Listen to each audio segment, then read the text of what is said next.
Hello to all my dear followers. Today I want to welcome you to the first chapter of What If Naruto Fell in Love with Hanabi.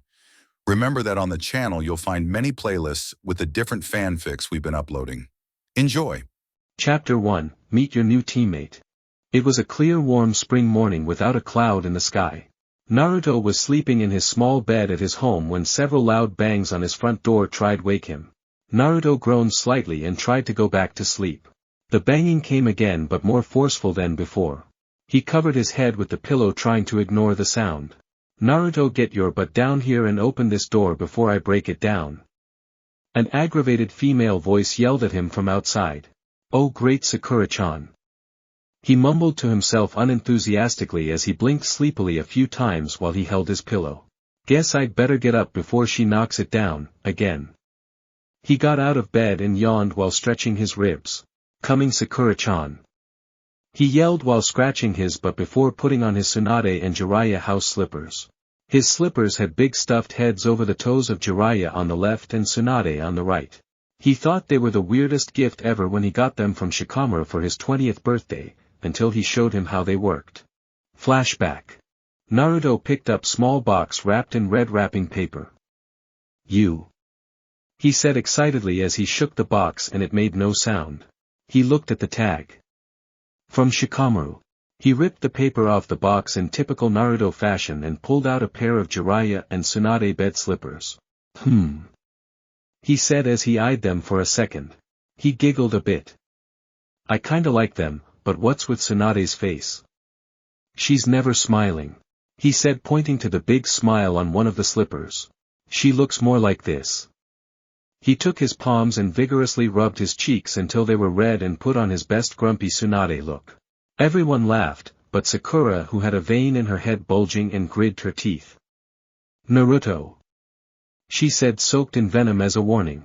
Shikamaru, seeing things might get out of hand, jumped in and said, Hey Naruto, put them on and follow me to the hall. I'll show you how they work. Shikamaru said. Hey, I might not have an IQ of 200, but I know what slippers are for. Naruto said in offense. Shikamaru sighed and scratched the back of his head. What a pain. They are not just slippers, just come on. Naruto followed him to the much darker hallway and put on the slippers. Okay, now just run a little bit of chakra into your feet. Shikamaru said. Naruto didn't see the point, but did as he was asked. He gathered a bit of chakra in his feet and watched the eyes of the slippers dimly light up. He could see about 8 feet in front of him. I don't get it. He said at first, then. Oh itch, I still don't get it. Shikamaru's sweat dropped. Well, have you ever got up in the night to go to the bathroom and stubbed your toe on something in the dark? He said. Naruto blinked again, the gears in his head finally click. Wow. This is the best non-ramen gift I've ever gotten. Shikamaru snickered softly. Yeah, Choji is always getting up in the night to go to the bathroom and stubbing his foot on something. So I made him some like these for his birthday, he really liked them too. End of flashback. Naruto made it down the stairs to the living room and was just about to start unlocking the door when he heard. That's it. There was an earth-shattering sound as the door splintered in on him, flying in all directions. Wood showered him at point-blank range and bounced off of him. Naruto was clearly used to this by now as he always kept himself charged with a small amount of sage chakra to deflect the debris. Morning Sakura-chan.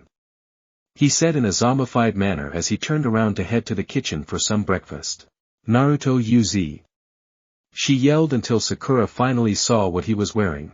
He was in his childlike panda nightcap, sannin slippers and heart boxers. The problem was that he had morning wood and his girth was so big it was giving him a very uncomfortable looking wedge that he didn't seem to notice. Sakura got the nosebleed that looked like a fountain. Naruto was already eating his morning ramen when Sakura came to her senses and walked into the kitchen blushing. Naruto was sitting on his knees at plain small wooded square table that could set 4 on the floor. There was a steaming bowl of ramen in front of him that he was stringing to cool it off. Naruto, how come you didn't have your robe on when you answered the door? Sakura asked with an annoyed look while blushing. Well, it's not like I had time to get it on before you demolished my front door. He said sarcastically as he rolled his eyes and then lifted his chopstick full on noodles to his mouth. Still. she said in playful manner while glaring at him as she walked over to the table. There's cereal in the cupboard if you're hungry. I know you hate ramen in the morning. Naruto said while looking up at Sakura. I still don't see how you can eat something so heavy for breakfast. She replied. He looked up from his ramen and said. You know I'll always have this first thing in the morning. She sighed. You know it's almost 11:30 a.m. right? Oh shit. It's time for Konohamaru training. I've got to go Sakura-chan. He panicked. He tried to run off, but was stuck running in place as Sakura was holding his wrist to the table to keep him from getting away. Tsunade wants to see you ASAP. That's what I came to tell you. She said with a huff. Urga? He moaned curiously. What about, did she lose her sake again? You know there hasn't been any S-ranked mission since the Akatsuki was defeated. He said as he struggled to get free.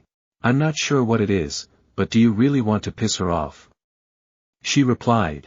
He thought about it for a moment. Not if my life is at stake, which it normally seems to be.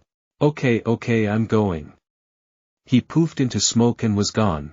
Grr, I think he likes to make me think he's sleeping in with his clones. Sakura growled as her eyes narrowed the place he had just been. Meanwhile at Training Ground 36 near the Hyuga compound the real Naruto and 400 clones had been working on a new more cost-effective jutsu most of the morning. While Konohamaru had himself and 4 shadow clones on a small fish pond trying to walk on water without disturbing the fish in the pond. The training ground was in a wooded area in an open clearing. A small stream in the back of the area gurgled with the sound of flowing water. Naruto was wearing his sage outfit that consisted of a white long-sleeve shirt with black sleeves, a white trench coat with black flames embroidered at the bottom and his signature swirl symbol on the back. He also was wearing white pants and black ninja sandals.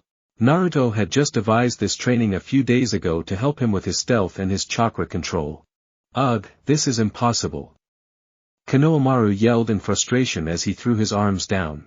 What's the point of a training method that all it does is keep my feet from getting wet when I walk on water? He said in frustration. Naruto sighed, it looked like he'd have to explain it again. This isn't about keeping your feet from getting wet. It's about you having your chakra control honed to such a level that you aren't wasting any of it. For example, right now you can only do 2 Raisengans before you almost can't stand anymore. After you master this you should be able to do 3 and still be standing. Naruto said in a frustrated manner. When you do this right your feet will not be lightly in the water when you're standing on it, you will be moving in sync with every ripple and motion. When you're doing that then the fish under you will not jump and move every time you take a step. Naruto said bluntly. Ah, but it's still boring. Why don't you teach me how to do the Raisen Shuriken instead? He said hopefully. Naruto rolled his eyes because he had been pestering him to teach him how to do it for 8 months. That again, fine, I'll remind you once more. 1. You don't have enough chakra for it. 2. Your body isn't tough enough to handle the training for it, as part of the damage it does will come back on you until you learn how to throw it. So it would probably kill you before you learn to throw it. 3. It's a SS level forbidden jutsu that Tsunade would kill me for teaching you. Besides you'd need to be at sage level to handle it. Naruto said sympathetically as his eyes glazed over for a few seconds. Crap, speaking of Tsunade, she wants to talk to me and she doesn't seem happy. Naruto frowned. Erg. How am I supposed to get this when you're not even here to tell me what I'm doing wrong? It's been forever since you taught me any new jutsu. How am I going to make it to sage level like this? Let alone Hokage level. Konohamaru said irritatedly. And Naruto thought he was impatient. Konohamaru had only been at this for 3 days. Well, have you ever thought that all this training is for something? Naruto said flatly. The teen blinked a few times a bit dumbfounded. Naruto sighed again and said. You do know that the first step to becoming a sage is summoning, right? In which you need a lot of chakra control. Here, let me show you something. Naruto reached into his pouch and pulled out a small purple scroll that he laid out on the grassy ground. He put up the seal of the tiger and shouted.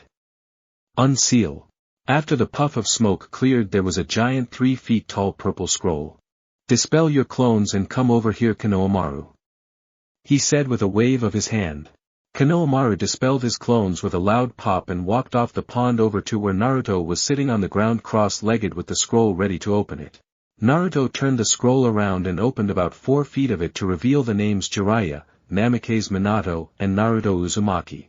Under each name was a hand print in blood. Do you know what this is? Naruto asked. Isn't that the scroll Master Jiraiya used to carry on his back? He asked curiously. Yeah, but do you know what it is? Naruto asked looking at the dumbfounded teen.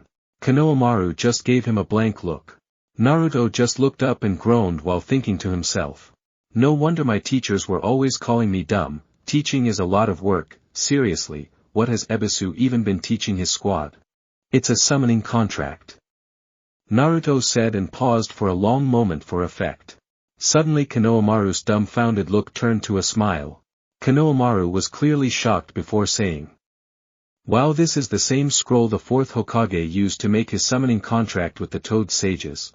He said in awe looking at the name Namikaze Minato. Naruto smiled and said. Yes, it's the very one. After his initial excitement was over his face went blank as he seemed to finally realize something. You mean that you'll make me your apprentice? He stammered. Naruto chuckled a bit before saying. Yeah, that's the idea. Now you know why I'm putting you through all this training, but before I teach you the summoning jutsu you're going to have a lot better chakra control. Konohamaru jumped up and down in excitement. Anyway, guess I need to see what Tsunade wants. So training is over for today, seeing as how you need to get lunch before you start your squad training this afternoon. The young sage said as he got up and resealed the scroll. Konohamaru beamed and said. Okay Naruto, I'll see you later. Naruto dispelled his clones and set off for the Hokage's office. Konohamaru headed off to Ichiraku's ramen stand for lunch. Hanabi Hyuga mentally cursed to herself as they were leaving. The young Hyuga had just turned 15 years old. She was just over 5 feet 3 inches tall and 120 pounds. She had a very petite figure with curvy hips and a breast size of a full C-cup and still growing. She wore gray pants and a gray vest with a fishnet undershirt and had the trademark milky white eyes that everyone in the Hyuga clan had. The young girl was named the Hyuga heiress after her father decided that she was a better match for job than her older sister Hinata. She was also blossoming into a very beautiful young woman and had taken to spying at their new guests at Training Ground 36. She was at the far end of the training ground halfway up a tree using her Byakugan to watch them whenever she could get away. The young heiress had taken an interest in just how powerful the so-called hero of the village was. She was rather intrigued to find out that her father let him use one of their clan training grounds. She had overheard her father and her cousin Niji talking a few weeks ago and didn't mean to eavesdrop, but just couldn't help overhearing about the arrangement. But so far after 2 weeks of watching she was disappointed. She hadn't seen any amazing jutsu and the details to the fight between Naruto and the Akatsuki were a closely guarded secret. All Naruto did was the mass shadow clone jutsu and practice taijutsu, walking up and down trees or water, setting meditating and many other boring things. The only one that was even remotely interesting to watch was when one of his clones would be doing this weird hold your kunai in front you and appear 50 meters away. But even this got boring after a few minutes of watching. Then there were the most boring of all the clones to watch, the few that just read books or scrolls all day or the ones that just slept on the ground. She rolled her eyes at the thought of it. She sighed at another day without anything interesting happening as she jumped down from the tree she was in. She turned around and ran into something hard which caused her to falling on her backside. The young Hyuga rubbed her head and looked up to see what she had been so careless to run into. She saw a figure standing before her with near-perfect chakra coils that were overflowing with power that could only came from a lifetime of training. The young woman grimaced as she deactivated her Byakugan to see her father standing over her with a very stern look of his face. Hanabi. The clan leader said in a non-to-happy tone. The whole compound has been looking for you for an hour. How many times have I told you never leave the main compound without an escort or telling me personally? He said sternly. She meekly replied while he dragged her away by her wrist. Yes, father. Hanabi noticed they were going the opposite direction from the compound. Father, aren't we going the wrong direction? She asked as Hayashi was dragging her through the woods of the training grounds. The compound is the other way. She said carefully. Hayashi replied. No, we aren't. The Hokage has summoned you and I've been looking high and low for you. Hanabi's mind started racing. She mentally thought. Why would the Hokage be summoning me? She was technically a genin, even though she had been home-schooled for her ninja training as she was the heiress to the Hyuga clan. She needed more training than the academy taught, like how to act with nobles and how to deal with clan problems. As they were racing through an area of small willows trees that were too small to leap through, Hayashi swiped limbs out of the way as they passed and one of the thin sharp limbs smacked back into Hanabi's face, leaving a small cut on her left cheek. She winced at the sudden sting, but she didn't dare complain. A few minutes later they were standing outside the Hokage's office and they could clearly hear Naruto and Tsunade arguing quite loudly. An annoyed voice, obviously Naruto, said, "This is totally stupid. Why do you want me to take part in the Chunin exams? I've already completed my sage training, for crying out loud. It just feels wrong for me to take part in this." Tsunade sighed. "Why would you feel that way, Naruto? This is nothing more than a formality for you." Naruto was clearly irritated. "Well, look at it this way. Imagine you're a genin and you're taking the Chunin exam at the age of 13 and Jiraiya in his prime shows up.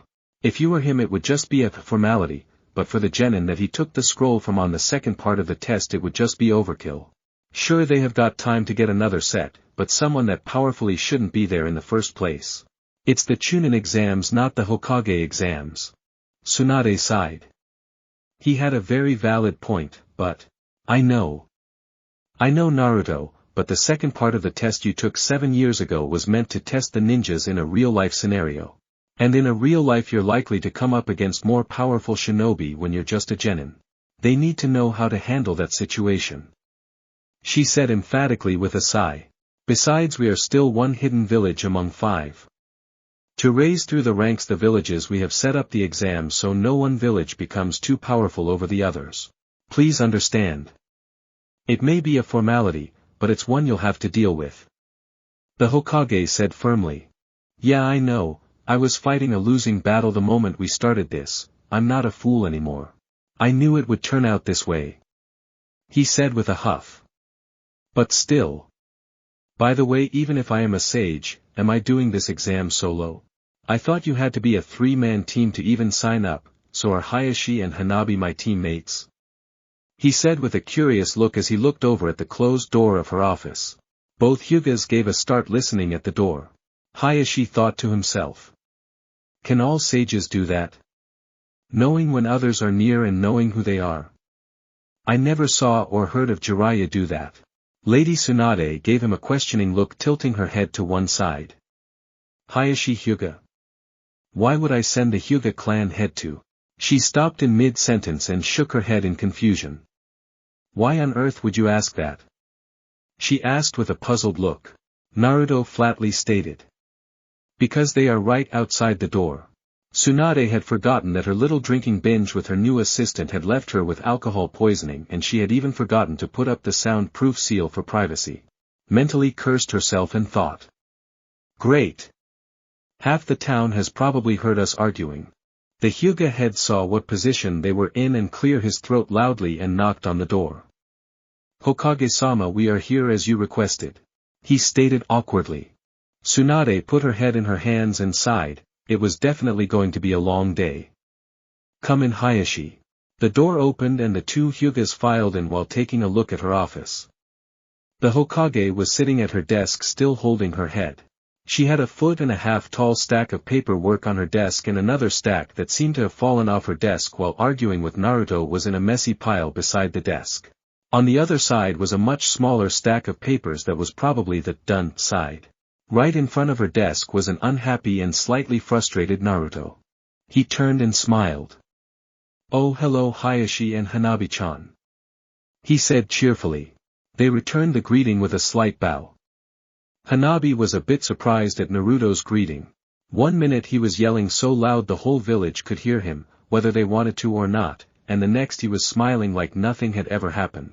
He certainly is strange. She thought. So, Tsunade, are you going to tell me what this is about, or do I guess again? He asked intently. The Hokage took her head out of her hands and said. You're right, you have to have a 3-man team to participate in the exams. Meet Hanabi Hyuga, your new teammate. Hayashi's eyes went wide. He had asked the Hokage to place Hanabi with a powerful and competent genin. He had practically begged the Hokage, stressing that she was the Hyuga heiress and he wanted to make sure she wasn't with someone that was unsuited for being a ninja. Like Shikamaru, the lazy jonin, or some nut job like Sasuke. Well, he thought as he scratched his chin. There was no question Naruto is powerful, but competent, yes and no. I doubt they would run into anything Naruto himself couldn't handle and come back unscathed. I am more worried about him using one of his ninjutsu that could level a mountain and my daughter getting caught in the blast. Naruto has 2 speeds when it comes to anything, overboard, full throttle, and fast asleep. To everyone that actually knew him this is obvious. Well, it could be worse, I guess. I'll get Naruto's Team 7 file to see what kind of teamwork I should work with Hanabi on. He thought. Hanabi was shocked. She knew she was going to be put into a genin squad soon. She thought she would be the oldest in her team, seeing as how she had to wait 2 extra years before entering school because of her clan and heiress training. But to be almost 6 years his junior. She clearly didn't see that coming. She had to admit she was very curious about Naruto. This would give her the chance to see if he really was befitting the name of sage. She thought it was unlikely that this goofball was a real sage. Naruto, seeing the stunned look on the 2 Hyugas' faces, wasted no time after Tsunade told him she would be his new teammate. He walked up to the young Hyuga girl who was still deep in thought. He looked her over from a few different angles until she seemed to remember where she was and snapped out of daze with an uncomfortable look on her face. Naruto gave the Hokage a questioning look and she returned it. He looked back at Hanabi and said, "You know, you're kinda cute." Naruto said with a big flirtatious smile. She blinked a few times. What? She thought in shock. She went slightly pink in the cheeks and looked away, clearly irritated. The nerve of this guy. Hitting on me in front of the Hokage and my father. Naruto gave a sigh of relief and draped his wrist over the young girl's shoulders while looking at the floor. Thank Kami you didn't turn red and faint. I was beginning to wonder if all Hyuga girls went through that phase. At least you're not like Sakura-chan at that age. She would have hauled off and hit me. He said, clearly relieved. The Hokage started laughing hard as she threw her head back. Hayashi went pink with embarrassment for his eldest daughter, and Hanabi's face was showing that she was a bit mad and didn't quite get everything being said. She obviously hated feeling like a kid at the grown-ups table. After the Hokage finally managed to stop laughing, she said while still giggling a bit. You two have a lot to learn about each other. The Hokage then reached into her desk and pulled out 2 slips of paper and walked over to Naruto. Here, these are free VIP passes to the new sushi and steak house that opened up on the east side of the river. They are about to expire and I don't feel like eating there today. You two go grab lunch and get better acquainted. The exams are next month after all. She said with a smile. Naruto took the passes and looked directly over at Hayashi. Okay Hayashi-san, let's go get lunch. He said jokingly with a wave of his hand. Everyone's sweat dropped. What? He said questioningly. He said looking at everyone, then chuckled. You didn't honestly think I was serious, did you? The room seemed to relax a bit. He then looked at Tsunade. Thank you. He said in earnest and gave her a kiss on the cheek. He walked back over to Hanabi and said. Okay, let's go Hanabi-chan, but we are going to need to take a bit of a unconventional way there. Hanabi was off in dazed shock at what Naruto had just done to the Hokage. Oh my god. Did he just kiss the Hokage? How the hell does he still have a pulse? I heard she almost killed a temple guard from the Rain County for telling her that her shirt was coming undone and they're celibate monks. Naruto said. Hanabi-chan, Hanabi-chan. He said, waving his hand in front of her eyes. He sighed. Oh well, my stomach is growling. So I'll guess I'll have to use my other way to get us there. He stated. He got behind a very shocked Hanabi and wrapped his arms around her before drawing a kunai in front of them. There was no smoke, no flash, nothing. 1 second they were there and the next they were gone. Hayashi looked around in shock before finally speaking. Was that? She sighed. Yes, it was that jutsu. He learned it, yes, but he's still not as good as the fourth was with it, yet. He's only been practicing it for 8 months and he's almost ready to try visiting the Kazekage with it. Hayashi thought. Wow, I knew he was powerful, but to learn that jutsu to that degree in such a short time. I'm starting to wonder if anyone in history will be a match for him by the time he's 30. Tsunade gave him a tired look and said. Something else you wanted, Hayashi? He straightened himself up and presented himself respectfully. Yes, I am not so sure making them teammates is such a wise decision, Hokage. Hayashi replied, choosing his words carefully. She rolled her eyes. Okay, she said as she slammed her hands down on her desk. She was clearly getting downright irate with him. First off, I'm late for lunch, second, I'm out of sake, third, my assistant is out sick and I've got a ton of paperwork to do by myself. Besides, you practically begged me to put her on a team with the best. You know the old saying, be careful what you wish for. But. Hayashi said before Tsunade cut him off. Look, I already said both of them have a lot to learn from each other. She stated. Hayashi went wide eyes. You don't mean, well, you know, I've heard Naruto has been quite the playboy in recent years, Eno, Hinata and Sakura. He paused for a moment. And it looks like you just set them up on a cute date. He snapped. For Kami's sake, she is only 15. Tsunade rolled her eyes. I guess I'll have to skip lunch. Put the privacy seal on the door, I'll get the window. She said flatly as she got up. After the seals were in place, they sat down. What I tell you in this room, never leave it till I declassified it, got it? She said threateningly while pointing at him.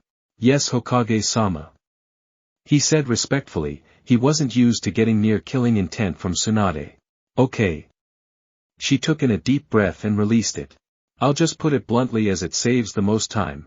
Before I even took the job of Hokage, I named Naruto as being worthy of being my successor. Jiraiya always told me he's young or he's not ready yet, but you know what, Hayashi? I've always felt I had a better understanding of Naruto than anyone else, and you know what? I've always felt I was standing in his shadow. She stated while her shoulders slumped with a sad look on her face. If it wasn't for Naruto and his ideals of becoming Hokage, I would have never taken the job. Everyone thinks it was the first Hokage's or the third Hokage's ideas I follow, but in reality, since I decided to take the job, it's always been his ideals. If it's his shadow I'm standing in, then it's like the night sky and the stars are the few glimmering hopes that I've actually done right, but most of it is covered in the darkness of failure. She stood up and turned to look out the window at the Hokage monument while crossing her arms. When news of Jiraiya's passing was first told to him, his first reaction wasn't to feel sad or lonely. He was furious, mainly at me for letting him go. He was probably the only one in the village who would tell me straight to my face that I messed up. It hurt a lot at first, but after someone told me what everyone was avoiding telling me, I felt a bit better. Then when Pain attacked the village and no one could even come close to being that psycho's equal in battle, I don't even think I would have been able to put up much of a fight against him even if I did have all my chakra at the time. Naruto showed up and practically shooed me away like I was some child on the battlefield and took Pain head on. Destroying all 7 paths of Pain by himself, even when Pain was so powerful he'd already leveled the village with a single jutsu. When Pain got the upper hand at one point and it looked like he was going to capture Naruto, he messed up. He nearly killed Hinata, which forced out the Kyuubi's chakra. Yamoto even told me for a few seconds he brought out all 9 tails to bear before mastering himself again in his sage form. He bared chakra so powerful it's like standing in an incinerator in its 4-tail form. He bared the pain of being in that form while fighting that demon for control and all to crushed Pain and save the village. It nearly cost him his life. I'm sure you've read the report on his final fight with Sasuke, you know, the one that left the Uchiha blind. She was still looking out the window at the Hokage monument.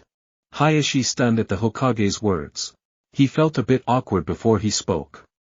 Yes, Tsunade, but what does all that have to do with pairing him with Hanabi?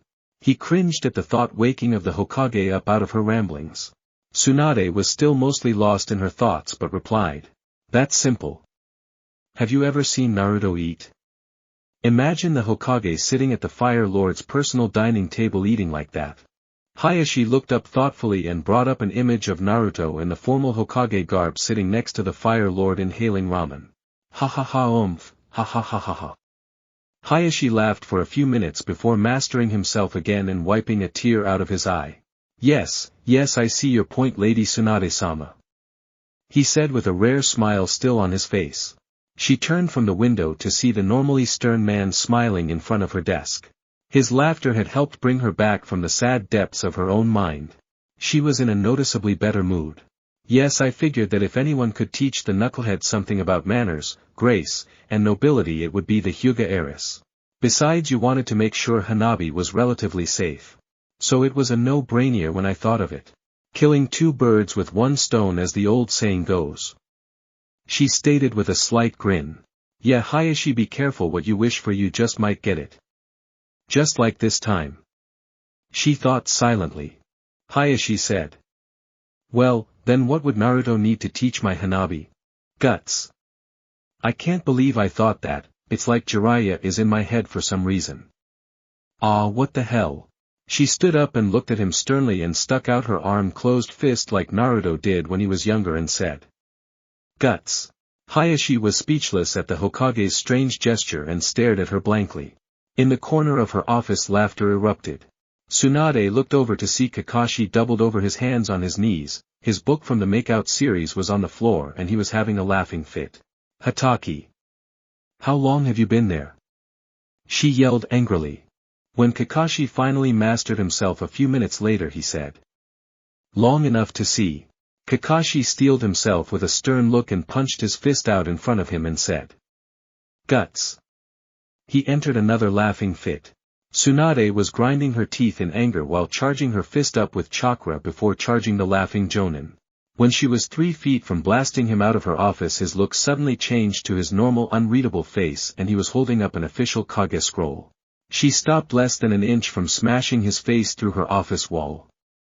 Her arm was still quivering with rage. She snatched the scroll from his hands and said. Don't think this is over, Hatake. Her words dripped with venom. She angrily went back to her desk and opened the scroll.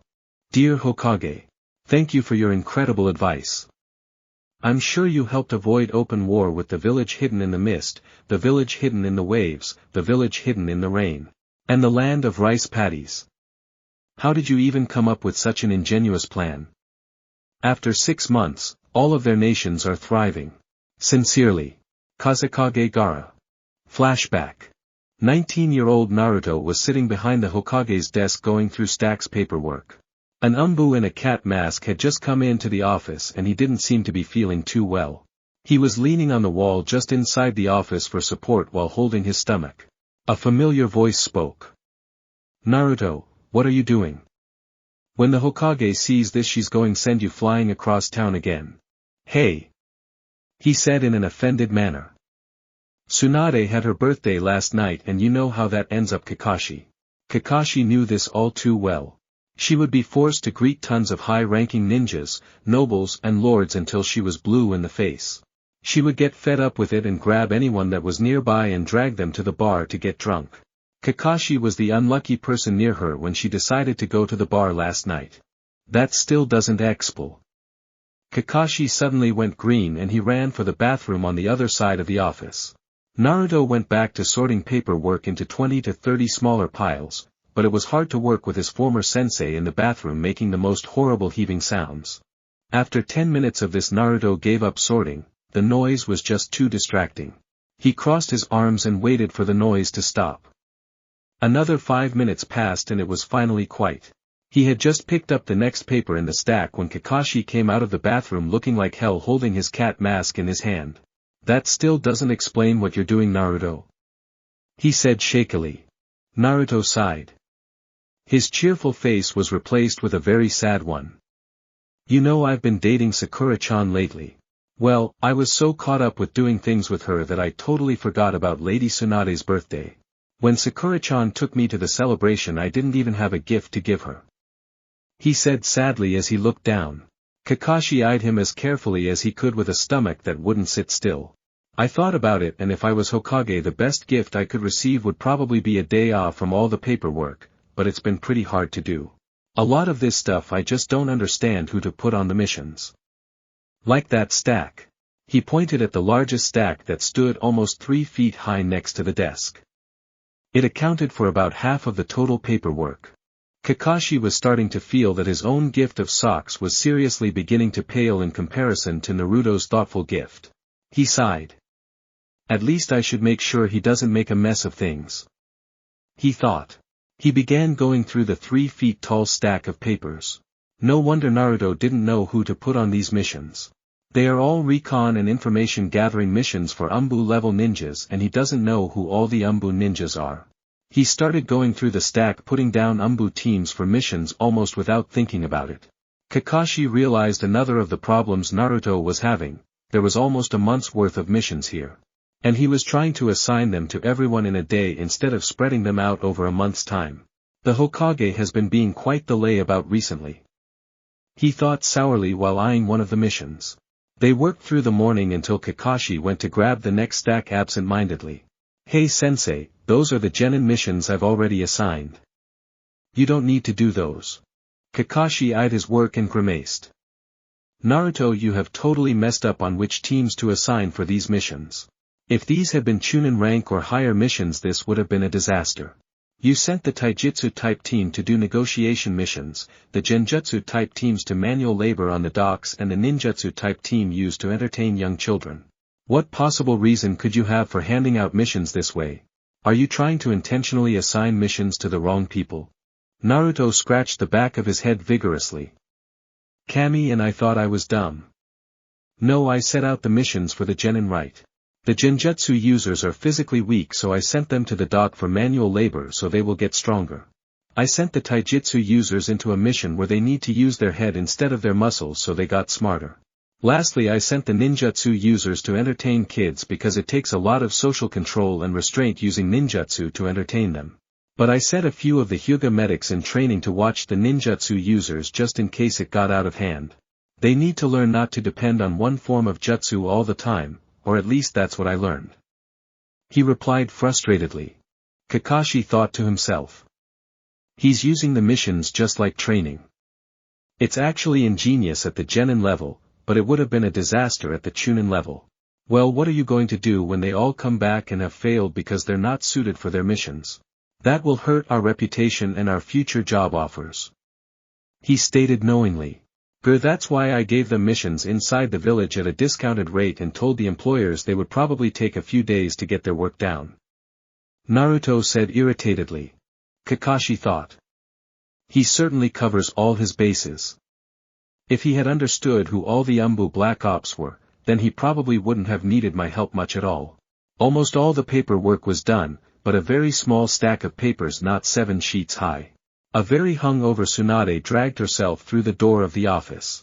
What the hell are you two doing here? I didn't summon you for any missions today. She stated, half asleep and the other half hungover. It's okay, Tsunade-chan, I decided to do your paperwork for you so you could take a day off. Naruto said happily. Tsunade replied, half asleep. Oh, thank you Naruto, that's so sweet of you, she said while climbing onto the green sofa in her office to go back to sleep. You what? She yelled as she snapped back awake and stood up. Kakashi raised his hand to calm her and said. Calm down Tsunade. Believe it or not, he actually had all the missions sectioned out into types when I got here. The only missions he handed out were a few D-ranked ones to a few genin teams. Though I didn't agree with his choices of genin to send on the missions at first. I do now that he's explained why he sent them on those specific missions. She fell back down on sofa and held her head in her hands. Why am I dreading tomorrow when all this comes back to haunt me? At least show me what that small stack that's left is. She asked, half asleep, half dreading the answer. Kakashi stammered. I don't really know, to be honest. He will not let me have that stack and tells me those are the ones he understands best and they are the easiest to do of all the paperwork. The Hokage groaned as she got up off the sofa and walked over to her desk and slid the papers out from under Naruto's fingers. They're just economic reports from the mist, rain and mountain countries and 2 requests for loans from the swamp and rice paddy countries, which we will decline, and a mission from the land of the waves complaining about an overabundance of oxen in the southern part of the land of waves, and... She looked at Naruto clearly unimpressed. Naruto said while frustratedly scratching the back of his head. Well, all their problems are economic, mainly stemming from food shortages in the long run. The mountain country doesn't have a lot of land to grow food on. So they depend on selling there or to make weapon and tools for income. Then they use it to buy food from other nations. The Mist Village hasn't recovered from losing so many ninja 8 years ago when Orochimaru got a lot of them to join him in making the village hidden in the sound. It seems they have a stock of seeds just nowhere to grow them. The swamp country has almost nothing. So it's really poor because the swamp lands are too watery to support any staple food for its people. Even though the soil under the water of the swamps is ideal for growing crops. The land of rice paddies is also a poor country too, but it has a lot of manpower. They have a lot of flat land, but it's only good for growing prairie grass. They depend on shipping imports for food, but with the shortages in other nations it's becoming too expensive for their people. I still don't get where this is going. She stated in a dangerous warning manner. Naruto continued. Well, the way I see it, if the hidden mist village sells the land of rice paddies their seeds in exchange for food later they are set. If the rain country unblocks the 2 rivers they dammed up then the rice country will have all the water they need for growing crops. If the swamp country digs out its swamp marsh soil and takes it to the rice country in exchange for food later they are set. We wouldn't even need to protect the shipments, hell who's gonna steal dirt. If the mountain country provided the farming tools they need then everyone will have plenty of food later. He said. Tsunade was starting to see what he meant and nodded. So where does this C-ranked wave mission come in at? She asked curiously. He smiled and said. They are going to need a way to transport all that stuff from one nation to the other, especially the swamp nation at the beginning. Oxen are perfect for pulling a wagon or dragging a plow. It seems Naruto did find a solution to all their problems. Well. I do see one problem. The Fire Lord had a standing trade embargo order with the mountain country not to sell large quantities of ore or metal of any kind to the rice paddy nation. They tried to attack the Fire Nation almost 40 years ago and that's one of the reasons they are such a poor country today. She said. She sighed.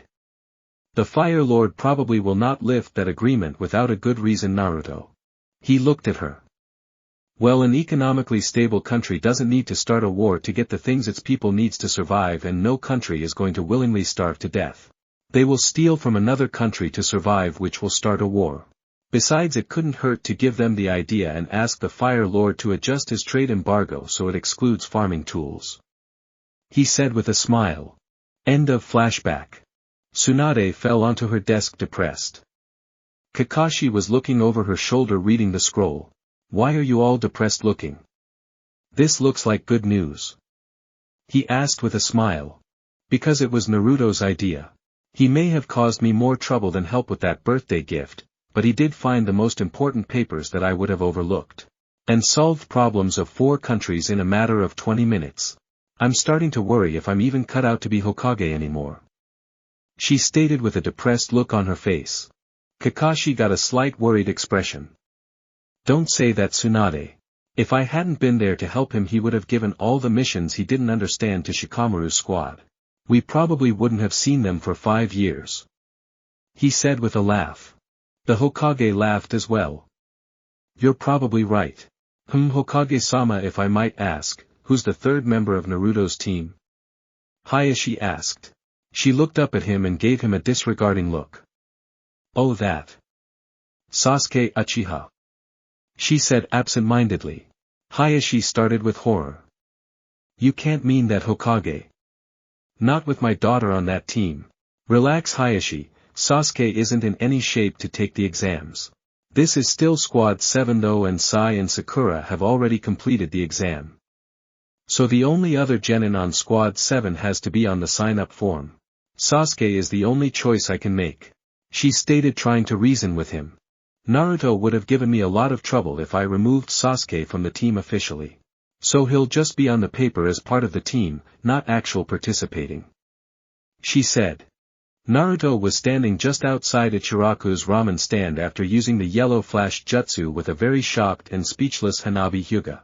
Everyone seemed to be staring at them, especially Guy-sensei and Rock Lee. Naruto's mental checklist.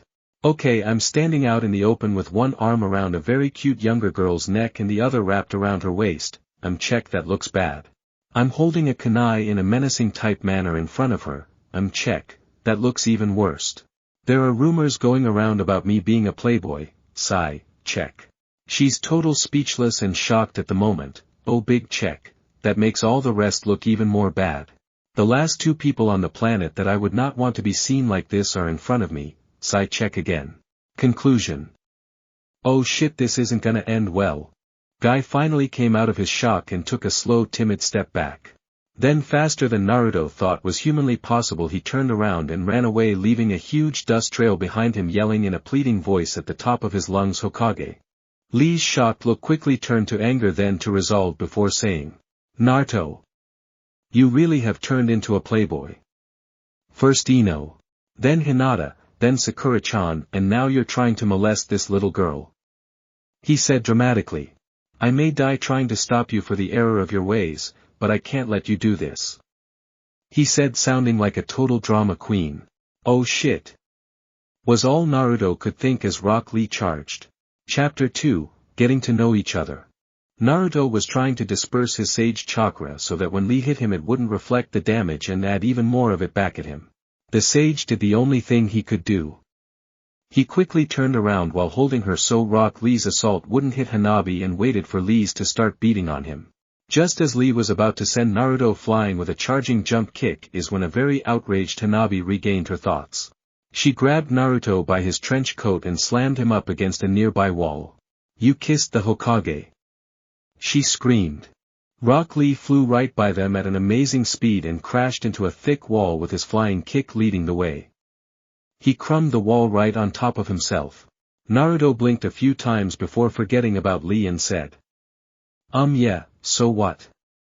He asked in a confused manner. The young Hyuga yelled. You kissed the Hokage. How could you kiss her? She's 3 times your age. That's Tsunade. She said, grossing herself out with a mental picture of Naruto and the Hokage together intimately.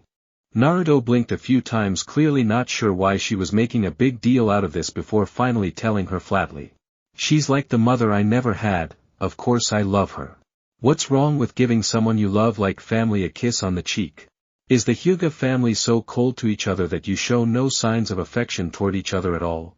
Lee had just picked himself up out of the wall he smashed and was totally confused as he dizzily swayed back and forth. While Naruto's victim is yelling at him for kissing another woman, and the Hokage at that, but it was just on the cheek and he said she was like a mother to him. Well, there is nothing wrong with kissing a mother figure on the cheek, but his victim, that he seemed about to molest, is chewing him out and he is not smacking her around or anything. Lee was lost in his thoughts for some time. Hanabi was shocked again, but this time she blushed a dark shade red when she realized her mistake and the relationship between Naruto and the Hokage wasn't of the intimate type. Oh crap, when did I become a pervert? I'm getting just like Hinata. How could I have even thought of that? It was just a kiss on the cheek. I've totally blown this out of proportion.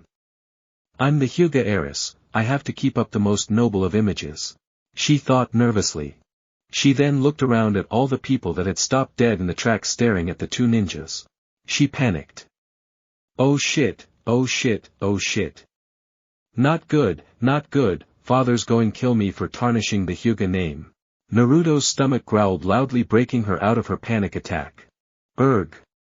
Look Hanabi, let me explain the situation to you. Rock Lee is distracted for a minute. Guy Sensei is off to get the Hokage for Kami only knows what reason, and I'm freaking starved. We are leaving if I have to carry you. Got it? He stated as he grabbed her wrist and led her down the street. She blinked, then nodded her head unknowingly. They were a few blocks away before she realized what was going on. Where are you taking me?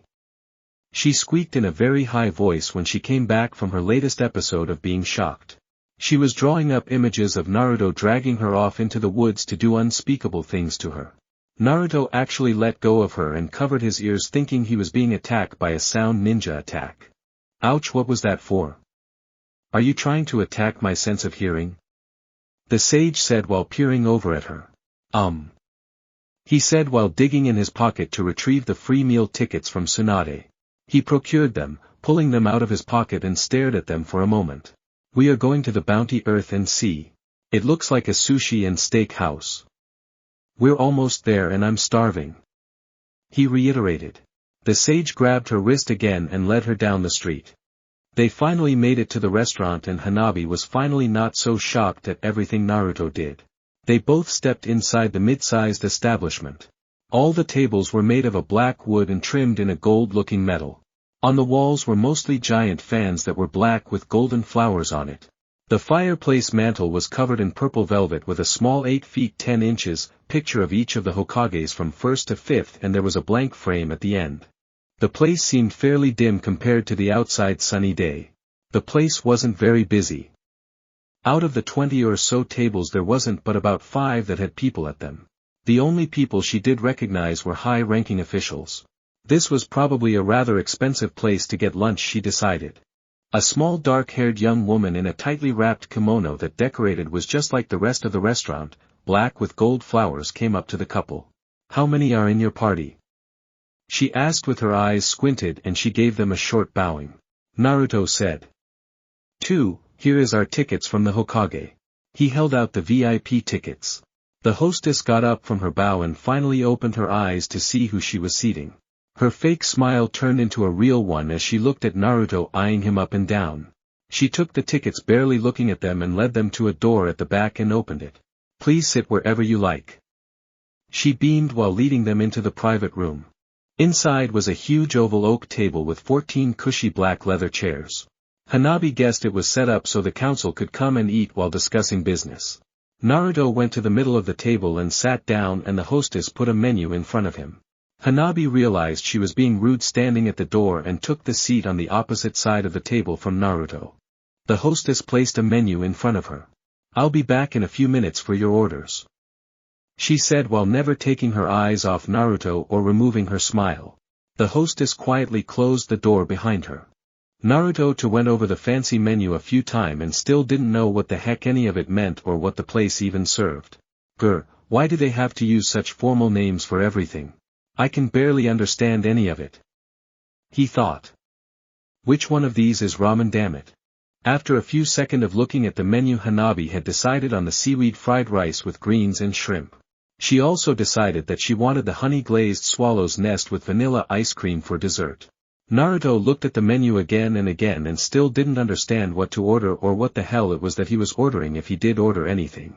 Hanabi, who was used to eating at upscale restaurants all the time, could tell Naruto was totally out of his element. She smiled, thinking, he, the so-called hero of the town, being whipped by a menu. It's so laughable, but we are going to be teammates, and as much as I hate to admit it, he is kinda cute. Hinata, get out of my head," she mentally screamed with frustration. After 3 minutes of staring at the menu, Naruto finally gave up on it and promptly got up and walked over the top of the table. He plopped down in the chair right next to Hanabi. He scooted his chair right up to her so their elbows were touching. "Hey Hanabi-chan, what is all this stuff on the menu? I've never heard of any of it," Naruto said, clearly confused while pointing at the menu. She went a dark shade of pink. "Damn, there he goes again, invading my personal space. No wonder Sakura was always punching him. She was probably just trying to get him out of her personal space, and why the heck is he calling me chan? We practically just meet, for crying out loud." Naruto put his hand on her forehead and put the back of his other hand on his forehead while still holding the menu. "Hanabi-chan, you look flushed. Are you feeling okay?" he said out of concern. Hanabi mentally cursed herself. I've got to stop spacing out. You don't seem to have a fever," he said with a concerned look on his face. I'm fine, it's just a bit warm in here," she said shyly, trying to get her air of nobility back. I guess it is a bit warm in here," Naruto said as he nodded in agreement. He reached into his pouch and pulled out a small stone. He held it in the palm of his open hand with his arm fully extended and charged it with chakra. Then he formed 4 air blades and turned them slightly at an angle. The blades started to spin at a quick pace. He stood up and held the strange jutsu over them and let it go. It stayed in the air right where he left it.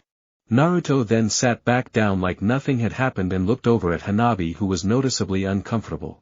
She stared at the strange jutsu slightly fearful manner. She didn't know many ninja that could produce chakra so dense that it was visible, but she did know all the jutsu she had seen like it was highly dangerous. "What's wrong now?" he asked while scrunching his eyebrows together. You don't feel better? She finally stopped staring at the wind-bladed rock and looked over at him. Is that thing safe? She asked a bit strained as she pointed to it.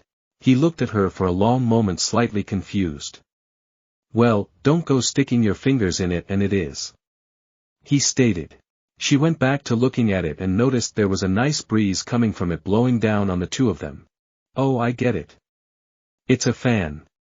That's kind of sweet. Wait, what am I saying? Who the hell in their right mind makes a fan like that? I swear if he doesn't kill me with one of his jutsus, I'll end up dying from a heart attack from his shocking personality. Naruto was looking at Hanabi with a very serious look on his face when she came back from her inner thoughts. Hanabi-chan, I've got one important question for you.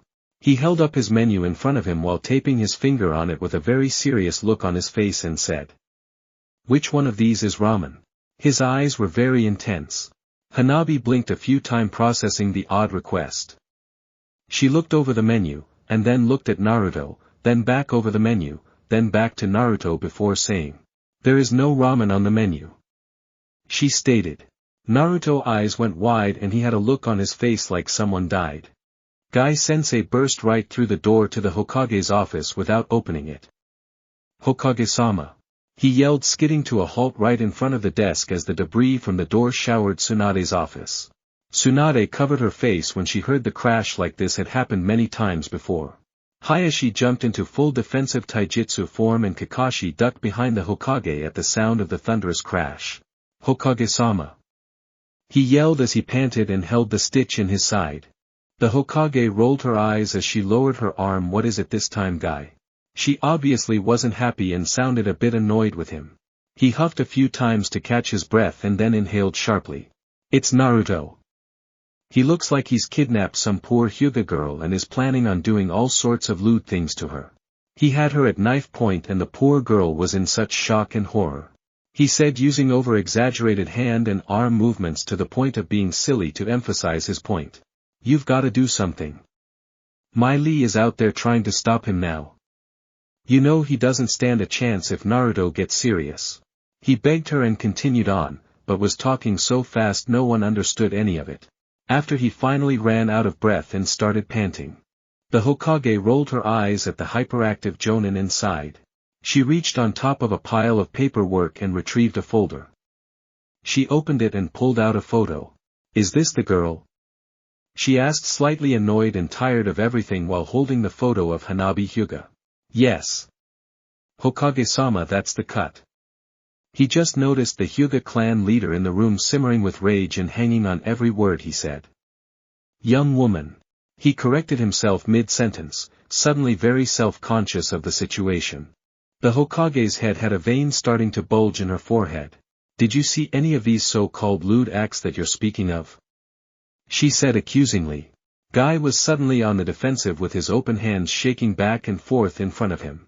Well, not exactly, but I could see it in his beady eyes. He said, half crouching, pointing at his eyes as he shifted them to and fro suspiciously. The vein in Tsunade's head bulged even bigger. She started to speak slowly through clenched jaw. So you're telling me you just ran here leaving your student Rock Lee to fight Naruto because of something you thought might be going on and didn't bother to confirm it?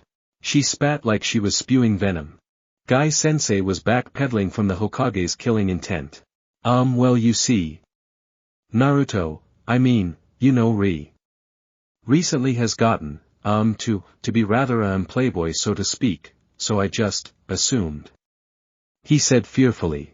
The Hokage snapped and grabbed the first object she could get her hands on. Which, unlucky for Guy, happened to be a 3-pound brass paperweight/name plate from the front of her desk that had the name, Hokage Tsunade, deeply engraved on it. She hurled the name plate at near supersonic speeds, hitting Guy-sensei in the gut, sending him flying out of her office door. Erg, the nerve of him! She said, enraged as she angrily collapsed back down into her chair, rubbing her aching head. After a few long and uncomfortable moments for both Hayashi and Kakashi, she sighed in defeat and said, Kakashi, if I retire as Hokage, will you take the job? She asked. Kakashi froze as images of himself getting challenged to a duel of strength by Naruto popped into his head. He suddenly sweat dropped and poofed into smoke as a single piece of paper slowly wafted over to her desk, landing right in front of her. She took her head out of her hands and picked it up. "Out of body back in an hour" was all the note said. She mumbled to herself. Chicken. Hayashi wanted to leave right at the moment Guy-sensei had said Naruto was putting the moves on his daughter, but being a clan head had its downsides too. Like always being respectful to those in higher standings and the council. "If you would excuse me, Hokage-sama." He bowed respectfully and quickly headed for the door. "Ichaishi." Tsunade warned him as he turned around, clearly angry she has stopped him. He stood still and waited for her to speak. "You don't actually think I'm going to let you crash their time to get acquainted, do you?" She said as a warning with her usual fake smile that he knew was a warning. Hayashi knew he didn't have much wiggle room in the matter. He then smiled back at her. "If I can't force my way there, I'll entice her there." He suddenly and without warning he said. "Drinks are on me. Sucker." Tsunade thought as she grinned. "That's the only reason I go there, the food is horrible. There is only like 3 things on the whole menu that I'd ever eat again willingly. That's why I gave the tickets to Naruto in the first place. He'll eat anything." The hostess came in with bread and some strange oil in a small dish. She set the items down near them and asked politely. "Are you ready to order yet?" Hanabi respectfully said. "Yes, I'll have number 14 and he would like a number 7 please." The hostess eyed Hanabi for a second. It wasn't normal for the woman to order for herself and her man. "Sure, and what would you like to drink?" she said with her professional smile back in place. Hanabi said. "I'll have the aged grape juice." She looked over at Naruto. She obviously didn't know what we drank. Naruto got the message. "I'll just have whatever tea you think is good, but please, no green tea," he said with his cheery smile. The hostess took the menus and left promptly. Hanabi noticed that she wasn't making eyes at Naruto this time. She must have noticed his fan jutsu. She thought with a grin. "Wow, she didn't freak about my rock wind blade jutsu. I wonder if she's really a civilian," he thought. He then eyed Hanabi carefully and said. "Aged grape juice? Did you just order alcohol?" "Well, yes, but it's very weak," she said, eyeing him slightly confused. "You really don't know much about the noble family and how we live, do you?" she asked, already knowing the answer. Naruto looked at her carefully for a moment. "What do you mean?" "I know about the Hyuga gentle fist technique and your training ground and..." She cut him off. "It's got nothing to do with being a ninja or jutsu, Naruto," she stated almost like she was talking down to him. "Gur, he really is a moron. I guess I'll have to explain it to him," she sighed. "Well, imagine you're..." She was cut off by an all too familiar voice at the door. "Imagine you're the host of a party for nobles," Lord Hyuga said from the doorway. "You will be expected to partake in the pleasantries and drink while performing business to a small degree. One of the easiest and simplest ways to get someone more susceptible to an idea which they would otherwise be opposed is to get them drunk. Since you are the host of the party, you are expected to drink first, and among the ninja houses this is a sign of good faith. You see, all the most important members of the party will share the first drink from the same bottle, and the host drinks first as a sign of good faith that the drink is not poisoned. After a long party you will be expected to partake in several toasts during such a party and could easily be quite inebriated. That is when you could easily promise something you would otherwise vehemently oppose. That is why it is important that you be able to hold your alcohol during a gathering. So most of the main branches of the families are required to drink alcohol to build up their tolerance to the drinking," Hayashi stated. Hayashi had taken a look around the would-be council dinner table to see it a total mess of scrolls all over most of it. The majority was covered in teamwork tactics and most of the rest was jutsu scrolls. The only food on the huge table was some bread and a saucer of oil that probably wasn't very good, as only one piece of bread had a bite out of it on the plate and the rest was untouched. Naruto must have been going over tactics and jutsu with her before we arrived. What a relief, he thought as he relaxed. "Hello, Hayashi-sama," he said with a cheerfully smile while waving over the mounds of scrolls. "It still feels weird, though I am 28 years his senior, having someone that can level a mountain call me master makes me feels out of place any way I look at it. Even if I am a clan head. Hayashi thought. Hello Sage Naruto. He said calmly to what most would see, but Hanabi saw he was relieved. Hayashi walked in and took a seat next to Hanabi followed by an overly happy Tsunade. How are things going you two? Tsunade, she said while wiping a place clear of scrolls next to Hayashi. The hostess came in with 2 more menus and said. It is an honor that you grace us with your presence Hokage-sama and Lord Hyuga. Can I get you anything to drink? Tsunade smiled mischievously. A bottle of white light gold and 2 drinking cups please.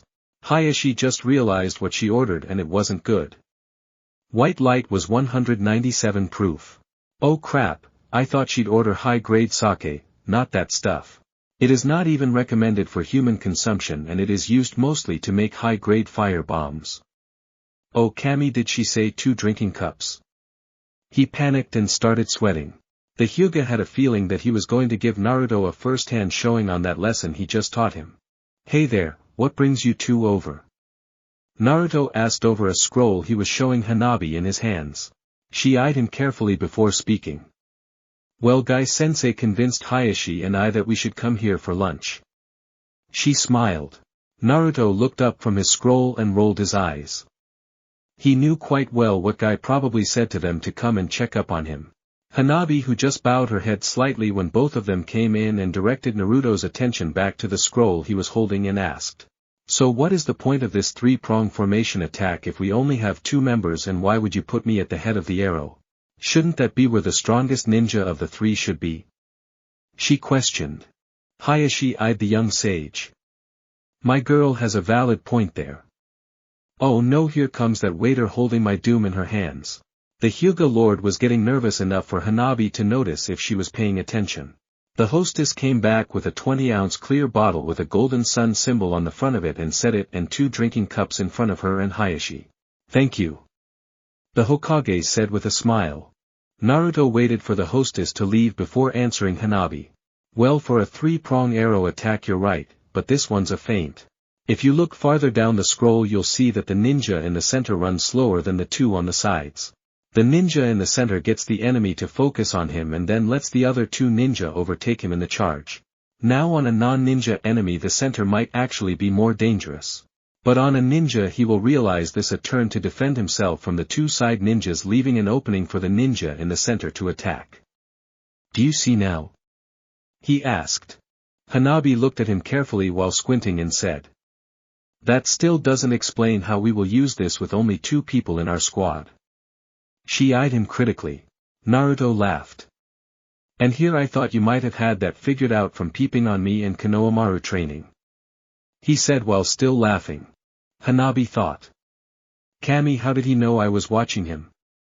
Maybe that's why I didn't see any of his powerful jutsu. It was because he knew I was there. It's possible, he did know me and father were outside the Hokage's door after all. She was only slightly embarrassed this time. At least I'm getting better and not being totally shocked, but still. She thought with only a hint of pink in her cheeks. Tsunade smiled. I'm glad he has been working on his main weakness. His slow mind has been getting a lot sharper over the years. In some ways he's becoming a lot more like those stories of wise old sages, but enough of those thoughts. It is time to torture Hayashi for not believing me about his daughter being fine with Naruto.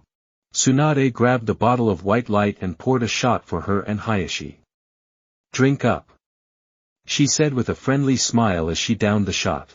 Hayashi was eyeing the clear liquid in his cup with a mental battle raging in his head. Oh Kami, I hope everything I have heard about drinking this stuff was over-exaggerated. He picked his cup up and smelled the liquid. No smell, maybe it was just exaggerated. He shrugged slightly and downed the shot. Fire like he'd never felt in his life before raced down to his throat and turned his stomach into an inferno. Oh Kami, it hurt, so bad. Outwardly Hayashi held on to his composure well. He was perfectly still, but to the trained eyes of Tsunade she could see him ever so slightly trembling and a tear forming in the corner of his eye. Tsunade poked him in the shoulder to get his attention. Hey slacker, come on, you're already 2 shots behind. Come on, this bottle isn't going to empty itself and half of it you're going to be drinking half of it. She said to let him know it was an order not a request as she was shaking the bottle back and forth in front of him. The Hyuga sighed in defeat, steeling himself for death by alcohol poisoning. Kami, please take me quickly. Is my will in order? I think it is, it might not be. What will be on my tombstone? He thought. Here lies Hayashi Hyuga, the fool that tried to drink with the fifth Hokage. Hayashi I. Tsunade warned none to subtlety. Hayashi gulped and lifted the cup to his lips to double the inferno in his stomach. He managed to hold another 2 shots before fainting. How unlucky for him that Tsunade was a medical ninja that healed him just enough to revive him. Berg. Hayashi groaned as Tsunade sat him up from the floor. My body's on fire, but that breeze is nice. He said, clearly not all there yet. Breeze? She said, just now noticing. She looked up to see what looked like a mini raisin shuriken. Her eyes narrowed to a scowl as she dropped Hayashi with a sudden thud back on the ground. Naruto and Hanabi had been going over scrolls oblivious to Tsunade's torture of the Hyuga Lord. Naruto! She yelled. Naruto jumped and looked over at her as the pebble lost its wind blades and fell right into the cup of oil for the bread with a splash. What the hell is that? It looks like the blades of the raisin shuriken. She yelled so loudly the building shook.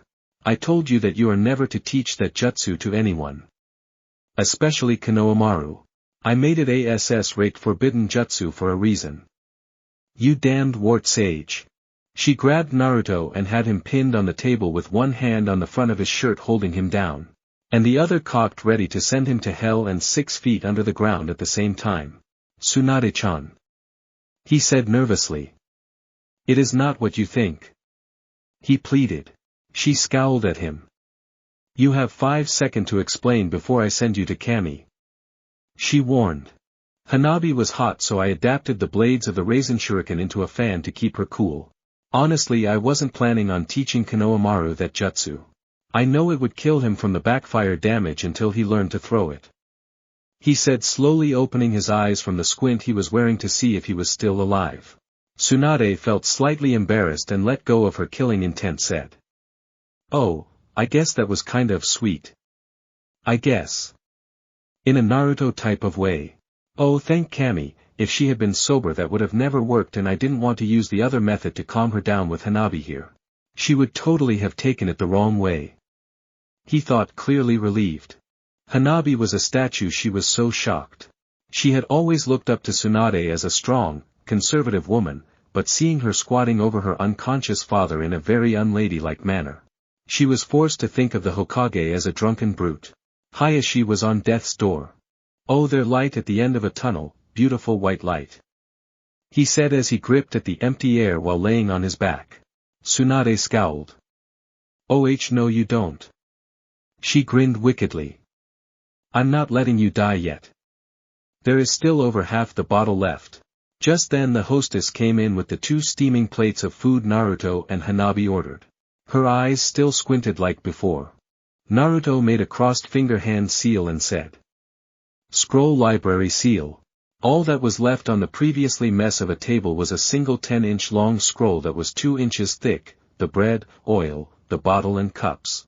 Naruto thought that Hanabi had seen enough of the things here. He didn't want her to be a human statue. Though this was kind of normal for him hanging out with Tsunade, he knew others didn't understand and would freeze up. And not speak for some time afterwards, as the Hokage could be rather intense when she let her true personality hang out. Tsunade-chan, your food's here. He said loudly. He then walked over to the hostess quietly and whispered. Please send this message to Sakura at the hospital. Tsunade has done it again. Come to the bounty of the earth and see and save the poor guy. He asked quietly as he could. Naruto thought. Okay, I've taken care of Lord Hyuga. Now it's time to get Hanabi out of here and get some real food. I'm so hungry, but she's been around me for a while now and isn't getting shocked so much anymore.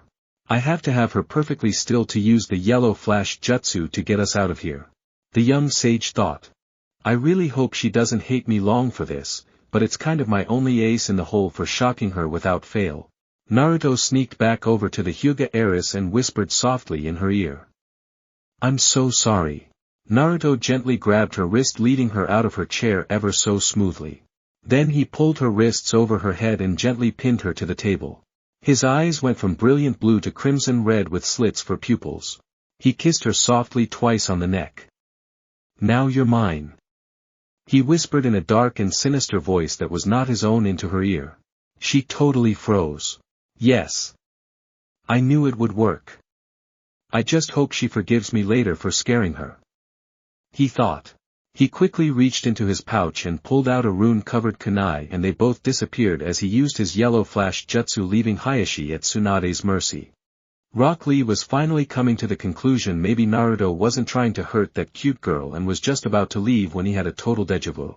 Naruto was again standing in the exact same place with the exact same cute girl wearing the exact same horrified expression. Rock Lee's mind started racing. I must fight my urge to engage him in combat for this. It's probably a misunderstanding. Naruto would never hurt a leaf shinobi. Okay, calm down. Think of something total random. He drew up a picture of a bass drum lying on the ground. Okay, he thought. On the bass drum written in green paint was the words, "I hate pickles." Okay, that's definitely weird. This should really help me take my mind off Naruto and that girl. The image grew. Then Kakashi was sitting on the drum holding a pickle. He then flipped the pickle over in his hand like it was a kunai and stabbed it into the side of the drum with a low squish sound. Is it just me or is it getting a little too weird in my head? Kakashi then pulled out another much larger pickle almost a foot long and looked over at Lee. "Lee," he said in a ghostly voice. "Yup, it's getting too weird when your own images are trying to talk to you." Rock Lee thought. "Lee, I've devised a new version of the 10,000 years of pain jutsu and I'm going to test it out on you." "Lee," the ghostly Kakashi said as he pointed the pickle at Rock Lee. Rock Lee mentally froze. He had nearly shocked himself to death. Back in the real world, Rock Lee suddenly fainted, collapsing into a heap.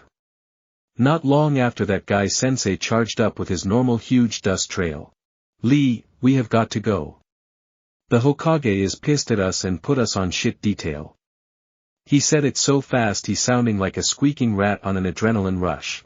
He grabbed the unconscious Lee and charged off into the distance. When the young man finally came to, he screamed at the top of his lungs, "Kami no. Please no pickles." Guy started and looked over at Lee, who was propped up in a corner of a filthy public bathroom. "Pickles?" Guy Sensei asked questionably. "The only pickles you'll find here is the one we are in, my boy." He gave Lee the 2 thumbs up in his normally bright smile, but it looked like he had a brown clump of something stuck to his teeth. Lee looked around at his surroundings. This had to be the dirtiest bathroom he'd ever seen. Guy Sensei was on the other side of the room with a toothbrush in hand covered in filth while looking at Lee. Behind him was a small 3-foot section of the floor that was sparkling clean. Guy Sensei tossed him a toothbrush.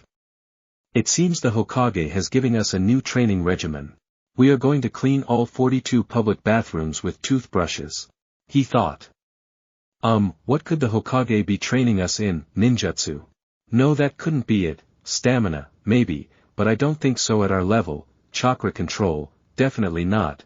You know, this seems a lot like we are on shit detail, aren't we, Sensei? He finally asked. Guy suddenly faltered with slumped shoulders. "Yes, Lee, it seems our sense of justice got the better of us again. It turns out that girl Naruto was with is actually his new teammate for the Chunin exams, and that not the worst of it, she actually Hanabi Hyuga," he said. Lee looked at him questioningly before asking. "Hinata's younger sister? I've only seen her a few times at big social events, but I've never spoke to her," he said curiously. Guy Sensei spoke. "This floor isn't going clean itself, Lee, get to scrubbing." He eyed him sternly. Lee quickly got on his knees and started scrubbing. Guy began again. "No, you wouldn't have. She is the Hyuga clan heir."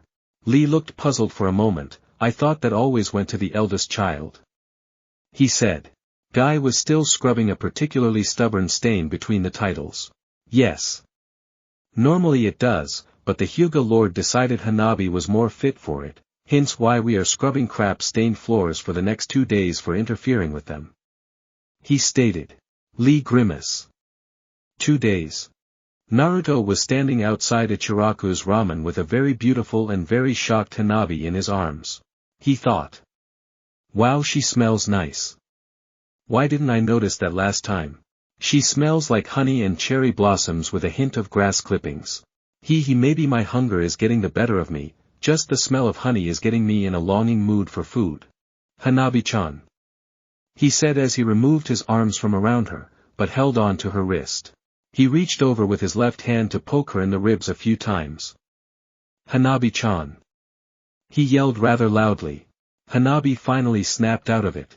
Oh Kami, what was that, Genjutsu? It was so scary. The way his eyes turned red and that voice with so much killing intent. It was stifling. Wait, we are back at the ramen stand. I hope he doesn't think I'm eating at this dump. She thought in dismay. Naruto dragged Hanabi over to a stool at the bar and said. Come on, this is my favorite places in the world to eat, you're going to love it. Hanabi wasn't happy about this, but put on a smile as she was expected. Yo Tuchi, 2 bowls of miso ramen for me. What would you like, Hanabi-chan? He asked with his arm up. She took a long time to look over the menu. I'm probably going to regret this, but this ramen doesn't sound too bad.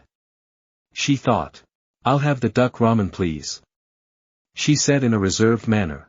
Right away. Tuchi replied with a smile.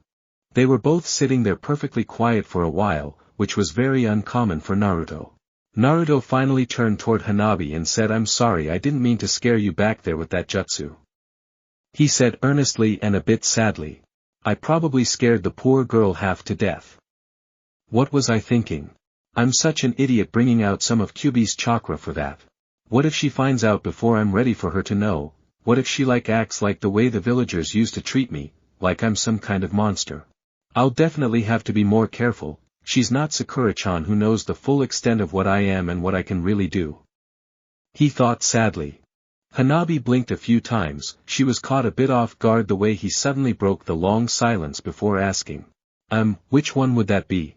The one where you invaded my personal space by snuggling up to me like some kind of pervert blinking me across town? She eyed him critically. The one where you made a fan out of chakra so dense it was visible just to make a breeze? Or the one where your eyes turned red and you made me think you were going to kill me on the spot? She finished still eyeing him. Naruto was wearing a look that could only say, "Goops." He thought for a moment before saying. I guess for the 2 yellow flashes, the pervert snuggle as you called it and the red eyes one. He said with his usual smile while rubbing the back of his head innocently. Oh. She said with a slight lift and dip of her head. Wait, did you say yellow flash, the same yellow flash as the 4th Hokage's? Isn't that time-space ninjutsu that takes an incredible amount of chakra and control to perform? No way will I believe this knucklehead can do jutsu of that caliber. She thought as her eyes narrowed at him. Naruto eyed her expression of disbelief for a moment before giving her a small poke in the center of her forehead and said. Yes. Order up, Naruto. The ramen master said as he placed 2 bowls in front of Naruto and another in front of Hanabi. Great. Naruto said as he broke his chopsticks apart while shouting. Itate kimasu. He started inhaling his food. Hanabi watched the sage in horror. Good lord, how can anyone stand to be near him with the way he eats? He's got no manners at all. She thought as she watched him pull up another bundle of noodles and blowing on them a few times before cramming them into his mouth. Naruto gave her a sideways glance noticing her slighted look. He finished his bite of food before leaning over near her ear and said. You are being rude to the ramen master, at least try your food. He whispered with force. Wait a minute, he's slurping his food and I'm being rude. The nerve of this guy. Sigh, I guess I'll try this low-brow food, I wouldn't want to be rude. She thought, dripping with sarcasm as she eyed him. She picked up her chopsticks and broke them apart before bowing slightly over her bowl and said. Itate kimasu. She grabbed up some noodles and blew on them softly a few times before tasting them. Kind of salty, but the noodles are so weird. They are thick, but still soft all the way though, and the onions and garlic in the broth really complement the duck's flavor well. It doesn't taste gamely at all. This is actually pretty good.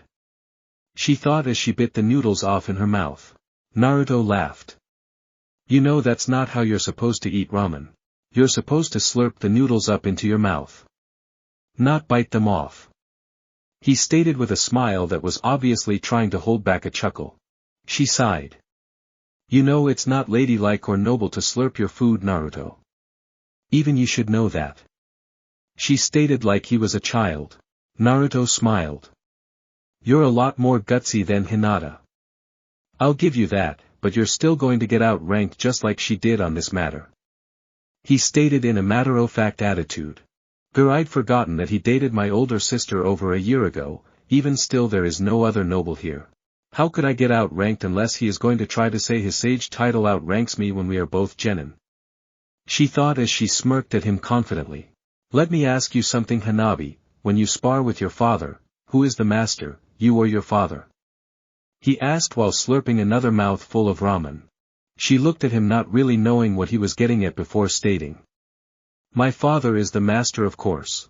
He looked at her carefully before saying his next words.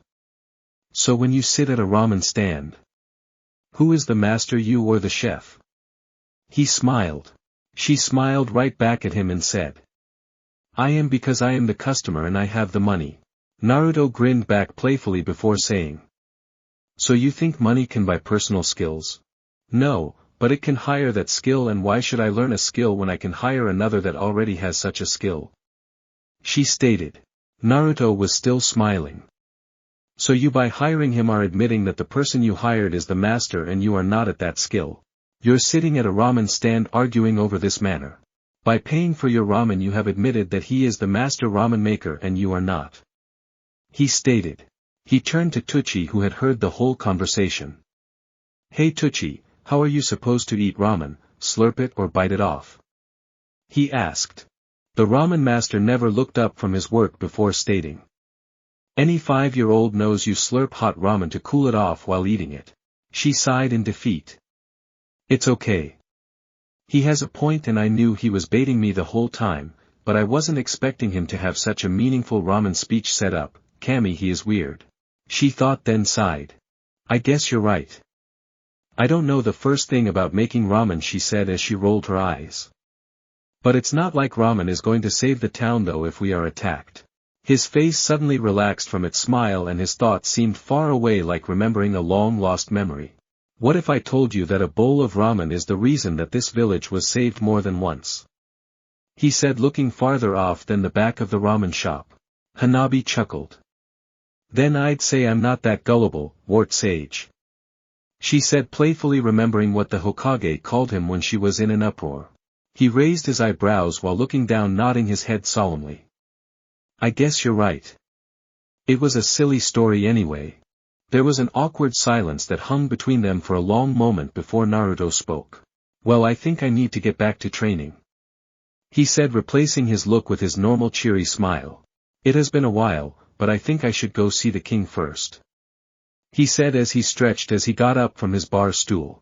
Wait, hold it, what king? We aren't a monarchy. We don't have a king. What the heck is he talking about? She thought in confusion. Naruto left some money on the counter and started to walk away before turning back around saying, I'll be at the training grounds in an hour and I hope you're not going to be hiding this time because I've got something to give you. He said and then leaped away. Chapter 3, Training with the Sage. Hanabi was confused. Who's the king? What could that crackpot have to give me? Most importantly, I think he wasn't just messing around about that bowl of ramen saving the village. What am I saying? But he did seem more serious than he had been all day. The way he acted when I called him wart sage. He seemed shattered for a moment, then he left. Oh Kami, I think I might have messed up. I should follow him. At least I can find out who this so-called king is. She thought. Here is the money for my meal. She said as she put the money down before leaping off after Naruto. Hey wait. Tucci said. This is way too much, besides Naruto already paid for both of you. Oh well, it's a girlfriend of Naruto's. She'll probably be back tomorrow. He sighed. I'll give her the change then I guess. These kids and their disrespect for money these days. He stated as he shook his head back and forth.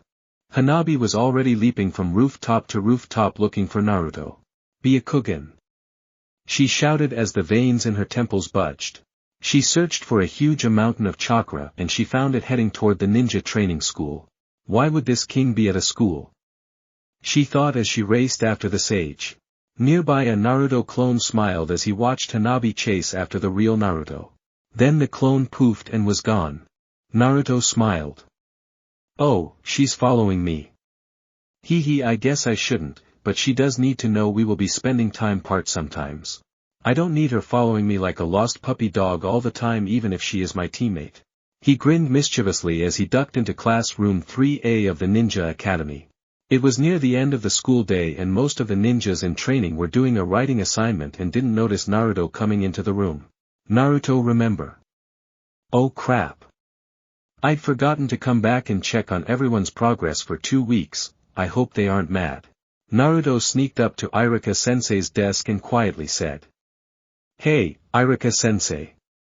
How have they been doing with the clone jutsu? Iruka jumped and let out a small sound. All the students looked up and the chaos ensued. In a flash Naruto was surrounded by most of the students in a giant hug and they were all talking at the same time excitedly. But Naruto couldn't understand anyone because they were all too loud. He knew what most of them wanted was either, look what I can do now or teach me another jutsu. Iruka got the look Naruto was giving him. He sighed.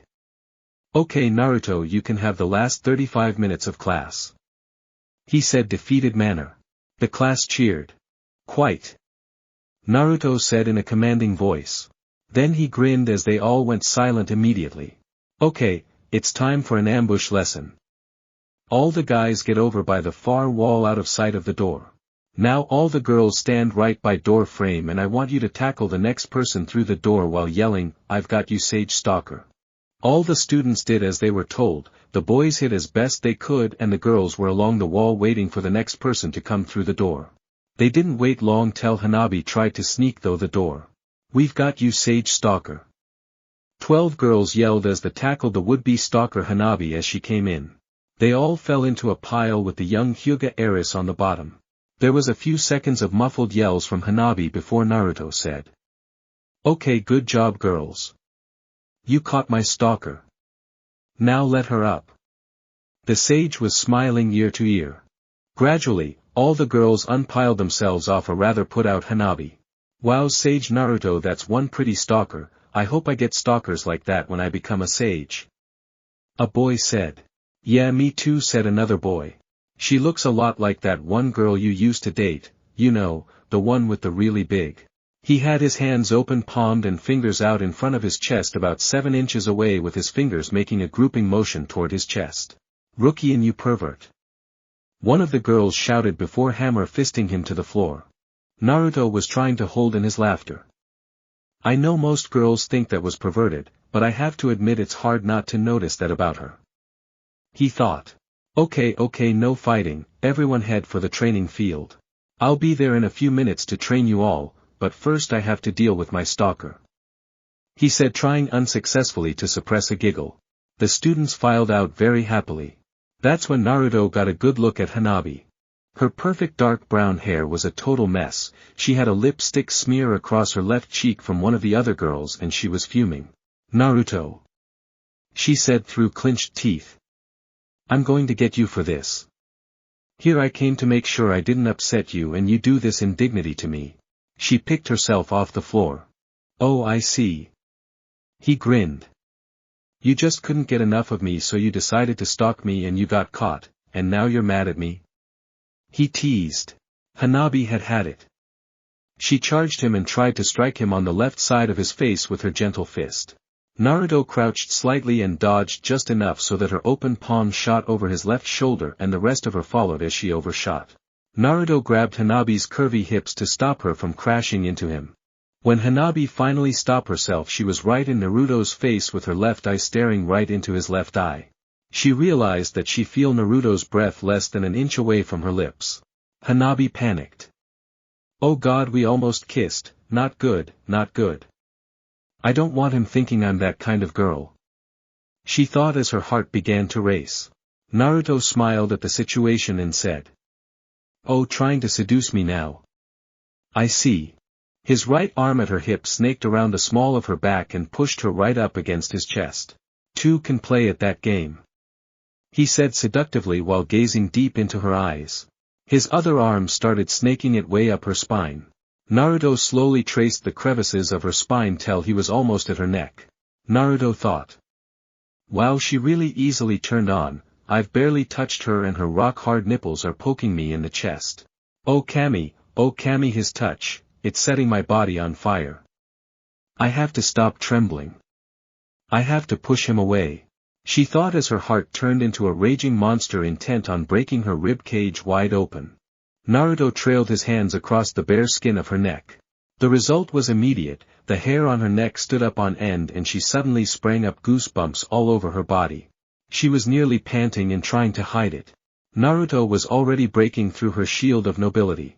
The sage reached the base of her hair and gently wiggled his fingers into her thick locks of hair, ever so slightly dragging his nails against her scalp. Her trembles turned to near spasms. Oh Kami, make him stop, no, don't make him stop. My head says no, but my body keeps saying yes. This is so frustrating. She mentally warred with herself. Naruto took his painfully slow time wiggling his way through her hair until his hand was firmly supporting the back of her head. Oh crap, he's caught me, I can't turn my head or anything. Honestly though, I really can't wait for him to kiss me. Please hurry, what am I saying, I just meet the guy. But I can't help it. I hope he kisses me soon. I don't know how much long I can keep from making too much noise. She warred on. Naruto knew he was in complete control now. It was actually obvious as Hanabi had wrapped her trembling thighs around one of Naruto's legs without realizing it and was squeezing his leg rather tightly into her private area. Naruto leaned her head back and softly dragged his lips from the crook of her neck to her earlobe. She didn't shy away, she actually leaned toward him while he was doing this. He then softly dragged his lips across her left cheek down across to the edge of her mouth. He brushed his lips across hers a few times without kissing her, but he could tell she was moving her lips every time he did this, expecting it. Naruto slow dragged his lips back to her earlobe and gave her a playful bite. Tell me what you want, he said in a deep seductive voice. Her thighs tightened and trembled harder in response as she bit her lip. I want. Gum. Iruka-sensei cleared his throat loudly. Naruto looked over and saw his former sensei with a scroll in hands covering his face and over a foot above his head even as his head was crouched down on his desk. The scene had obviously become too much for him to bear any longer and he was using the scroll to block his view of the uncomfortable foreplay happening in front of him. Hanabi started. She looked at herself and turned beet red at the way she was straddling Naruto's leg. She quickly released Naruto and promptly fought her wobbly legs to stand before failing on her butt. Naruto laughed at her feeble attempt to stand. It's okay, that jelly legs go away in about 10 minutes. You really are a cherry getting that way from so little. He teased and laughed again. She blushed even redder. Yeah, how long does the feeling of wanting you jump you last, because it's a lot worse than the wiggly legs. She thought in frustration that Iruka was in the room and stopped him, yet happy he did at the same time. Naruto, the class is waiting for you. Iruka hinted loudly while still covering his face with a scroll. Right, Iruka-sensei. Hanabi, remember you're to be at the training ground in 45 minutes. Multi-shadow clone jutsu. He yelled as 30 shadow clones appeared and they all filed out like a troop of soldiers to a cheering class of students. Iruka finally put down his scroll to see Hanabi barely keeping herself upright plopped on her knees lazily. Oh Kami, aren't you Hyuga heiress?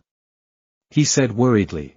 Her head was hanging limply on her shoulders and she gave him a half turn of the head and said, yeah, that's me, I'm going to take a nap.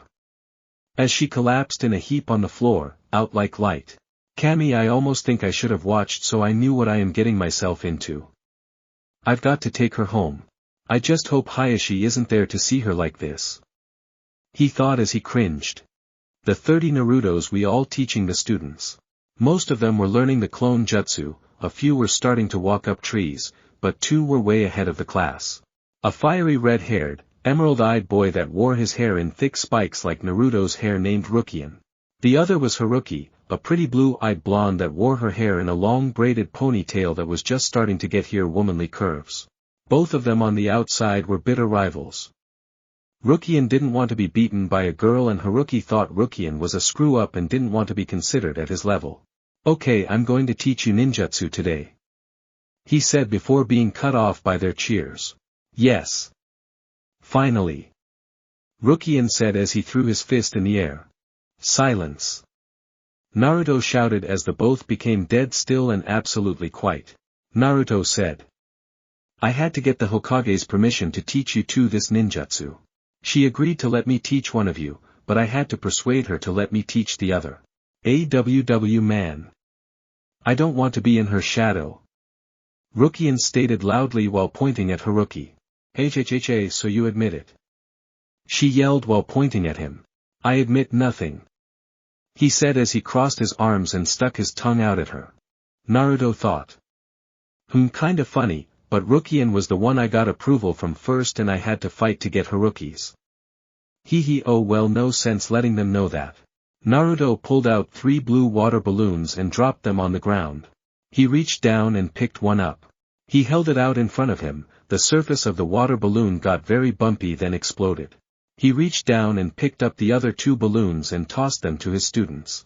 "Now it's your turn." He smiled. "Ha, this ought to keep them off my butt for a while," he thought. Iruka-sensei managed to drop Hanabi off at the Hyuga house without a problem by telling them she sparred with Naruto and he used genjutsu to put her to sleep. Kami, what a lame excuse, Naruto and genjutsu shouldn't even be in the same sentence, he thought while hiding his face with his hand in shame. Hanabi was lying on her bed some time later and she could hear the water in the bathroom running. She knew the servant was running the bath for her, but she didn't want to get up. She was too relaxed and just wanted to sleep in her soft bed. The bathroom door opened and stream followed out into her bedroom. "The bath is ready for you, Hanabi, and I've set out a fresh change of clothes for you. Don't take long, Sage Naruto expects you at the training grounds in 20 minutes. The servant said as she left the room. She groaned, pulling a pillow over her face. "How can I face him? I practically humped his leg." "Wait, I think I did hump his leg." She blushed. She threw the pillow off her face and then headed to the bathroom to clean herself up. She touched her cheek in front of the mirror where the tree branch had struck her, leaving a mark. It was gone, like someone had healed it. She discounted it. "Maybe it didn't hit me as hard as I thought." She showered quickly and put on the fresh cloths the servant had set out for her and headed off to the training ground with dread in her thoughts. When she arrived, she stood on her normal tree. She saw the normal scene. Hundreds on Naruto's doing everything from walking on water to practicing the pervert snuggle. "So are you going come down and train, or are you going to stick to the peeping Tom routine?" Naruto stated from right next to her. Hanabi jumped so badly she started to fall from the tree she was in. Naruto grabbed her, wrapping both arms around her and gently leaned into her fall. They both flipped over slowly in the air, landing perfectly upright on the ground. Damn that show off. "I don't care what he does, I'm still telling him off for pulling that stunt at the academy." Naruto let her go and headed back to the center of the training ground with a smile. "Now wait a minute," the young Hyuga yelled. "What the hell was that at the academy you pulled? Maybe I should let my father or the Hokage know how you assaulted me." Naruto turned back around and almost instantly closed the gap of 25 feet between them. Hanabi wasn't expecting Naruto to move that fast and it took her a second to refocus her eyes on him. Naruto's brilliant sapphire eyes were now cold orbs of steel and his look was so stern that she could have sworn it was her father using a henge jutsu to look like Naruto. "Go ahead and tell them, of your failure." His voice was sharp and accusing. Failure.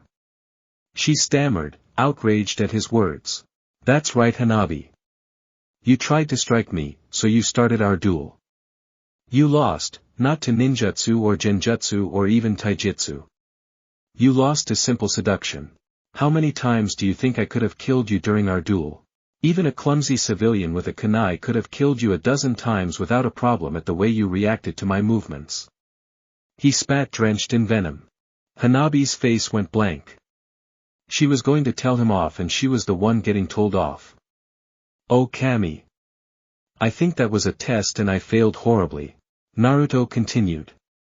It took all of what? 8 seconds before you were willing me to continue? Before Iruka-sensei interrupted, I was about 2 seconds from drop you on your but anyway. Hanabi didn't move her blank look, but she blushed a shade of bright red. Naruto said. One of the most basic tactics is to henge yourself to look like a teammate.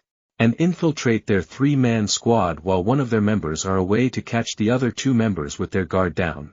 How easy would it be to slip some poison into their food when they aren't looking, when you think they're a friend and you're not watching them like a foe?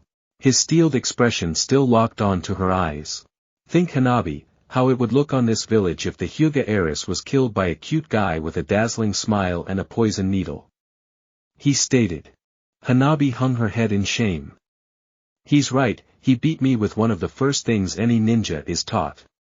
Know your enemy and know your allies. Naruto thought. I think I was a bit too hard on her, but it's for her own good and the good of the team. Kami knows I get enough attention from horny young girls already. I don't need one in this team making things worse. Naruto knew this all too well. Once the village realized Naruto was one of the most powerful ninjas in history and that he saved the village a number of times. The girls just started coming out of the woodwork trying to date him. Naruto even had his own female fan club. At first he thought it was so cool. He soon realized that having 50 horny young women chasing after you got old really fast. He started dating Aion just to get them to leave him alone back then. He asked her to pretend to be his girlfriend because she was one of the few girls in town that seemed to hold no romantic interest for him just to get so peace and quiet. The only reprieve he'd gotten from this attention over the last 2 years though was when he dated Sakura. The rest of the girls in the village were far too scared of the Hokage's apprentice to make a move on the sage when they were dating. Hanabi lost in her thoughts. I'm such a fool for even thinking he liked me that way. How is it so many guys tried to court me from other noble houses lately and I turned them all down with barely a thought, but a few hours with Naruto and I'm humping his leg. A fine heiress I'm going to be. She thought sarcastically. She sighed. I already know the answer though, all my courters wanted to date the Hyuga heir, not me, Hanabi Hyuga. Naruto never looked at me that way, he just sees me as Hanabi. I guess that's why I just can't seem to get my guard up around him. The courters were so stupid sometimes. Some 40-year-old lord from lesser clan actually tried to get father to set up a arranged marriage with me when I was 12 years old for the good of the village. PSJHA right, more like the good of their clan. The Hyuga clan is already the most powerful in the village. Who would we arrange a marriage with that would benefit us? The Hokage herself? Thankfully the Hyuga clan doesn't set up arranged marriages with lesser clans. Father wants to preserve our Byakugan. He already told me I could pick my suitor, but father wouldn't approve of anyone but the strongest of ninja for the heir of the clan. Hanabi felt 2 strong hands grip her shoulders. She looked up at Naruto. His steel eyes had changed back to their normal blue and he looked at her in concern. I'm sorry. He said earnestly. I'm being too hard on you. After all we did just get put on the same team. What did I expect? No. You're right. She admitted while shaking her head back and forth. I'm sorry I lost control like that. I just wasn't expecting you to be testing me like that, Sage Naruto. She said with a bow of her head respectfully. Naruto's eyes widened slightly. Maybe she is a noble after all. She just called me by my title. Admittedly I normally don't like it when other girls refer to me like that, but this time it was appropriate. He thought. Well. I didn't set out to test you like that. I expected you to push me away and get embarrassed so you wouldn't want to fight anymore. I wasn't expecting your reaction. When I realized how into it you were I was going to drop you, but Iruka-sensei broke the moment first. He confessed. Again I'm sorry. She said, still blushing and looking away from him. Naruto smiled. It's okay, it's forgotten, but now we need to get started training. I don't suppose you're really gifted with making clones? He asked curiously. Well, not really, we only use them for distractions sometimes and we never hold them long. We don't really focus on building the chakra for using jutsu like other ninjas.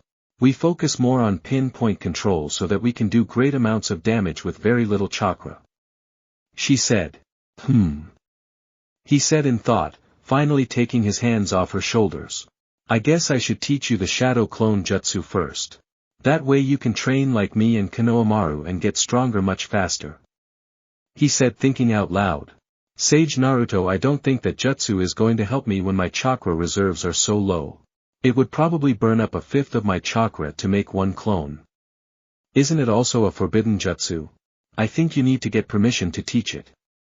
She said shyly. Well, it is forbidden, but not for the reasons you might think, and no, I don't need to get permission to teach it. There isn't anyone in the world that knows more about that jutsu than me, but you have to promise me something before I teach it to you. He stated seriously while looking at her. Isn't it just a jutsu to make a clone that has physical form? I see the advantages, but why would I need to promise you something before you teach me it? And what do I need to promise? She asked, eyeing him curiously. He smiled at her. The shadow clone jutsu is forbidden because of its secret. If you learn to use it the way I have and the way a few others have, you can become a lot more powerful in a short period of time, but there is a huge risk. Before I tell you any more, you have to promise me, in a contract, that you will not tell anyone its secret as long as either me or Konohamaru is alive. He said sternly. Hanabi took some time to think. It sure sounds like he's pulling my leg about it being such a powerful jutsu. I mean, what's the big deal? It's just a clone with physical form. Sure, you can make it 2-on-1 in a fight, but it cuts your chakra in half. I know it's a forbidden jutsu, so there has to be a reason for it. If it was just a physical clone, then it wouldn't be forbidden.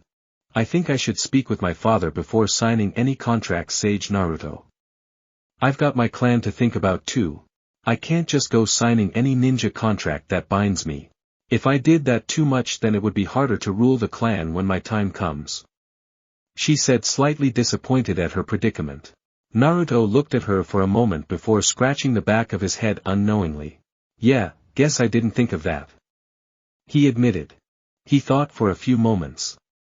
Well, how about for now I teach you the shadow clone jutsu on your word alone that you will not tell anyone else how it's done. But I will not teach you the secret of what makes it forbidden until you have your father permission. He said as he hammered his fist into his open hand at his idea. She thought blankly and then sighed in defeat. I guess, I promise not to tell anyone how to do the shadow clone jutsu or reveal anything I learn about it. She promised. Naruto smiled at her happily. Good. You already know how to make a clone using just chakra, right? He asked Hanabi. She was starting to grin. Yes, Sage Naruto. She stated. Naruto moved behind her and moved her into the correct position to perform the shadow clone jutsu. Now I want you to only focus on your shadow. For a normal clone you just make an illusion with your chakra. For this one you're going to use your shadow to make a physical clone that will have half your chakra. He said. Naruto moved back in front of her and got into the same position. Now you're literally going to make another copy of you, but you can't split your own body. That would of course kill you. So what would you use as a template to make a clone? He asked her. Oh, that's why it's called the shadow clone jutsu. That is so simple. I wonder why no one else seemed to figure it out before. She thought as her eyes light up. She smiled. My shadow, of course it makes so much sense to me now. I always thought you used shadow chakra to make them. Naruto laughed. Yeah, that's what everyone thinks, but nope, it's just plain old chakra. Now remember, while you're making your clone you have to give it half your chakra. He said sternly while waving his finger at her. First though, I want you to watch me do the jutsu with your Byakugan and pay close attention to how the clone is formed. He said. Hanabi, still in the jutsu form, activated her Byakugan and watched Naruto, then looked away. Naruto, there is something you should know before doing that. She said. Naruto looked at her, puzzled with his hands in the crossed-fingered pose. What's that, Hanabi-chan? He said curiously. Well, you know you have a lot of chakra, right? To the Byakugan you're actually like a near blinding light of chakra. Do you think you could make a shadow clone with a chakra level closer to mine and do the jutsu? She asked awkwardly. Oh, I didn't realize that. Yes, I can do that. Shadow clone jutsu. He said with an innocent look. A Naruto clone appeared and the real Naruto ran about 200 feet away. Okay, watch closely, I'm going to try forming it as slowly as possible without it failing, but that's still going to be half a second at most. Ready? The clone asked. Yes. She said respectfully. Shadow clone jutsu. The clone said. The clone did the jutsu a few more times before Hanabi spoke. I think I see, but I'm not sure. It looked like you created the chakra network then pumped it full of chakra and the clone appeared. It didn't seem to use the shadow as a template per se. It looked more like you used it as a rough outline. The clone Naruto eyes widened in shock. You saw all that by seeing it just 3 times. Then the clone smiled ear to ear. You're going to get this a lot faster than Konohamaru did. The clone cheered then dispersed. The real Naruto came back with the same smile as she deactivated her Byakugan. Okay, give it a try, Hanabi-chan. He said. She stood still, concentrating her chakra into her shadow with her hands in the tiger seal before shouting. Shadow clone jutsu. There was a puff of smoke then nothing. She got flustered. Shadow clone jutsu. There was another puff of smoke and there was a clone there, but it looked nothing like Hanabi. The clone's head was way too narrow, its shoulders were 4 feet wide and its waist 5 inches wide, its hips were about right and its feet were half the size it should be. The result, the clone toppled over backwards and flung its limbs like a turtle on its back.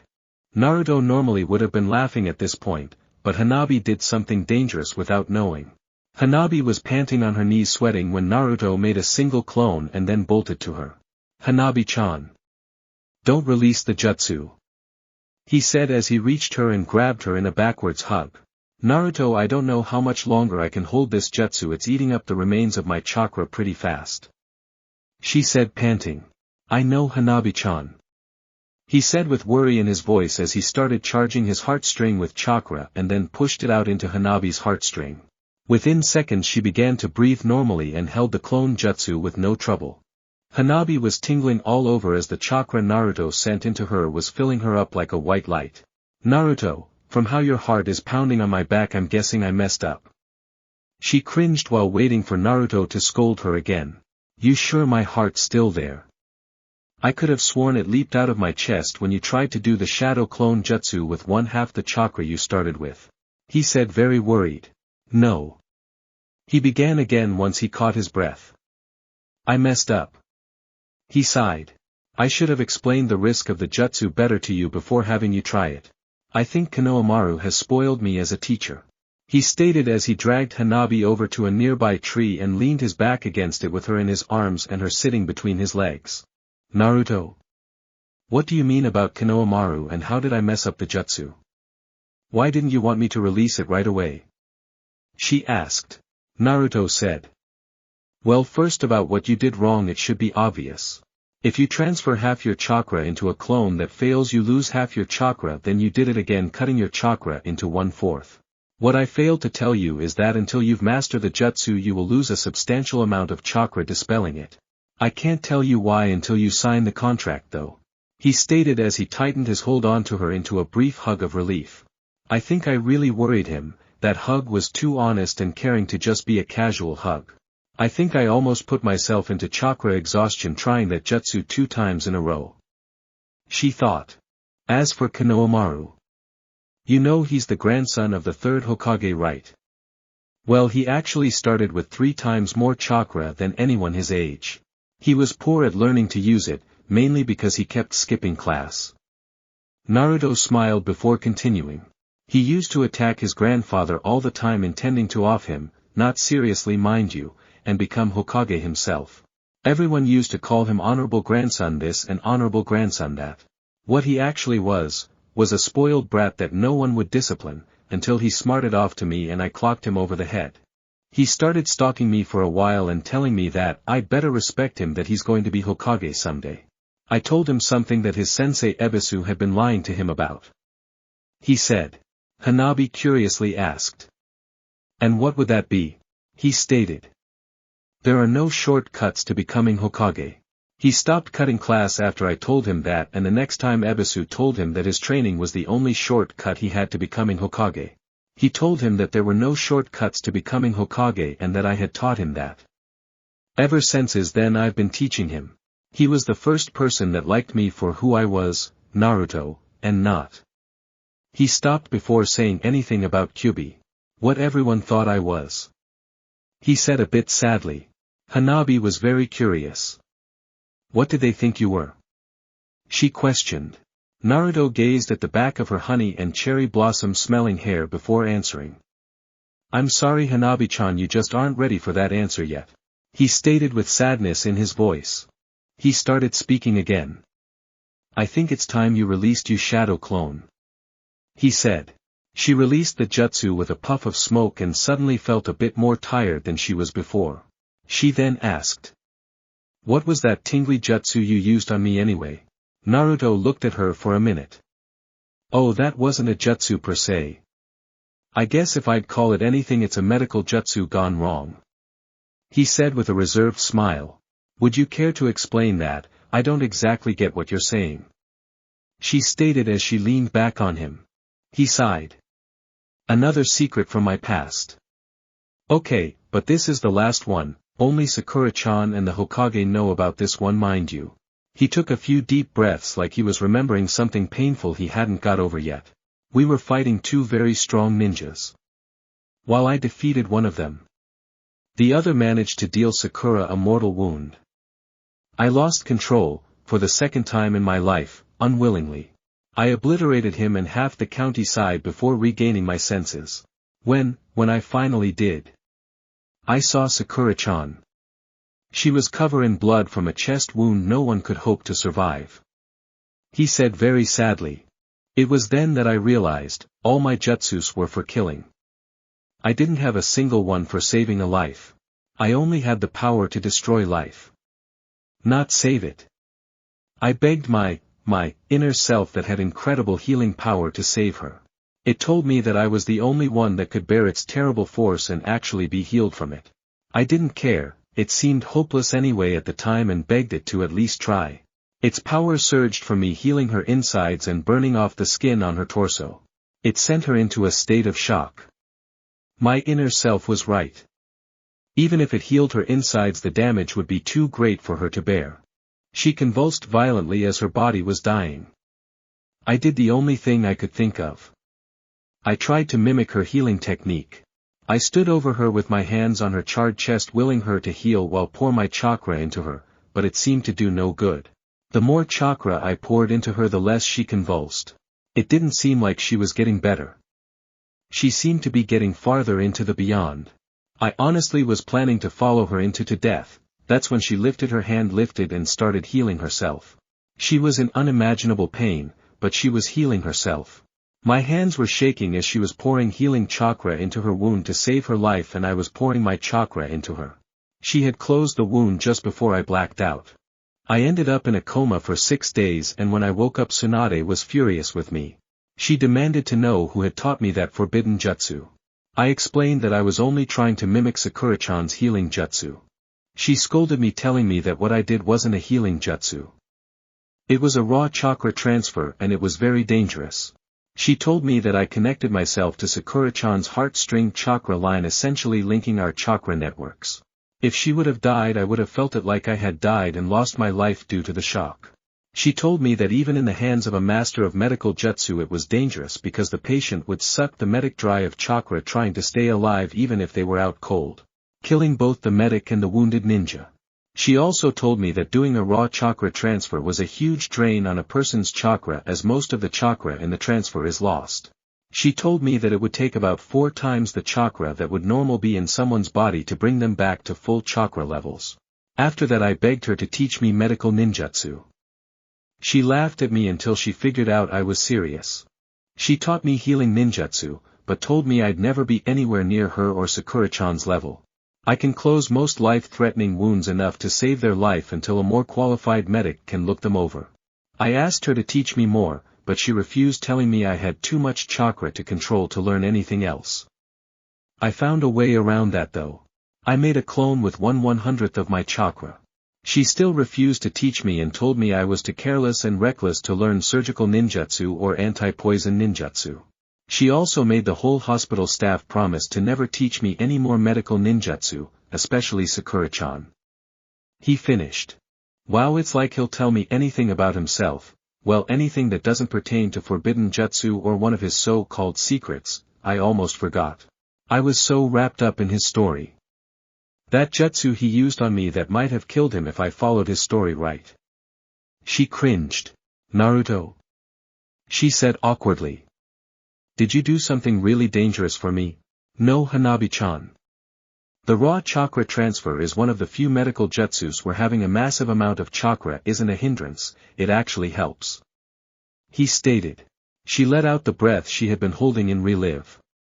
Good, I'd hate to think what the Hokage would do to me if you got hurt because of me. Hyuga heir or not, I don't think she'd care from what I saw at the restaurant today. I think she'd kill me. She said a bit worried. I don't think so. She probably would have just punched you a few times, wait, that might kill you. He teased. She gave a worried look over her shoulder at the sage and said. Hey, come on. Don't even joke about that. Naruto laughed. Hanabi suddenly became self-conscious about being in the arms of a man she hardly had known for 3 hours. Hanabi moved off his chest and sat down right in front, eyeing him carefully. She narrowed her eyes at him and asked. Why is it when it comes to me all your jutsus seem to involve snuggling? She continued to eye him. Naruto tilted his head and gave her a thoughtful look. I told you the jutsu question was the last question I was going to answer. He said. She retorted with a grin. But you answered the, did you do anything dangerous, question. He smiled right back at her. That was just clarification on the first question I was already answering, besides, don't you know my nindo? She rolled her eyes and signed. I don't back down and I never go back on my word. She stated a bit frustrated. His smile returned. Good, then you know we have to get back to training too. First we need to talk about your self-image though. He said. She gave him a questioning look. My self-image? What about it? She asked, a bit puzzled. Well. He started. Your clones, when you first try this jutsu or any other clone jutsu where you make a physical clone, reveals a lot about the user's self-image. With yours the head was too narrow, meaning you want your face to be narrower. The shoulders were way too big. This is a common mistake for a girl who thinks her breasts are too small, they tend to make the whole shoulder to stomach area bigger. Need I go on with your waist and feet? I think they are self-explanatory at this point. The only part of you that looked remotely right was your hips. Tell me, Hanabi-chan, who is it that you feel is prettier than you and that you want to look like? He said thoughtfully. Hanabi got visibly nervous at this question. She wrung her hands and her eyes darted from side to side.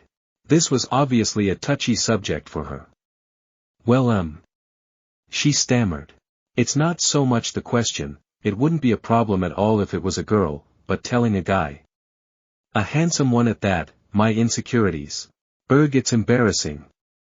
I'm not that comfortable with him yet. She mentally screamed to herself. It's Hinata, isn't it? He stated flatly. She blushed. Kami. Is it obvious to him just from my clone, or is this another one of his weird abilities? She spoke meekly. Yes. Naruto sighed. That's something I'll never understand about girls.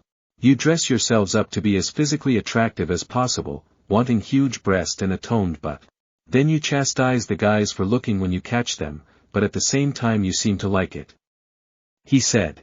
So tell me, why do you want to look like Hinata?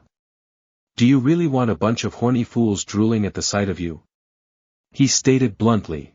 She spoke shyly. Well, not exactly, but when you're walking next to someone and they all look at her that way you feel inadequate, so to speak. Sometimes I want them to look at me that way and hope they want to get to know me. She said shyly. Naruto rolled his eyes at her. So let me get this straight, you want to look like a sex goddess and have a guy love you for your mind? Do you realize how insane that is? He said. She glared at him.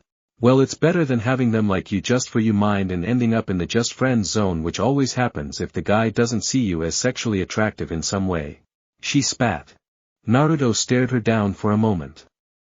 There is no way you'd have experience of something like that at your age. Whose words are you spouting? He said, eyeing her like he was boring into her soul.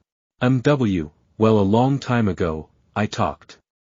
She said before he cut her off. Eno. He stated flatly. She stammered, yes, I talked to Eno.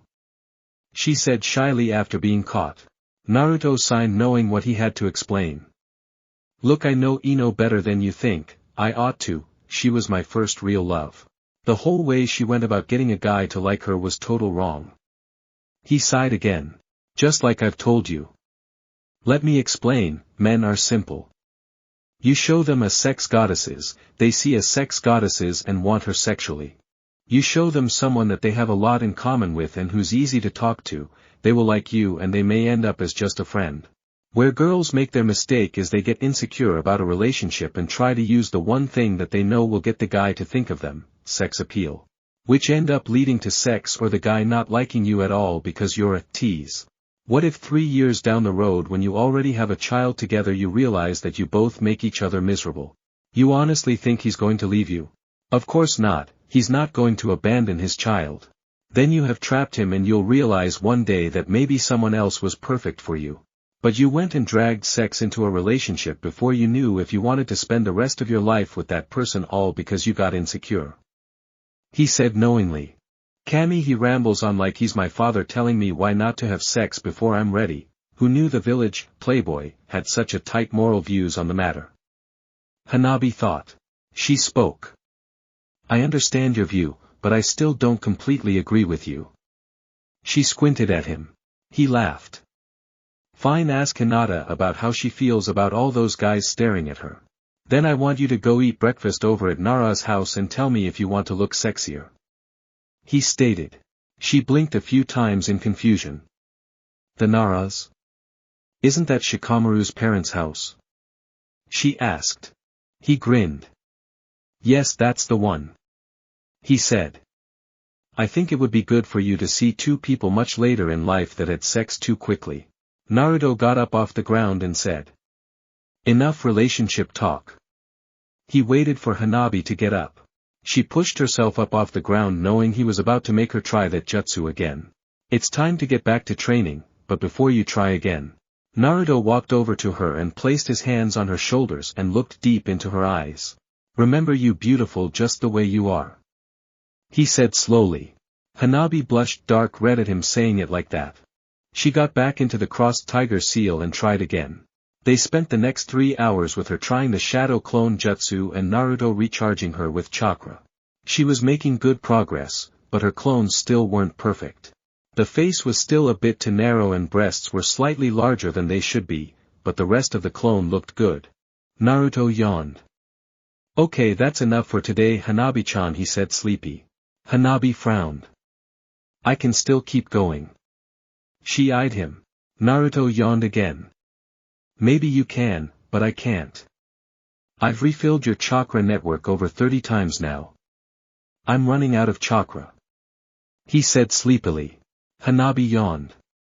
Darn you. Your yawn is infecting me, now I feel all sleepy too.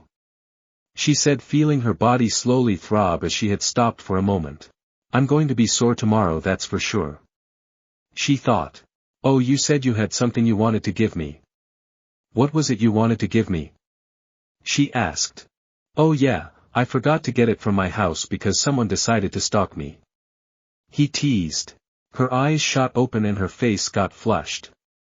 I was not stalking. I was just following you. She said awkwardly. You were following with the intent of not being seen, that's stalking. He said flatly. Hanabi wanted to argue but was too tired. Naruto, I'm going to go home now to get cleaned up. She said. Naruto stood up and finally released the clone he made before dashing off to charge Hanabi with chakra the first time. The sage became noticeably less fatigued after that. Hanabi, before you go. Would you like to have dinner at my place tonight? He asked. Her eyes went wide from shock. Okay, I can write off most of the other things I've misunderstood, but that defiantly sounded like a date request, maybe more than a date. She thought with both a bit of excitement and a lot of dread. Are you asking me out on a date? She asked stunned. Naruto was shocked for a second then laughed. Sorry, I didn't mean for it to sound that way. He admitted as he rubbed the back of his neck in slight embarrassment.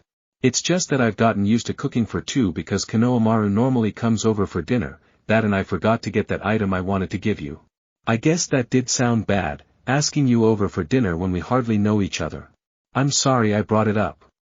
He said innocently with a short laugh. I'll just give it to you tomorrow whenever you show up to train. The sage said and turned to leave. Crap, don't just stand there. The guy has been feeding you his chakra all day and teaching you. He used a forbidden jutsu just because he was worried about me. Think fast. Ask him something, anything. Her thoughts raced. What are you making for dinner? She asked slightly coyly. Naruto turned around to see her acting shyly. He eyed her carefully.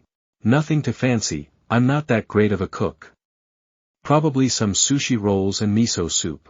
It all depends on what one of my clones brings back from fishing. He said. She smiled sweetly. If it's okay with my father, I'll join you. Where is your house at? She asked. Naruto laughed. Did you forget lunch, Hanabi-chan?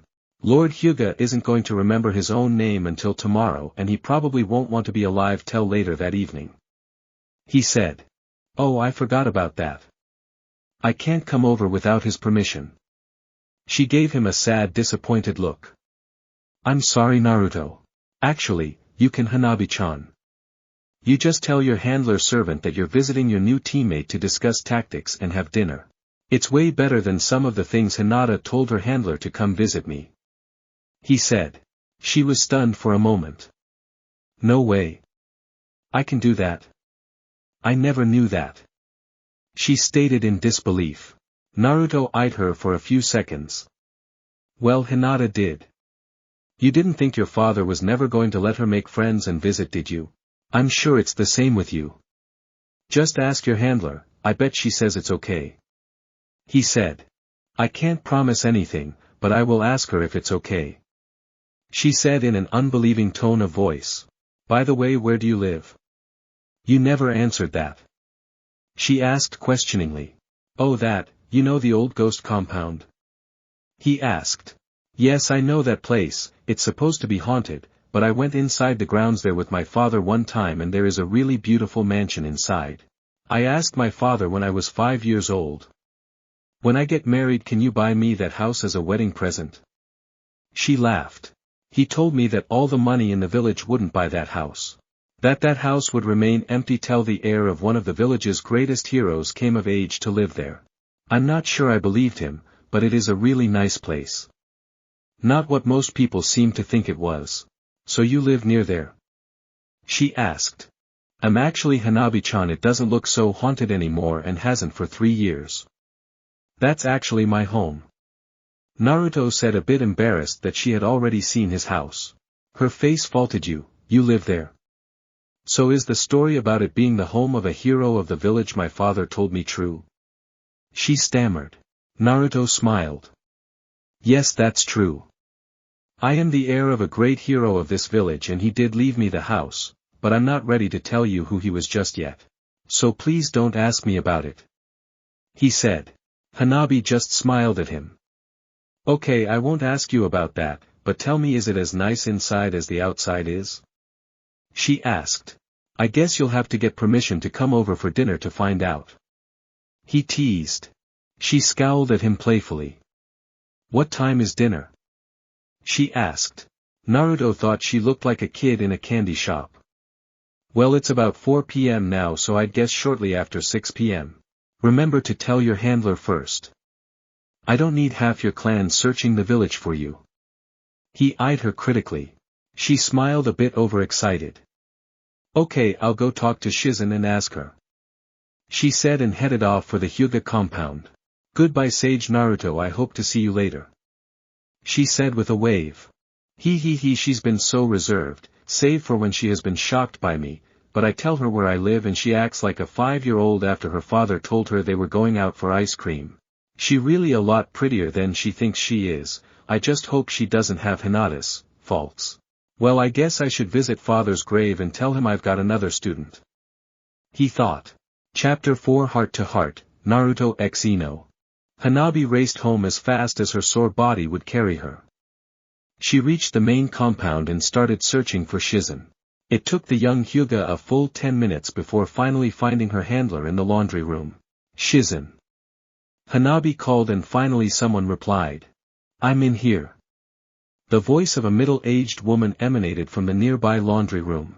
Hanabi walked into the room with a slightly puzzled look of her face. What are you doing in here, Shizen? It's not your job to do laundry. She stated in confusion. Shizen was on her knees in front of huge washing basins scrubbing clothes. Shizen was in her late 30s with straight brown hair pulled up in a bun over her head with brown eyes, and she looked too thin. She was wearing an old brown jumpsuit. Shizen replied. Oh, Keikai is sick, so I'm filling in with some of the maid duties till she's better. What is it that you need? Hanabi was a bit nervous and shyly asked. You know, I just got put on a squad, right? Well, Naruto asked if I wanted to have dinner at his house, and I was wondering if it would be okay if I go. Shizen eyed her for a long moment that made Hanabi a bit uncomfortable. Did he ask you out on a date already? She stated bluntly, which was very unlike her. Hanabi became slightly nervous. No, well, I thought that's what he was asking at first, but come to find out he is just used to cooking for 2 people, and it seems Konohamaru isn't coming over tonight. She said, moved defensively, then she wanted to appear. Shizen continued to eye Hanabi, no sure if she should believe her. She bluntly asked. Do you like him? Hanabi's eyes widened at her question before saying. What? She repeated louder and slower, do you like him? Hanabi blushed a light shade of pink. We only just meet. Well. I did see him a few times when he was dating Hinata, but we never talked much more than a greeting. She said. Hanabi continued. He's probably the strangest person I've ever met, to be honest. 1 minute he's a total goofball. The next he's a wise teacher.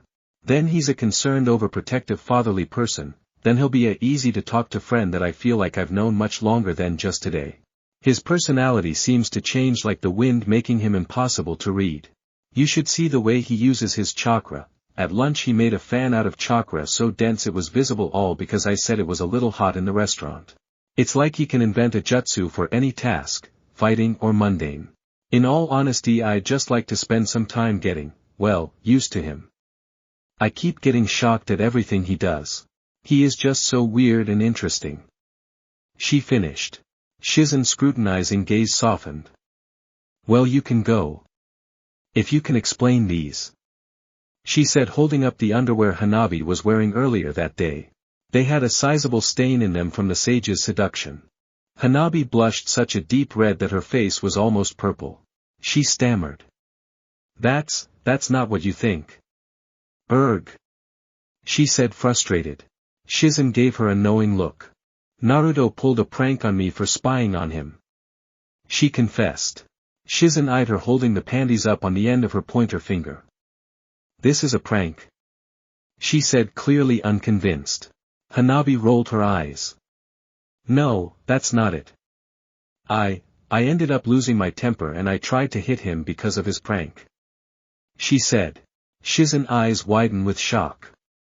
You tried to strike a sage? Do you realize just how powerful he is? The only one in the village that's even on his level would be the Hokage herself. She scolded her. Hanabi sighed.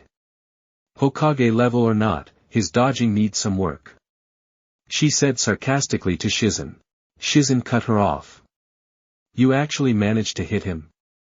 She asked in a stunned manner. Hanabi replied. No, he moved just enough to dodge it, but it left me in a compromising position. We nearly kissed. He thought I was trying to seduce him and seduce me back. He didn't touch me anywhere inappropriate. She quickly reassured her handler. I wanted to let him go and get away, but my body wouldn't obey me. It was so frustrating to lose control like that. She said embarrassedly. Later when we had to train together, I went to chew him out for that and he ended up chewing me out instead. It turns out he was testing me and I flunked pretty badly. He told me any cute guy with a poison needle could kill me without a problem. He actually chastised me about sex like he was my father telling me to wait until I knew when I wanted to spend the rest of my life with a guy, before having sex. She said as she looked down in shame at herself. Shizen smiled at her. Well, I don't really like the way he tested you, but he is right about that whole waiting thing. I guess you can go, your father's going to be in the hospital tonight anyway. I'm sure you already know why. She said knowingly. Hanabi was dumbfoundedly shocked. No way. I can go. She stated unbelievingly. Shizen just smiled and said. Sure you can.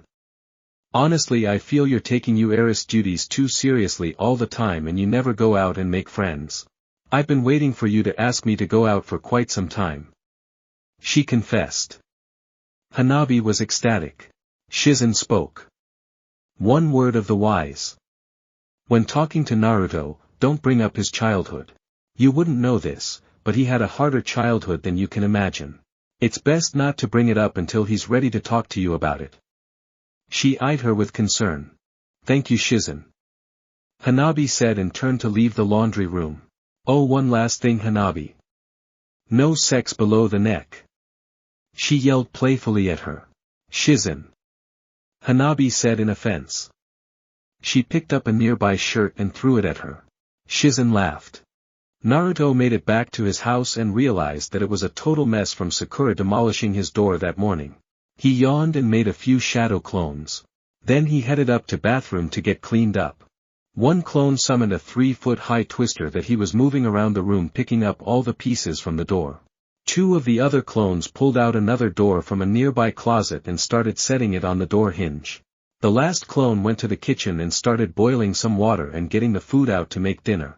When the 3 clones finished cleaning, they poofed away. Soon afterwards another Naruto clone came through the door holding a fishing net with some fish in it. The clone went right into the kitchen and dumped the fish into an aquarium near the stove and dissipated into smoke. The cooking clone stopped cutting up vegetables and walked over to the tank to see what he was going to cook tonight.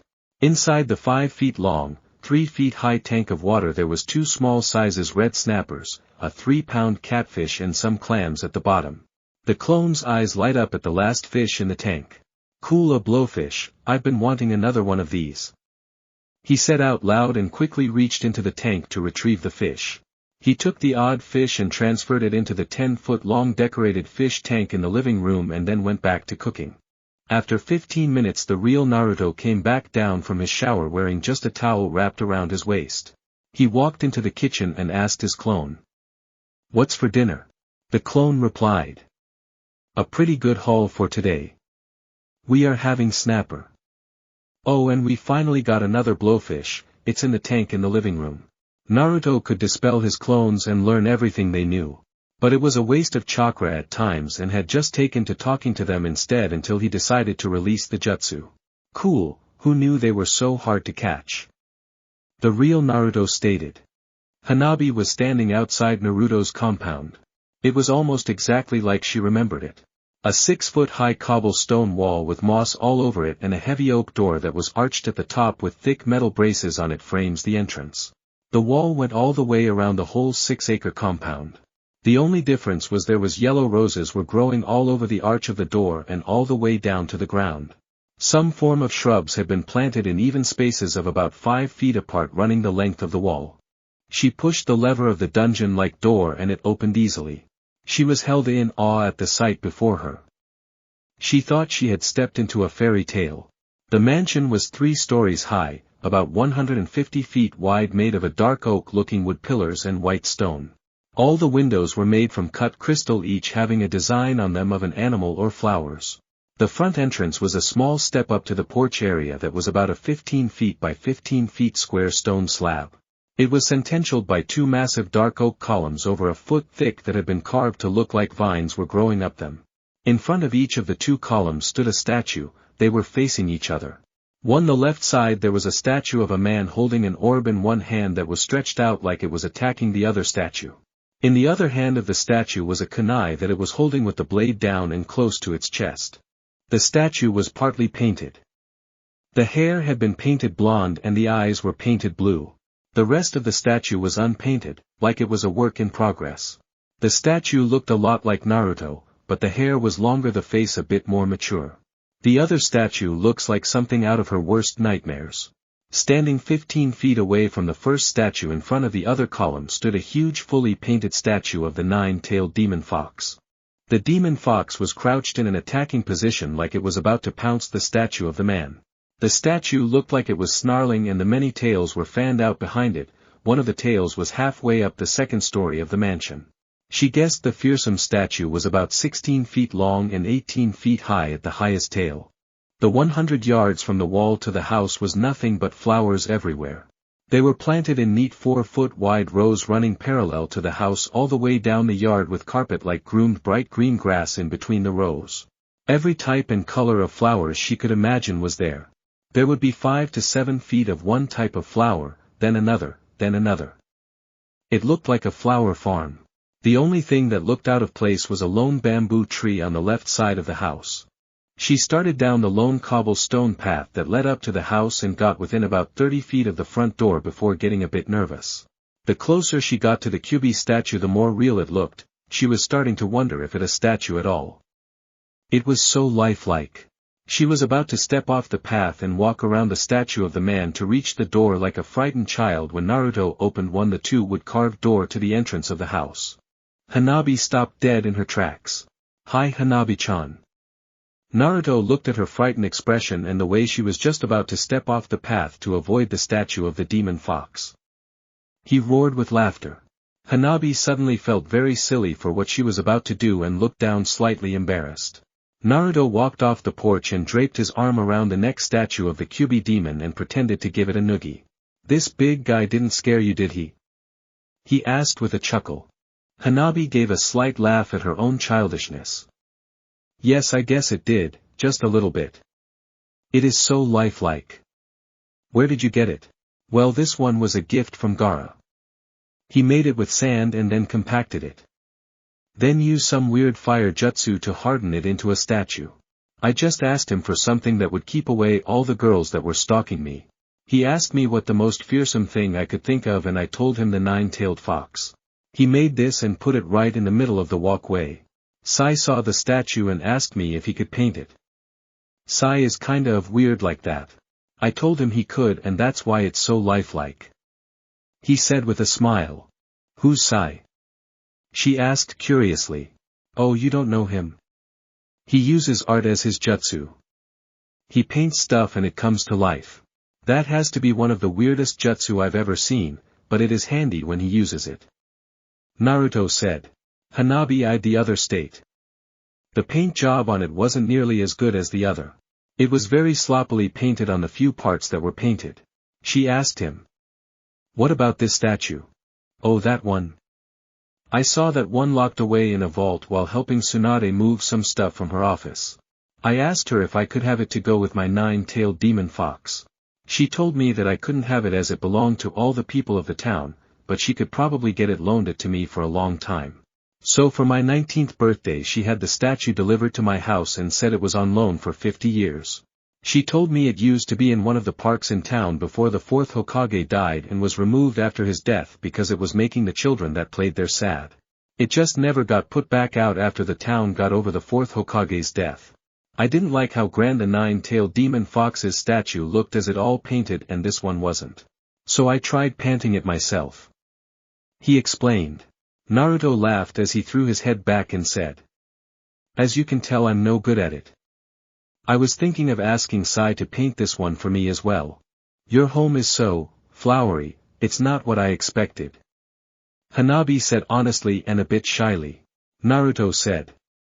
"Yeah, me either, this place hadn't been lived in for over 16 years when I got the place. As you know, it wouldn't be lived until the heir of the estate became of age. Even though no one could live here, the hospital grew herbs for medicine and Eno's family grew rare flowers here to keep them safe where no one would mess with them. The council would sometimes borrow scrolls from the library inside, but largely the place has remained untouched," he said. "It's the most beautiful place I've ever seen," she stated in awe. Naruto smiled. "I'm glad you like it. I'd give you a full tour of the place, but it will be getting dark soon," he said still smiling. Hanabi looked at the sky. It was already turning a dark orange, signaling the coming of dusk. "Come on in, dinner is almost ready," he said, waving her inside the door. Naruto turned around and walked inside. Hanabi walked inside thinking it would be furnished like a palace. To her surprise it really was, a ninja palace that is. She took off her shoes at the door and walked around while Naruto headed straight through a 10-foot arch into the nearby kitchen.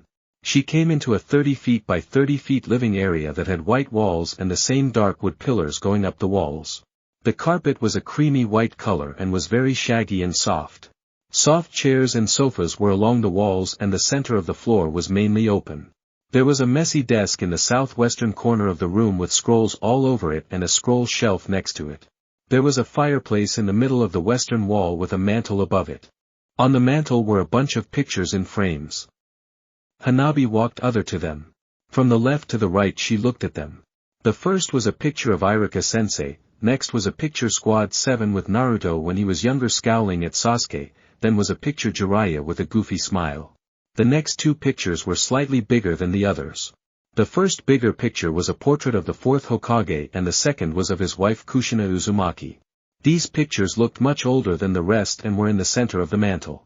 The next picture was of Naruto lying on the ground with Eno straddling him in a field of flower a moment before they kissed. And then was a picture of Naruto holding hands with her blushing sister Hinata outside Ichiraku's Ramen. The next picture seemed to be the most recent and was of Naruto kissing Sakura on the cheek at a park.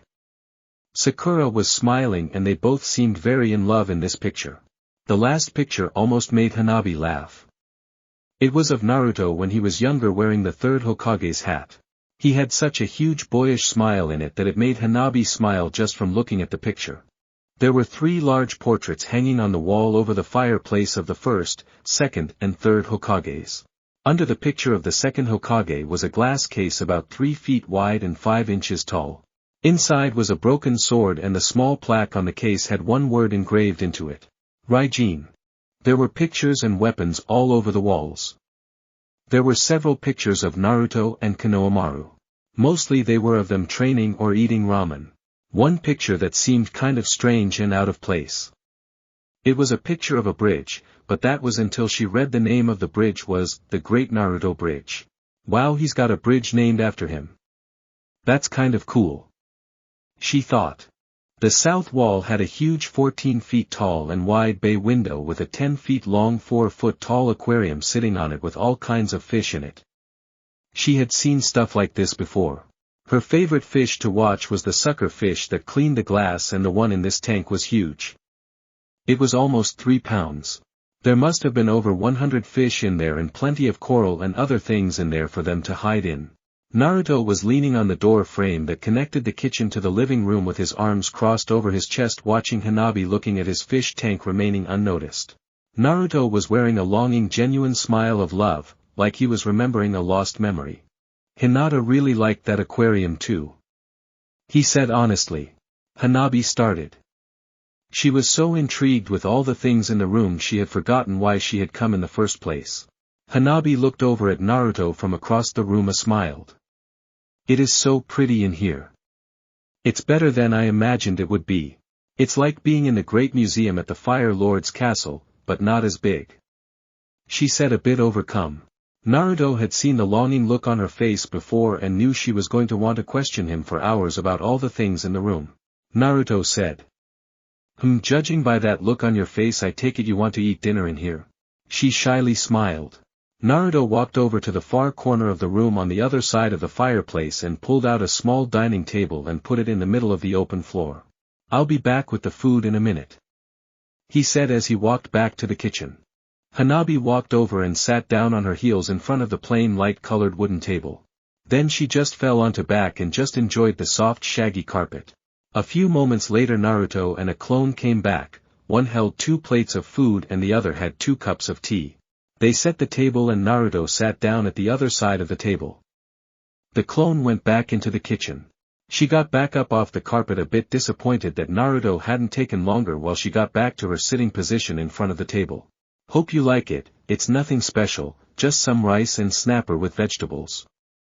My clone is getting the soup, he stated. The clone came back with the soup and left again. Itatekimasu.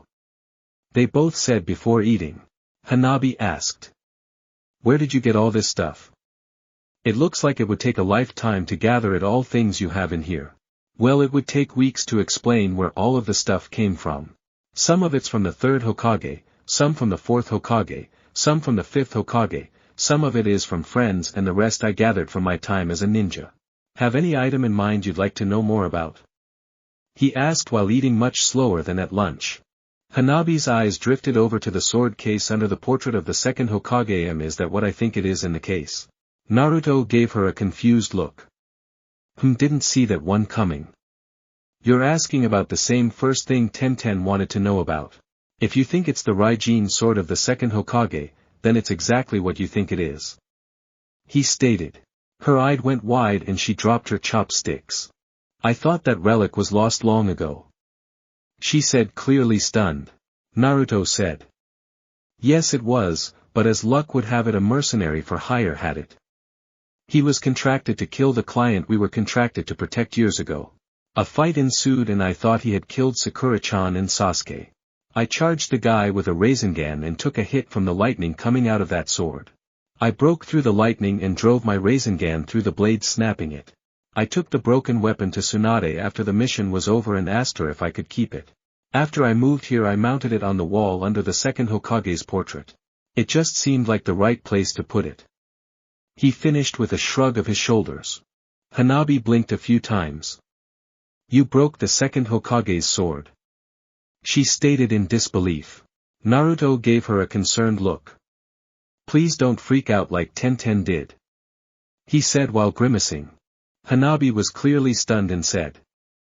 No, I'm not going to freak out. I just didn't think that sword could be broken.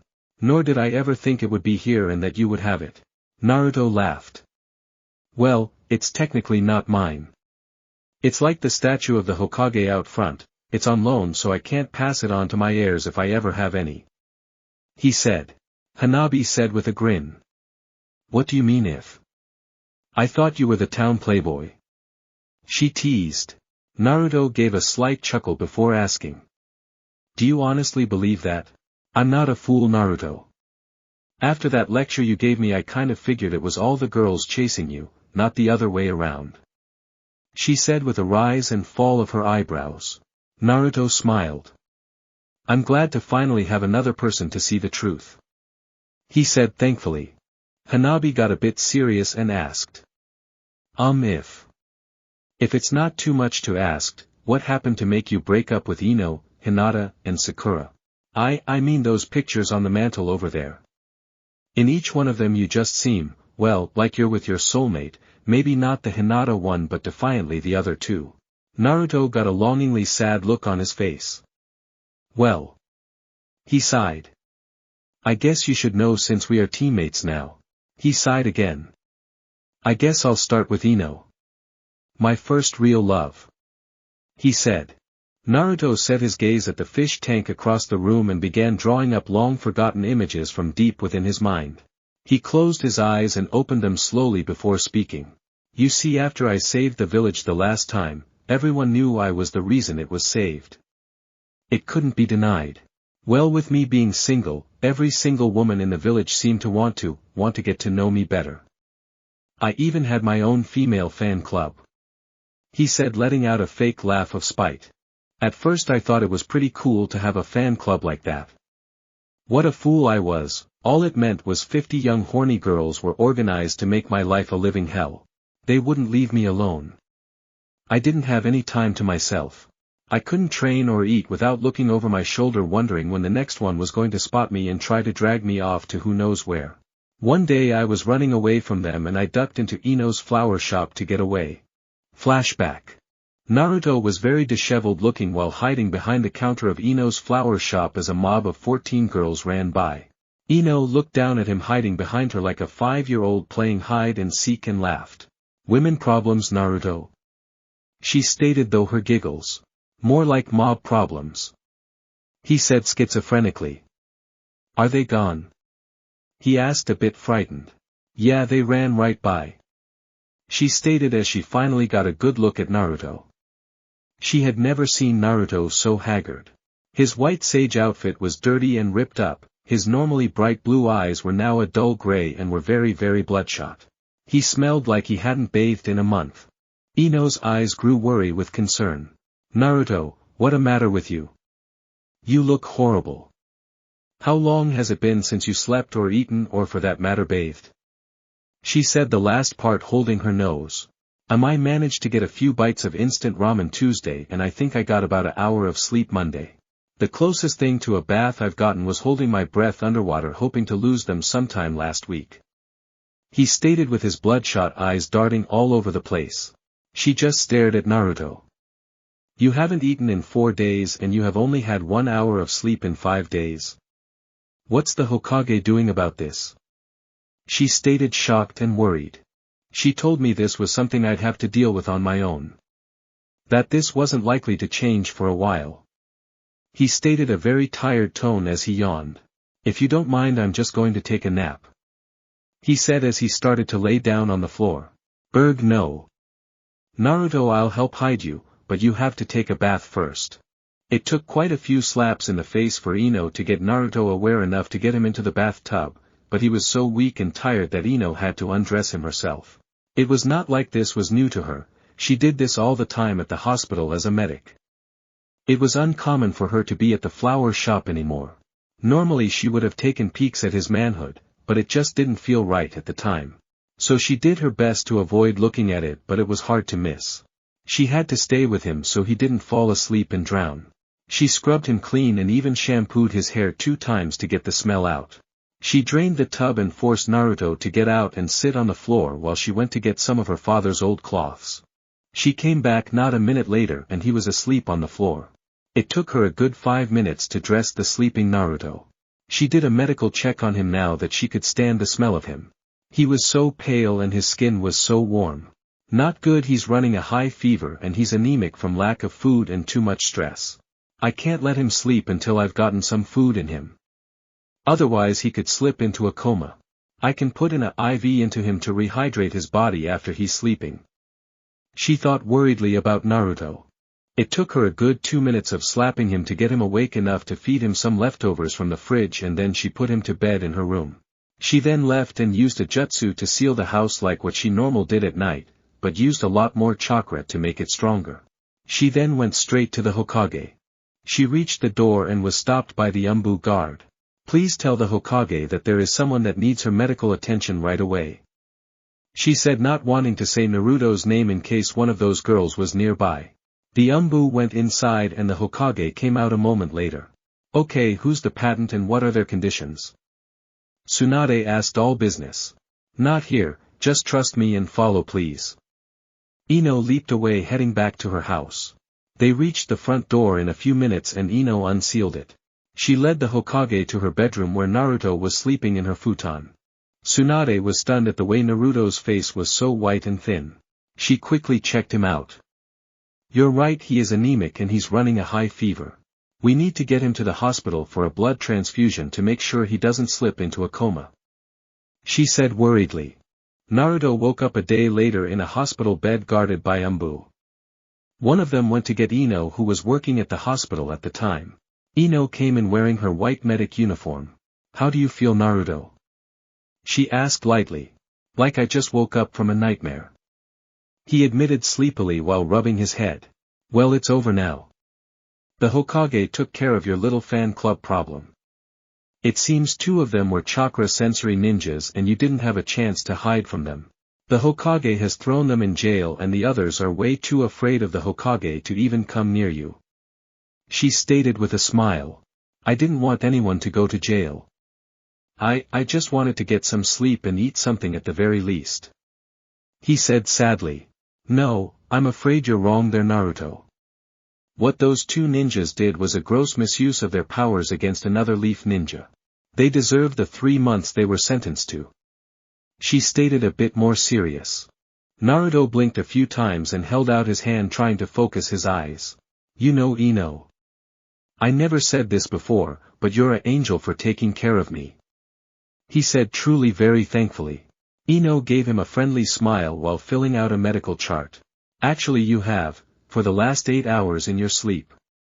You just kept saying stuff like that. I made it hard to check up on you at first until I got used to it. She said honestly. Anyway, the Hokage will be here soon and Forehead will probably be by in a few hours during her shift. She was really worried about you. She just got back from her 2-week trip. Needless to say, the Hokage didn't tell her what happened. You know she'd fly off the handle. Eno said as she sat the medical charts on the table next to the bed and felt his forehead. No fever, that's a good sign. You hungry? It's a bit cold as I got it for you about 6 hours ago, but... Eno pulled out an Ichiraku ramen to-go cup of noodles. The Naruto snatched it faster than Eno thought was humanly possible and inhaled it in a matter of seconds. Well, I'd like to say I'm surprised, but you talked about ramen in your sleep too. She said, then giggled. 30 minutes later the Hokage showed up. Hey brat. How are you feeling after getting your butt hooked by a bunch of girls? She smiled and Naruto knew it was fake and that she actually felt really bad about what happened. I'm a little lightheaded and a bit weak, but otherwise I'm okay. He said, looking at her while sitting up in the bed. Okay, let's hear it. How did they get you into this state? You didn't have a problem for the first 2 months. How did they run you this ragged? The Hokage asked. Well, they ambushed me after a really long training session when I overdid it and nearly ran myself out of chakra. Without my chakra I could only run from them. No matter where I went they seemed to find me. So I kept running and running until I ran into Eno at the flower shop. It gets a bit fuzzy from there. He said while squinting his eyes and grabbing his head. Sounds like what I got out of those 2 mastermind ninjas. They had spotters around me so you couldn't get close to me. I should have pressed the council to give them a year instead of 3 months. She said. Anyway, we need to come up with a way to get all those girls. Will leave you alone. The best way would be for you to get a powerful ninja girlfriend. She said knowingly. Naruto's eyes widened with horror. Please, no girlfriends. I think I've had enough of girls for a while. He stated and then looked around uncomfortably. Present company excluded. He added quickly. Well, then you need a pretend girlfriend. She stated bluntly. Who am I going to get to do that? The only single girls I can think of that don't seem to want to get involved with me are you two, Kurenai and Sakura-chan. He stated frustratedly. Actually, I've already talked it over with her and she agreed, if you decided you didn't want to get involved with anyone, that she would pretend to be your girlfriend. She said. Naruto eyed her carefully. Who is it? He asked. Me, Naruto. Eno said thoughtfully. You are a hero of this village. It's the least I could do, beside I could use some help carrying some shopping bags. She smiled. Naruto breathed a sigh of relief. You really are an angel, Eno, and a lifesaver. He said as he fell back down on the hospital bed while looking at the ceiling. End of flashback. That's how it started with Eno. He said. We just started to pretend to be dating and then after 2 months we confessed our love for each other. We started dating for real from then on. None of the other girls, ninja or civilian, would bother us because we were so lovey-dovey in public. We could make the whole street we were walking down feel like a third wheel. He laughed. Those were some of the happiest days of my life. He said sadly as he was lost in thought. Hanabi had been quiet for some time, letting Naruto tell his story. Well, if it was all going so well, what happened? She asked, then bit her lips together, slightly ashamed she was pressing him for more information. Oh, that. Naruto said as he rolled his eyes and got a very sad look on his face. Well, Eno's family has this weird jutsu to read minds, you know. They can read someone's minds if they touch them, not just read their mind. They can touch you for a few seconds and tell you everything that happened to you in the last month. I was training one day before she normally showed up to train with me and I got distracted. I fell out of a tree and hit my head like a goofball and knocked myself out. Eno came to train with me not long after and found me on the ground with a small head wound. She panicked and used her mind-reading jutsu on me. It is a jutsu that should never be used under stress. It backfired on her.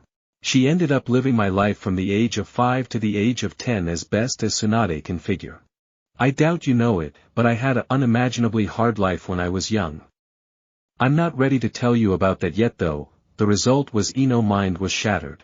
Tsunade told me to stay away from her, but I wouldn't listen. I came to see her when no one was guarding her room. When I saw her sleeping in the hospital room, I came up to her and kissed her and said, "I love you, my angel." Her eyes popped open like I had stabbed her.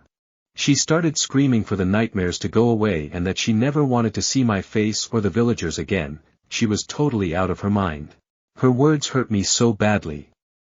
I didn't make it 20 feet down the hall before breaking down and Sakura found me and had to take me home. After that I never went to see her until the Hokage said it was okay. It killed me to do that. Every day I wanted to see her face and tell her how much I loved her. Every day I waited for the Hokage to come see me and tell me that she was all better, and every day she never came or sent word. After 2 weeks of thinking of nothing but her, it became hard to recall exactly what her face looked like. How could I forget what she looked like? I did nothing but think of her. I barely ate, I almost never slept and I hardly moved. How could my mind be fuzzy when trying to recall my angel face? I got my photo album out and had to constantly keep looking at her pictures to remember her face. Each time I reminded myself of her face with the pictures I had to look at it sooner the next time to remember it again. Naruto sighed long and deep. He pulled his knees to his chest and wrapped his arms around them. He took a few uneasy ragged breaths and stared at the floor near him. I was sinking from depression into madness. I took all the negatives I had of my pictures of my angel Eno and went to the Photoshop.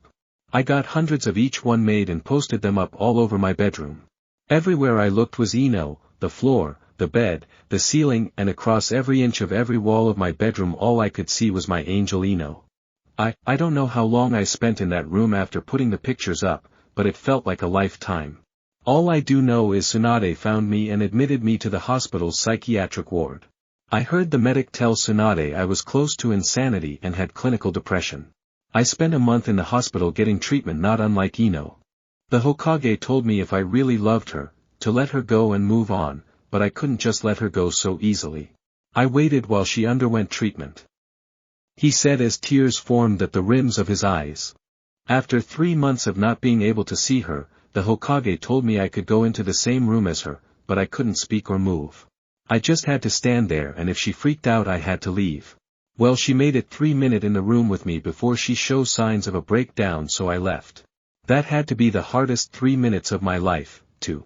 Naruto was talking through clenched teeth of frustration and tears were steaming out of his brilliant blue eyes and it took him a few moments to speak. To just stand there looking at the woman I loved more than my life. While she was looking at me like I was the scariest thing she'd even seen. She was trying to bear looking at me, bearing my very sight. I'd been dreaming of holding her again. I can still smell her scent of random flowers. It took everything. Everything I had not rush over there and crush her lips with mine and tell her that I loved her and I'd do anything to make her well so we could be together again. Naruto's breath was coming in sobs as he head fell to his knees. Hanabi was stunned watching Naruto cry on his knees. She had no idea what to say or do. She couldn't believe how passionate his words were and deep how his frustration was. How can he ever smile with loss like that? She couldn't help but think. She felt something cold on her face. She touched his cheeks and felt her own tears on them. When Naruto finally had calmed himself down he began to speak again in a very sad voice with no frustration anymore. Every week for 2 months I'd came and sat in the room with her and she would get a little better each time. Naruto sounded like a shell of his former self. Every week she would be a bit less fearful, she could bear my sight for a few minutes longer. Every Sunday I both looked forward to and dreaded seeing my love, my angel. Because every week she may have been getting better, but also every Sunday I lost another piece of my hope that we would be able to return to those happy days. Every time I saw the fear and sorrow in her eyes I lost a piece of myself. He confessed. At the end of the 2 months Tsunade said she could go home, but that she would probably always feel pain when looking at me and she would have nightmares fits from time to time. Naruto sat there very quiet, he had stopped crying and looked sadder than anyone Hanabi had ever seen. I had to eventually make the hardest choice of my life. He said as he clenched his arms tightly. I had to do what Tsunade told me from the beginning, let her go and not see her anymore. I'd only cause us both pain if I tried to continue our relationship. I went to her house and asked her father to speak to her. He refused me and asked me to leave. I had already steeled my nerves and convictions. I told him that I was going to see Eno one way or the other. I regret that threat now, but it was the only way at the time. He said. He led me to her room and told me I had 10 minutes before he came in after me. I thanked him and knocked on the door before entering. There I saw my freighted little angel, sitting on her bed reading a book. She looked at me and her eyes went wide with fright and she started mumbling to herself, going through some mental routine before eventually calming down enough to sit still. I waited quietly until she was calm. I told her. Eno, I don't know if you even remember me from before the accident. How in love we were, how much we cared for each other. I always hoped you would, but I've lost it. I've lost my will to hurt you every time you look at me. I see the fear in your eyes and it's killing me, it's leaving me an empty shell of a person. My angel, you're still the most beautiful woman on this earth to me. I will always love you, and if you ever come to love me again. Eno cut me off. I never stopped loving you. It's just the nightmares of your childhood. They keep me awake till I'm deranged. I'm scared to sleep and you only remind me of the nightmares. She said, barely holding on to her sanity. I know, it's killing me to think of a life without you. At least you only see them when you sleep. I dream about life without you and then awake to find it's true every day. I live in waking nightmare. I said, heartbroken and in defeat. She told me. I know what you came for. She still knew me, she knew I just wanted to kiss her, to hold her again. I'd waited so long to have her in my arms again, and she invited me though it would cause her nightmares that would make her scream. She loved me that much. I was overwhelmed. I wanted to kiss her so badly, but the thought of causing her pain of any kind would destroy me. I knew what she was offering me, she was offering me much more than what I wanted and something I always dreamed about. Naruto said. She offered me the chance to make love to her, at the likely cost of her sanity. Naruto's puffy swollen eyes began shedding tears again. I wanted her so badly. I both regret not taking her and I'm thankful I didn't at the same time. I just held her and cried. I couldn't help it. She will always be my angel. Naruto took long a moment before speaking again. In the past 3 years I've only been able to greet her once, in my garden, while she picked the flowers she always smelled like. I always watch her when she comes. I always want to talk to her, to tell her even now she's always on my mind, but I cannot. Not at the cost of hurting her with the nightmares and driving me into madness of my own grief. He said, then paused, lost in his own waking nightmare. Hanabi didn't want to ask it, but she just couldn't help it. How long ago did you greet her in the garden? Naruto sighed. About 6 weeks ago. She's still just as beautifully as ever. She managed to greet me back, but I could still tell it was hard for her. I could still hear the fear and sorrow in her voice. She couldn't even look at me. I cursed myself for my weakness of talking to her again, for hurting her. I had a clone follow her that day and she did fine. She is pretty much back to normal to everyone, but me. It looked like she was fine all day and my clone watched her sleep. 2 hours into her sleep she woke up screaming again. My clone could only bear the sound for a few seconds before releasing itself. That was my angel, my true love, my Eno. He confessed and stayed silent for a few minutes. His eyes were red, swollen and bloodshot as he clutched his knees in a sitting position. Naruto suddenly said while looking at Hanabi. Thank you for listening to me. It's been a long time and I never really had anyone to tell that to. After Jiraiya died I kind of lost one of my great guiding lights on those types of matters. He may have been a pervert, but when it came to life matters he was very wise. Tsunade was never one to bring sensitive things like that to, and my only other person to tell was Sakura-chan, and that was Eno's rival. I couldn't tell her. I've always had no one to tell. I can't believe he kept that bottled up for so long. How could he bear it? Is this what it means to be the hero of the Hidden Leaf Village? Is it merely a title to set him on a pedestal while ignoring that he's human while glorifying his accomplishments? Hanabi was lost in thought.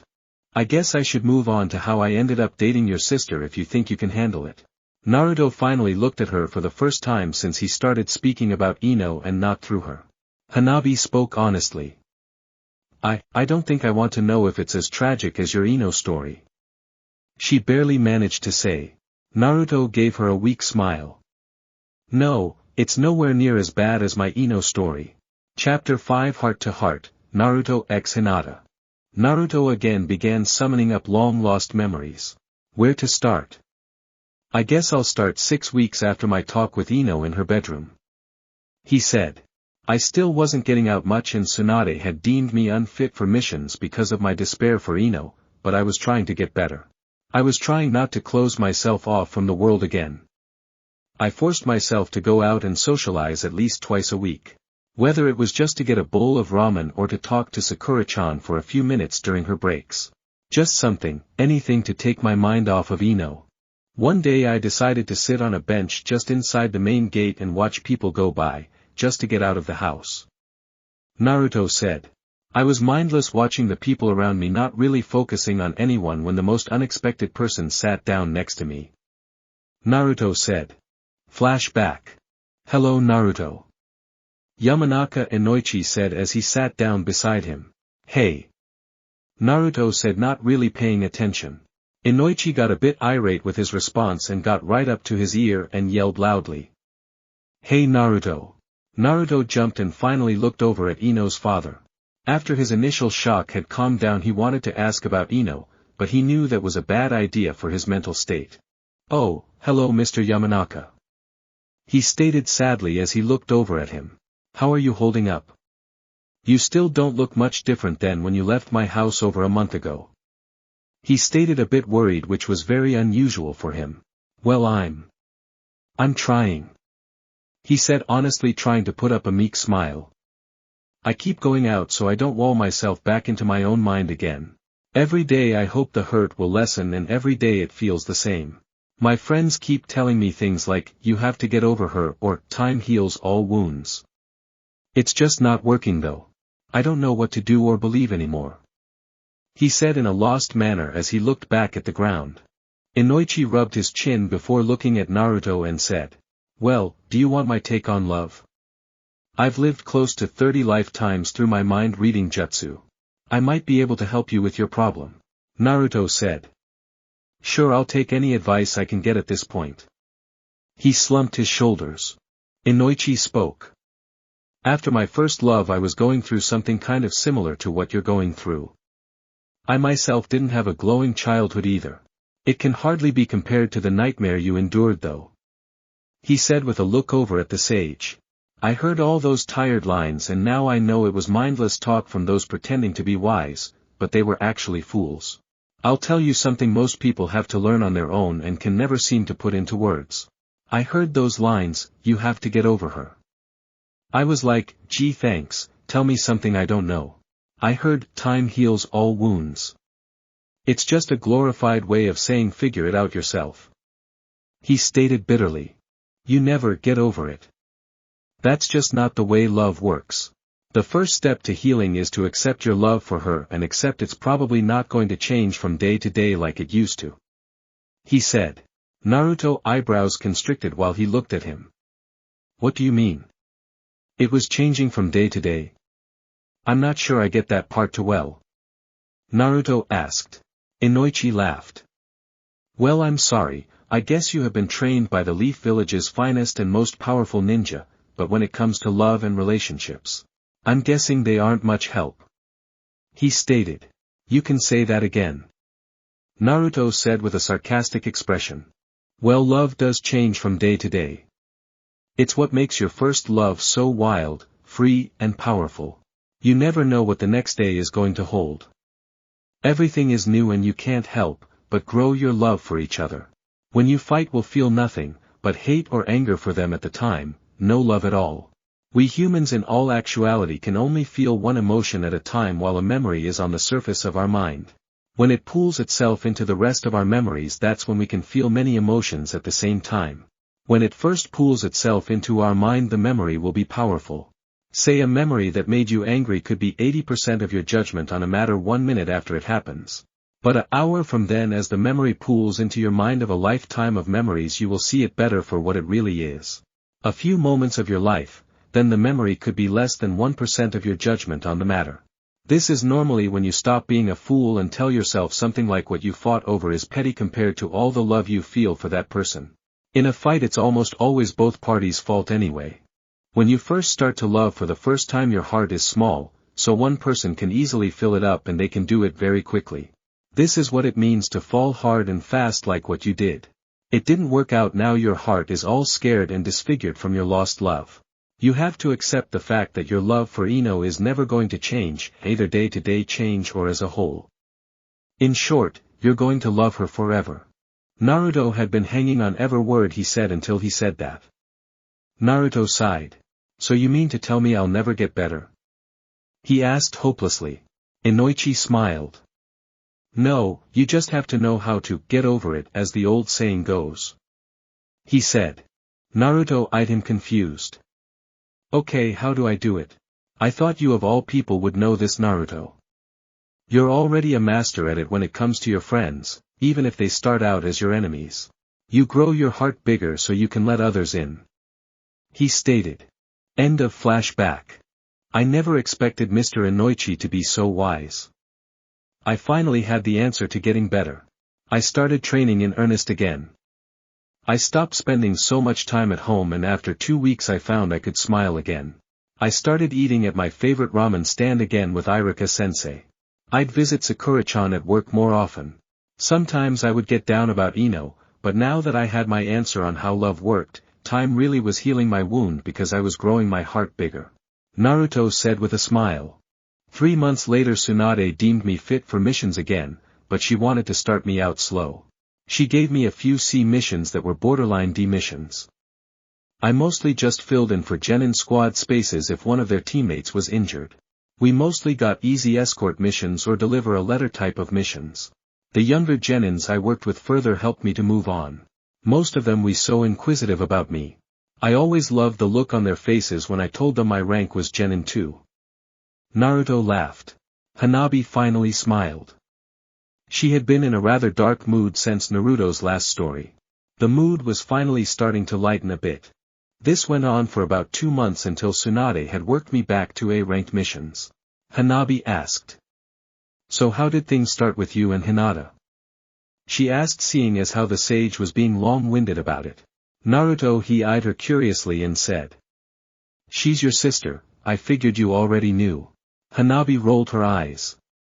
Well, we are sisters, but we don't talk much and we don't get along well. Besides, my heiress duties have kept me pretty busy and her missions keep her busy. We hardly ever talk, and when we do it's never about anything important. She said. Naruto said. Still, that's kind of strange you girls wouldn't talk. I guess I'll start on how we came together then. Well, Kiba, Niji, Rock Lee, Choji, Shikamaru, and I were walking down the street talking about guy stuff just before the summer festival. He said. Flashback. Kiba said. So guys, who is everyone asking to the summer festival? Niji, how about you first? Niji replied. I'm taking my little cousin Hanabi, her father is too busy right now to take her. Kiba looked at him sourly as his shoulders slumped in disapproval and said. Man, that's so boring. Yo Shikamaru, who are you going to ask? Shikamaru said while standing up straight. I was going with Kurenai to help with Asuma Jr. again this year. Kiba said. Man, you're never gonna get a girlfriend at the rate you're going. Or maybe you already have. He teased. Shikamaru blushed slightly. Keep your sick fantasies to yourself, Kiba. Choji, you gonna ask a girl this year? Kiba asked as he rolled his eyes, already knowing the answer. Choji said. No, my parents and me already made plans to go with Shikamaru, Kurenai and Asuma Jr. We planned it a week ago. Kiba said. Woo, that's the right path to get you a woman, let me tell you. He teased. Hey Lee, who are you gonna ask? Kiba questioned. Rock Lee's shoulders slumped. Well, I was going to ask Sakura-chan, but as luck would have it I happened to overhear Naruto asking her. Come to find out she's working that night. I asked Tenten and she tried to turn me into a human kunai pin cushion. I asked Temari seeing as she's her on official business here and she politely tried to remove my head from my shoulders. I think I'm just going to stay home again this year. He stated in defeat. Kiba said. Ouch Lee. How about you Naruto? Don't tell me you're going solo. Naruto shrugged and said. I might walk around the festival a bit, but I wasn't planning to ask anyone save for Sakura-chan and even then just as a friend. Besides who would I take? He laughed childishly. They all sweat dropped. Kiba said. Oh I don't know how about any single girl in town. You're the hero of the village. Any girl in her right mind would love to be on your arm for this. Naruto looked down a bit sad. Yeah that's the problem. They all want to date the hero and not me, Naruto. After the first date they probably want to rape me. He stated sadly. Kiba got a boyish grin on his face and said. So what the problem? Naruto said. Erg. Kiba you pervert. If I asked a girl it would be someone I knew before that whole hero thing happened and she would have to be a ninja not a civilian. Who would I take? Kiba looked up and thought for a moment before he said. Well then just ask the most physically attractive ninja in town. He hinted. Naruto said without missing a beat. Why would I ask the Hokage? Kiba said. What? No I meant. Kiba's face went from being puzzled to curiosity to deciding, then to a sickly green. Oh God he is right, that is so you to think of her that way. She's old enough to be my grandmother. All the others save for Choji wore the same green expression before running off to throw up. Choji was in thought a moment longer before saying. You're right Naruto. The Hokage is the most attractive ninja in the village, but I think he was referring to Hinata. He stated calmly. Hinata. She always so shy and I don't think she's ever had a boyfriend. I think she may have really high standards or has someone she really likes and she's waiting for him to notice her. The latter sounds more like that case, but who in their right mind wouldn't notice Hinata? She's gorgeous. He stated. Choji eyed him critical. Our village hero is a moron. Choji said. Then ask to take her as an escort. What the worst thing that could happen? Besides it's better to go as an escort than going alone. Naruto thought about it for a moment. I guess you're right. We are friends maybe she would let me escort her, but I still say she out of my league. I'll go see if I can find her. He said with a boyish smile. He leaped off. Choji thought. Scratch moron, he's a downright imbecile. Kiba came back with vomit on his shirt. There are some things I wish he'd keep to himself. He stated sourly. Naruto made it to the Hyuga compound and greeted the guard. Hello, can you tell me if Hinata is home? Naruto asked with a smile. The guard said. Yes, she got back from training a while ago. I believe she's in the garden out back. Let me make sure it's okay to have a visitor. Sage Naruto. He said with a low bow. He went inside the gate and he returned a few minutes later and said. Lord Hyuga said it was fine as long as you didn't perform any S-ranked jutsu or higher. He stated. Naruto rolled his eyes mumbling to himself. Kami you level one little mountain and they never let it go. Naruto walked his way down the flat white stone path to the main Hyuga compound. The main compound looked like a wall around a small quarter-acre open courtyard, but instead of a wall it was a 40 feet thick house built around it. Behind it was 80 feet of covered walkway that led to a huge 5-story castle-like mansion built from wood and bamboo that dominated the landscape. Naruto took the path around the edge mansion and reached the backyard. It was very green and peaceful in the garden. There were 4 small ponds with cat tails and lily pads. Huge goldfish and koi were in the pond surrounded by rings of flowers. In the center of the largest pond was a fountain statue of a topless mermaid holding a jar that poured a never-ending stream of water. On the east side of the pond was Hinata laying on her back looking up at the sky on a white marble bench holding a daisy. She was wearing a loose-fitting white dress that went all the way down to her ankles. Naruto walked over to her and could hear her talking out loud while pulling petals off of a daisy. He loves me. She pulled one of the petals dropping it into the water while fish came up to the surface of the water thinking it was food. He barely knows I exist. She pulled off another petal dropping it into the water. Naruto walked over to the 8-feet-long bench and sat down on the small 1-foot space just in front of her head facing the small pond unnoticed by Hinata. He'd hardly give me the time of day, she said, tossing another petal. I almost got killed in a feeble attempt to protect him, she said, peeling another petal off. I confessed my love for him and he got amnesia, she said, tossing another petal into the water. He's probably in the arms of another woman right now, she said, throwing another petal. Naruto leaned over her so his face was looking at hers upside down on the bench and said, Hinata-chan. She glanced at him for a second and went back to her flower. Naruto said, Hinata-chan. I'm seeing waking delusions of him trying to talk to me again, she said, ripping another petal off and dropping it. Naruto tried again.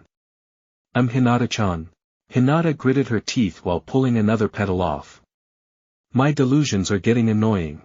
Naruto was losing his nerve. What did I do? She's never acted this way before. I can't believe it's not her. I'd know her chakra anywhere. Naruto was total confused. Hinata-chan, did I do something wrong? I only came here to invite you to the festival. I thought I could be your escort. Hinata sighed and set Daisy with almost no petals on it in between her breast and folded her hands on her stomach. Yeah, like I'd ever go the festival with you. Like the real Naruto would ever ask me, she stated sarcastically. Naruto blinked a few times. But I am asking you. Hinata, are you feeling okay? He said, then he put his hand on her forehead. Oh Kami. That feels like a real hand on my head, could that really be Naruto? She panicked. Naruto looked up in confusion and said, you don't feel warm. Naruto reached down and picked up the daisy from in between her cleavage. Naruto spoke. 1. If the guy wouldn't give you the time of day, he's a jerk, he said, pulling off a petal and flicking it off into the pond. 2. If he could forget you so easily, then he's not worth the effort, he said, flicking another petal across the pond. 3. If he can't see that you're one of the most beautiful girls he's ever laid eyes upon, he's a moron, Naruto said as he pulled the last petal off the daisy and placed it in the center of her forehead. He then placed the empty stem of the flower back in the center of her cleavage. Hinata was breathing hard. Will you do something for me, Naruto? The thick white low-cut dress she was wearing was rising and falling rapidly. Naruto looked at her and curiously asked, what would that be? Hinata said with a dreamy look. Pinch me. Naruto shrugged his shoulders. Okay, if that's what you want. He reached over and pinched her gently on her shoulder. Hinata shivered when he touched her. Well, I guess since you're waiting for some other guy to ask you to the festival, then I guess you wouldn't want me as an escort. I'll go back to my afternoon training, Naruto said while smiling.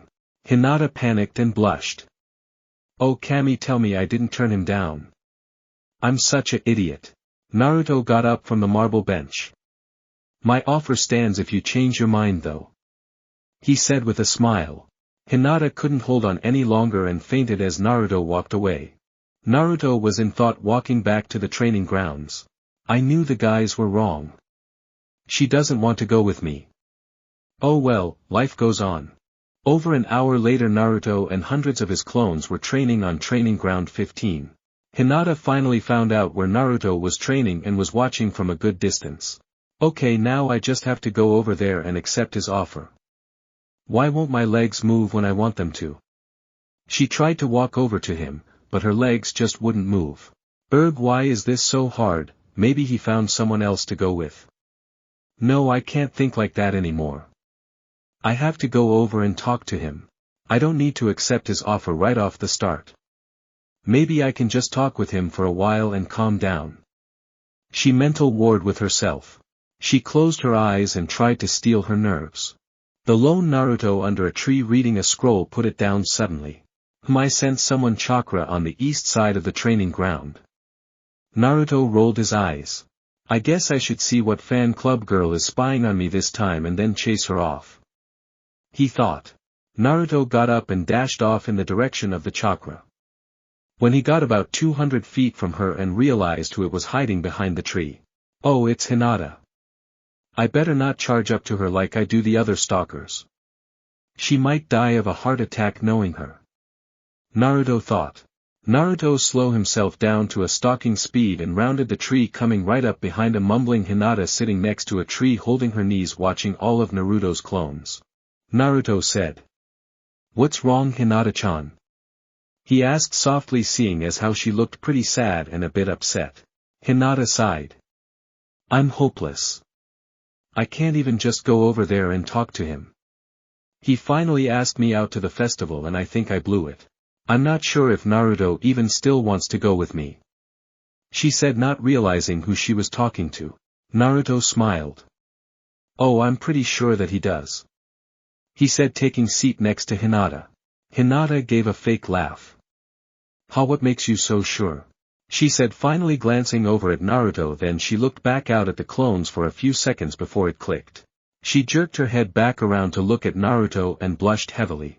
Naruto smiled. "Well, let's just call it a hunch," he said sarcastically and laughed. "Hope you don't mind helping out one of the academy classes' booths though. I kind of volunteered to help them with their story cafe." "Nah, Naru, did you really want to go with me?" I mean you could have nearly any girl in the village," she stammered. Naruto sighed. "Well, I know that, but I'd like someone I can be myself around. I don't want to have to put on an air of being the famous hero of the village all the time. That, and you know my past and my big secret." Naruto got a bit sad. "You're one of the few that never shied away when you found out about that. It's like it didn't even faze you. You're the only one that reacted like that. Even all the rest of the guys that knew me were scared at first," he said. "If it wasn't a guy/girl kind of event I could have asked anyone I know, but it is. I honestly only even thought of asking just 2 people. I thought of asking if Lady Tsunade. Oh my Kami, there's no way I could win Naruto's affections in competition with her. I didn't think Naruto would go for older women." Hinata thought worriedly. "But she's going to be busy with the festival too, as she is Hokage. I don't think I want to get stuck at a bar with her, which would probably happen in the end anyway. So I discounted that option. I asked Sakura-chan if she wanted to go, but she told me she had work that night. I then went by and saw Irika-sensei to ask him if he wanted to have lunch kinda as an afterthought, and his student mobs me. They asked if I'd help with their booth and I told them sure. It's not like I had anything else pressing to do." Naruto said with a shrug. "It wasn't until Kiba kind of suggested that I ask you as an escort that I got the idea," he said. Hinata wasn't blushing anymore. "I'll have to thank Kiba later for this. It's not so bad anymore talking to Naruto, I'm becoming bit more comfortable around him," she thought. Hinata said.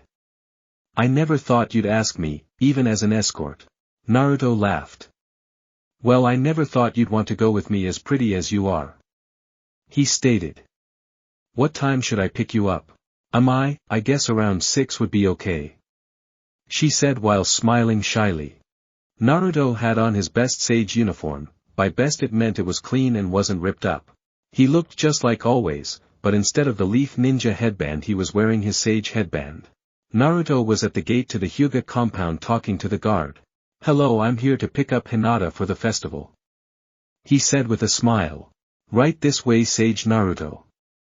The guard led him up to the 5-story mansion entrance and opened the door. Naruto thanked him and stepped inside to a small waiting area. "Hello, great sage. I'm Manaskai, the butler of this estate. I regret to inform you Lady Hinata isn't ready just yet. If you would please have a seat inside the main hall, she will be with you shortly." He gestured the door behind him. "Thank you, Manaskai," Naruto said and went into the main hall and took a seat on a white couch. The room had a lot of chairs and sofas in it. In the far left corner was a grand piano and a lot of other stringed instruments on stands. The theme of the room seemed to be light-colored oak and white. Naruto waited in silence for a good 5 minutes until Lord Hyuga himself came out of a nearby door and took a seat in a nearby chair. "Good evening, Sage Naruto," the Hyuga Lord said. "Hello, Lord Hyuga," he replied. "Some formalities must be gotten out of the way before Hinata leaves with you tonight," he stated. "What formalities?" "We are just going to the festival," Naruto said, a bit confused. I have to know what your intentions are with my daughter before she leaves. He stated as he raised an eyebrow at him curiously. Well, I was going to take her to Irika-sensei's class's story cafe. I'm supposed to help with it. After that I don't know. I guess we will walk around the festival, take in the sights and watch the fireworks. I haven't really thought about it much. I'm just her escort. I wasn't really planning on it being like a date. He said honestly. Hayashi was slightly embarrassed at his words. Just her escort, well that's good to know. At least I don't need to worry about her getting out of control with her hormones. He thought. I see. Hyuga Lord said in thought. Hinata came down a spiral staircase near the west side of the room wearing a white kimono with glossy pink and crimson flowers on it. Hello Naruto-kun. She said shyly. Hello Hinata-chan. Naruto replied. Are you ready to go? Yes. Hinata said shyly as she walked over to him. Naruto got up and headed over to the entrance to meet her. I'll see you later Lord Hyuga. Naruto said as they both left. Have fun you too. He said as they left. They were walking down the main square of the town where there were booths set up in front of all the shops. Well, we have some time before Irika's class opens their cafe. Do you want to walk around some? He said while smiling. Only if you want to. Hinata said shyly. Hey, how about we try that game? Naruto said while walking over to it and Hinata followed. They spent 40 minutes going around looking at all the attractions and playing a few of the games. There was every kind of weird food they could imagine, from pickles, crow's feet to goat heart pie. Naruto had won Hinata a stuffed bear that was dressed up like a leaf ninja from one of the attractions. I hope we can find the Irika-sensei class's cafe. I'm supposed to be there in about 15 minutes. Naruto said. Naruto, didn't they tell you the name of the place where they were making the cafe tonight? The festival is fairly big. I don't think we are going to make it if we don't get some directions. Hinata said a bit worried. Hey, there's Choji and Shikamaru with Kurenai. Let's go ask them. He said grabbing Hinata's hand and walking over to them. Hey Shikamaru and Choji. He said while waving to get their attention. They looked at Naruto, then at Hinata, then they looked at their hands before Shikamaru said. You two are hitting it off well. He stated. Naruto got a confused look then looked down at his hand. Oops, I didn't mean it like that. It's just that there are so many people here that I need to keep a hold of her so she doesn't get swept off. Lord Hyuga would get mad if I lost her. He said with a short laugh, but didn't remove his hand much to Hinata's blushing relief. Oh Kami, we are holding hands. I never thought this would happen. She thought excitedly. Do any of you know where Irika-sensei's class's story cafe is? Naruto asked. They all sweet dropped. Naruto, we are in line for it. He said pointing at a sign that said.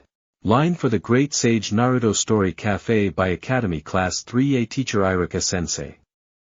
Stories told by the Great Sage himself. You do know what a story cafe is all about, right Naruto? Choji asked while eyeing him critically. It's like a normal cafe with a storyteller? He asked. Not quite, you're expected to tell stories about your past and the costumers aren't allowed to talk. They are shown menus and they point at what they want on them. You're the entertainment. Shikamaru said. Oh, that doesn't sound too hard, but where is the place? Naruto asked. What a pain. He said while scratching the back of his head. Naruto, follow this line around the corner and up 4 blocks where it ends. I hope you do well. The Hokage will probably come see it too. It's at the Shuriken Theater House. Shikamaru said. Naruto raced to the theater house with Hinata in tow. Naruto, you're cutting it close. We open in 8 minutes. I hope you've thought of an act for this. We weren't expecting to get more customers than the main stage act. Irika-sensei said while ushering them inside. Don't worry Irika-sensei, I'll just wing it. He said with a smile as he and Hinata walked into the theater. Inside the mid-sized theater were 30 round tables with white tablecloths. Each had 4 chairs around. At the back of the theater was a 60 feet across stage with dark purple curtains that was currently open. Okay, I'll go get up on stage and see what props I've got to work with. Hinata-chan, can you see what the other need help with? He asked. Okay, Naruto-kun. She stated, a bit disappointed that they wouldn't be working together. Naruto went to the stage and dug through the prop's chest and grabbed some painted wooden ninja weapons. Hinata headed to the makeshift kitchen that was off to the left of the stage in a 12 feet by 12 feet black square tent in order to hide it from view. Hinata went up to the entrance of the tent where students were coming and going from. She found a 13-year-old boy with brown hair holding a scroll. He was telling other students what to do. Excuse me. I'm here with Naruto. Is there anything I can help with? She said, reserved manner. The boy looks over the top of his scroll and went wide-eyed. The boy dropped the scroll from his hands and stared at the beautiful woman in front of him. I think we found our drink server. He said, slightly dumbfounded while leaning over to a nearby girl. Hinata quickly learned her role as a drink server and got set up for opening. Naruto was on stage with several clones acting out a battle. Okay, it's time to open up, close the curtains to the stage. Irika-sensei said. Everyone get ready to take orders and serve the food. They opened up and within a few minutes they were full. The orders were taken and soon the curtain opened. One Naruto and a bunch of his clones were on stage. Most of them were hinged to look like other people. There was one Naruto, Jiraiya, Tsunade, Kabuto, and Orochimaru. Good evening everyone. The story for tonight will be Naruto and the Battle of the Three Sannin. I was only 13 when this happened. I hope you all enjoy it. He said with a bow. Naruto started the story of looking for Lady Tsunade to offer her the title of Hokage. He acted out how they found her and how she had talked bad about the third Hokage. The young Naruto henge said. That it? Outside. He challenged his Tsunade henge. Fine brat. She said, and they stormed to the other side of the stage where some fake bush props were to tell everyone they went outside. The Tsunade henge said. What makes you so touchy about the old man? Unlike you, it's my dream to become Hokage. The young Naruto said. I shouldn't bother with a small fry like you, but I guess I will. And all I'm going need is this one finger. The Tsunade henge held up her pointer finger. Yeah, bring it on. The young Naruto said and charged her. The Tsunade easily avoided the attack of the young Naruto and flicked his headband off. She used her finger flick jutsu and the Naruto clone wasn't thrown like when it really happened. He more of jumped, but the audience got the idea. Erg. The young Naruto said. Shadow clone jutsu. Another young Naruto appeared and did a Rasengan in the first Naruto's hands, then he charged Tsunade with it. She avoided it, throwing the Naruto across the stage. The audience gasped at the Rasengan. Jiraiya, why are you teaching this boy a jutsu he can't hope to master? The Tsunade clone said. You just give me 3 days and I'll have that jutsu down flat. Young Naruto said. Ha, it took the 4th Hokage years to perfect that jutsu. I'll make you a bet. If you can learn that jutsu in a week, I'll admit I'm wrong and say you're worthy of being Hokage. I'll even throw in my necklace that was once the first Hokage's, but if you lose I get the money in Froggy. Tsunade stated, holding up Naruto's fat frog wallet. You got yourself a deal. The young Naruto said. Naruto managed the whole story up to the part where Jiraiya and Orochimaru were talking about what makes a real ninja, without a problem. Jiraiya said. What makes a real ninja is G. The hinged clone that was supposed to look like a giant frog suddenly turned back to a normal clone and was struggling to keep the Jiraiya clone balanced on his shoulders. They swayed back and forth dangerously before falling down with a poof. The crowd roared with laughter at this and Naruto quickly made more clones to continue the story, slightly embarrassed. He finished the story with Lady Tsunade admitting that he would make a fine Hokage and giving him the first Hokage's necklace. The cheers from the crowd were deafening when Naruto finished his story. Naruto performed the story for 2 hours for new customers each time, and each time they drowned out all sounds with their cheers. The last performance of the night actually had the Hokage and Sakura-chan in attendance. Sakura got out early and was escorting Sasuke in a wheelchair to see, or rather hear, the performance. Everything worked like clockwork until it came to the parts of Tsunade fighting with Naruto for the first time, and the Hokage said. Humph, don't insult my jutsu, Naruto. Hey everyone, how would you like to see the Hokage play herself in this story? Naruto said with pointing at her. The crowd roared with approval. Damn you, you baited me. She said angrily. Hee hee, and you fell for it. Naruto stated and laughed. The crowd roared as the Hokage took the stage to play herself in the story. It was the best performance yet as Tsunade filled out the parts Naruto wasn't awake for and the finally scene. Oh Kami, not the finger flick. Naruto said with cringing as Tsunade kissed him on the forehead and placed what was left of the necklace he had slipped her during the performance around his neck. One day you'll make a fine Hokage. She said very honestly. Naruto held Tsunade's hand and took a bow with her. The crowd cheer and the whole theater cafe was the biggest hit of the festival. Afterwards Naruto finally caught up with Hinata. Sorry about the helping Irika-sensei's class and all. I kinda promised before asking if you wanted an escort. Naruto said innocently. No, it was fun. She laughed. Is that story of your true? She asked. Yes, it is true, if it wasn't for me being such a hothead back then. She probably never would have taken the job. He admitted shyly. Hinata smiled slightly shyly. I had a feeling it was true. She said. Anyway, sorry for being such a lousy escort. Let me make it up to you. Let's go watch the fireworks from the best seat in the house. He stated. I'm okay, where are we going, Naruto? She asked a bit worried. Sure, you'll see.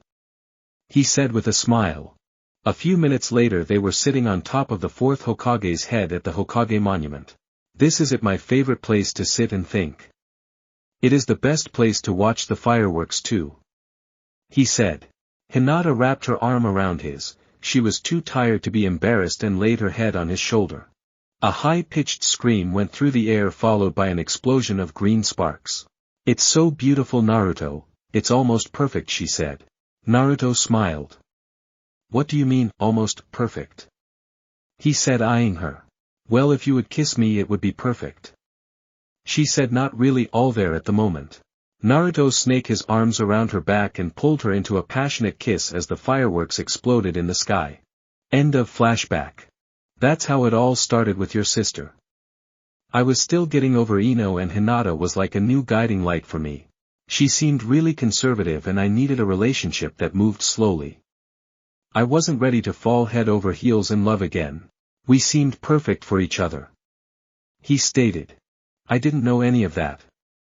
I guess I really should talk to Hinata a bit more. Hanabi said with a slight cringe. Okay, so what happened? Hanabi asked. How did it all go sour?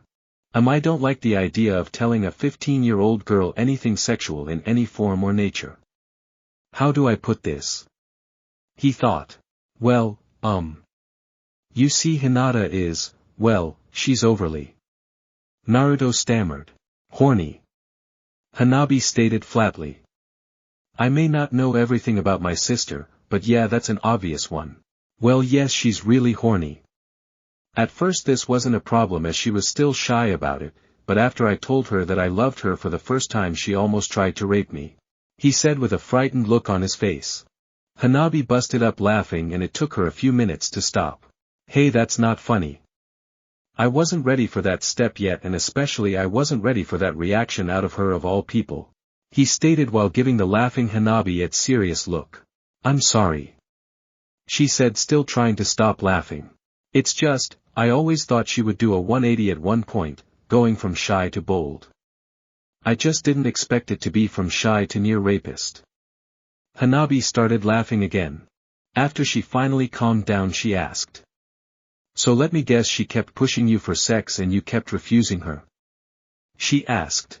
Is it that obvious? He said with a strained smile.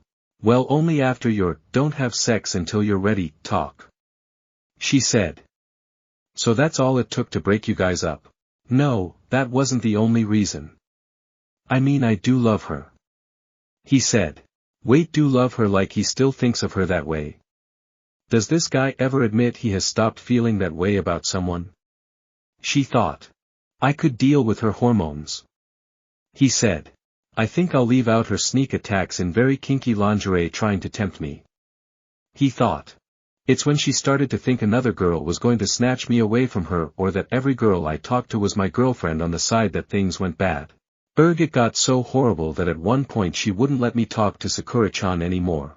She was just too controlling and eventually she saw that all she was doing was making us both miserable. She broke up with me after 8 months together while she was crying and saying she was sorry over and over again. She told me that she couldn't stop thinking about someone else taking me away from her and it was turning her into a monster of a woman. She knew no matter how bad it got that I'd never break up with her. She knew quite a bit about my relationship with Eno, I believe, so she decided she had to end it. I was pretty torn up about it, but it was not nearly as bad as I thought I would be. I had failed again at a relationship I tried so hard to make work. I hurt, but the main reason it hurt wasn't the loss of her affections. It was that I felt there just wasn't anyone else in the village I could honestly date anymore. That's how I lost my newest guiding light and my sex temptress. He laughed, but it was a bit strained. That's how I lost Hinata. Chapter 6, Heart to Heart, Naruto x Sakura. Hanabi's legs were so stiff from sitting at the small dining table that she was shifting a lot on them trying to get comfortable. Naruto was almost lying down on the carpet propping himself up on his elbows with his feet crossed. You know you don't need to act so formal with me. You can get comfortable. Sitting in that proper form for so long can be bad for your legs. Naruto stated. Hinata did the same thing when she ate over. He thought. Hanabi took his legs out from under herself and sprawled out on the soft carpet. Naruto heard many pops and cracks as she stretched. Owie, pins and needles. I hate that feeling. Hanabi said, rubbing her numb legs. I told you it was bad for your legs. He stated. Oh, quiet. She huffed while she waited for her legs to stop tingling. Well, while you're lying on the floor I'm going to clean up dinner. Naruto got up and started clearing the table. Naruto finished cleaning up and putting the table away after a few minutes. When he came back he found Hanabi lying on the carpet in a rather seductive spread eagle pose, relaxing with her eyes closed. Enjoying something? Naruto asked her in a questioning manner. Hanabi only opened her eyes and said. Yes, I really like this carpet. I wish my bed was this soft. She said lazily. Naruto laughed. Well, that white leather couch behind you is even better. Naruto said while pointing at the couch behind her. Oh really? I'm too tired right now to get up though. She said. Naruto gave her a knowing smile. She's being a bit of a flirt I think, but I'll let it go. Naruto walked over to her and held out his hands at her. Here, I'll help you up. He said. Hanabi groaned. Can't I just stay here, it's so comfortable? She asked pleadingly. Maybe she wasn't being a flirt after all. He thought. Naruto smiled. I don't think it would look good if someone came over and you were lying like that on the floor. Come on, get up. He said as he grabbed her hands and pulled her to her feet. She groaned again, but let Naruto take her over to the couch. He set her down and she sank into the corner of the couch. Oh Kami, the floor is like stone compared to this couch, it's so relaxing. She thought. Wow, can I sleep here, like forever? She asked jokingly. Naruto laughed. Well, if you want to sleep over I've got plenty of nice beds, but sleeping on the couch isn't very noble. He said. Hanabi woke up suddenly when Naruto hinted at her acting unnoble. Oh sorry, I didn't mean to act that way. She confessed and slightly blushed. Naruto got up and sat on the other side of the overstuffed couch. Well, I was just trying to wake you, it's only 8 p.m. It is a bit early for bed. He said honestly. Hanabi thought. Oh Kami, I was about to just fall asleep in his house. We hardly know each other. I've got to stay awake. I can't let that happen again. I guess you'll want to hear about Sakura-chan and me. He said. Hanabi scratched her head. Well, is it closer to the Eno story or the Hinata story as far as sadness is concerned? She asked. Naruto was eyeing her as she scratched her head a bit too carefully. I'd say it's just a bit sadder than my Hinata story, but first come lay your head in my lap for a second. He said calmly. What? Kami, he has just been pretending to be a gentleman. He's probably going to do something perverted for sure. What kind of woman does he think I am? She panicked. Hanabi wore a face of utter shock. Naruto looked at her and laughed hard. You're a bit of a perverted Hanabi. I just noticed you had scratched that spot on your head a few times today and thought you might have something there causing it. I just wanted to take a look. He said with a smile. But if you're going to take it that way, I guess it wasn't that big of a deal. Oh. She said while blushing with embarrassment. Yeah, I don't know what's there, but it's been bothering me all day. Hanabi padded over to Naruto on all fours and laid her head in his lap and pointed to the spot. It right here. She said while pointing at the top of her head. Naruto dug through her hair and found what was bothering her. It's just a big zit. Hold still. He said. Cammy, I hope he isn't gonna do what I think he's gonna do, that would be gross having him pop my zits for me, so you. She thought. Naruto planed his thumbs around the zit and started pressing it gently. Oi oi oi. That hurts. Naruto, stop this, it's so undignified. She yelled. Stop being such a baby. It's just a zit. It will hurt at first, but then it will feel really relieving. He stated slightly sharply. Naruto plaited his fingers and pressed firmly. Ouch. That hurt. She screamed at him, but was unable to pull away from him as his hands prevented her from moving. Hold still, you big baby, I just took the top off of it, now I need to drain it. I am a medic as well as a sage. It could get infected. He stated in a musical and warning tone. Hanabi gritted her teeth and bared it. Just like Naruto said, it was relieving once he drained it and it no longer bugged her. Hanabi finally relaxed. I thought as much. He said, eyeing the tiny wound. Yo, could you get me the disinfectant and some tweezers? He yelled into the kitchen to his clone. The clone came out of the kitchen and headed down the hall. Hanabi was a bit concerned and more than a bit peeved. What's the diagnosis, doctor? Am I going to live? She said sarcastically. Naruto laughed. Yeah, it's just an ingrown hair. It like a zit, but itches a lot more. I've got to pull the hair out before I heal it, otherwise it will just bubble up again. He said, looking down the hall at his clone. The clone handed Naruto a first aid kit and left. Naruto dabbed a white cloth with something from a brown glass bottle and gentle wiped the area of the wound. That tingles. Hanabi protested. Naruto took the tweezers and said. This is going to feel weird depending on how long the hair is.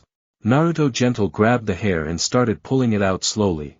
It feels like you're pulling out a strand of my brain. It doesn't hurt though.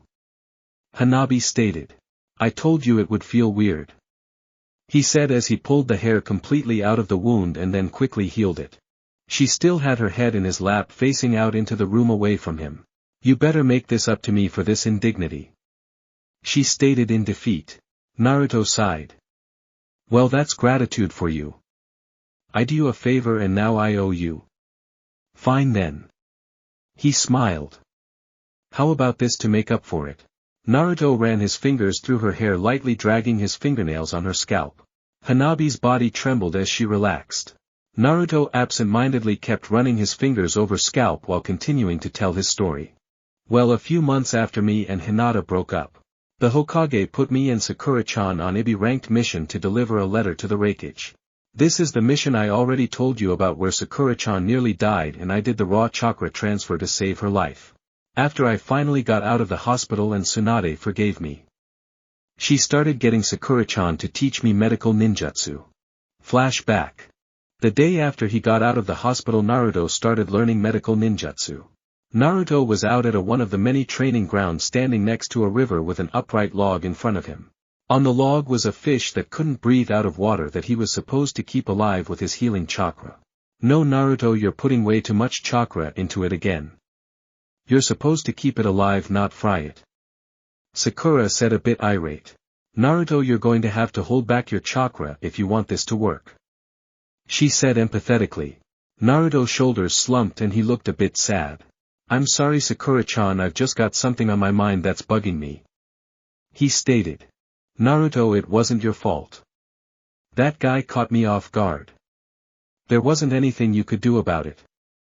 Everything worked out, just let it go. She said softly. Still, I'm sorry I didn't protect you as well as I should have. He said sadly as he refused to look at her. Naruto, I'm a ninja too. You can't always protect me. Ultimately my protection is my own job. You don't need to keep saying you're sorry. She said. Well, that's not entirely what was bugging me.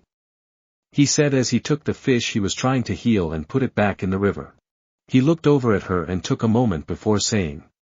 Sakura-chan, after you were injured and I thought you were going to die, I started to see most of the things that we have fought about were petty and childish. I realized there was something I'd been telling you all these years with my actions, but I never told you directly. He said seriously as he looked into her emerald eyes. I don't know how she's going to take this. I'm not even sure how I mean it. I just have to tell her how important she is to me no matter how she takes it. He thought. Naruto took a deep breath and Sakura looked total confused. Sakura-chan. I love you. He stated honestly. Sakura was so shocked. Why am I so shocked, why? I always knew that he loved me in some form or another. It was obvious. He bared the Nine Tails chakra so many times to get Sasuke back for me. He always asked me and only me out on dates for so long. Until he started dating Eno. Eno. She's the one that truly stole his heart. I was so jealous when they started dating for real. I always thought he'd be chasing after me. I was so foolish to think that I could reject him forever and he would keep coming back.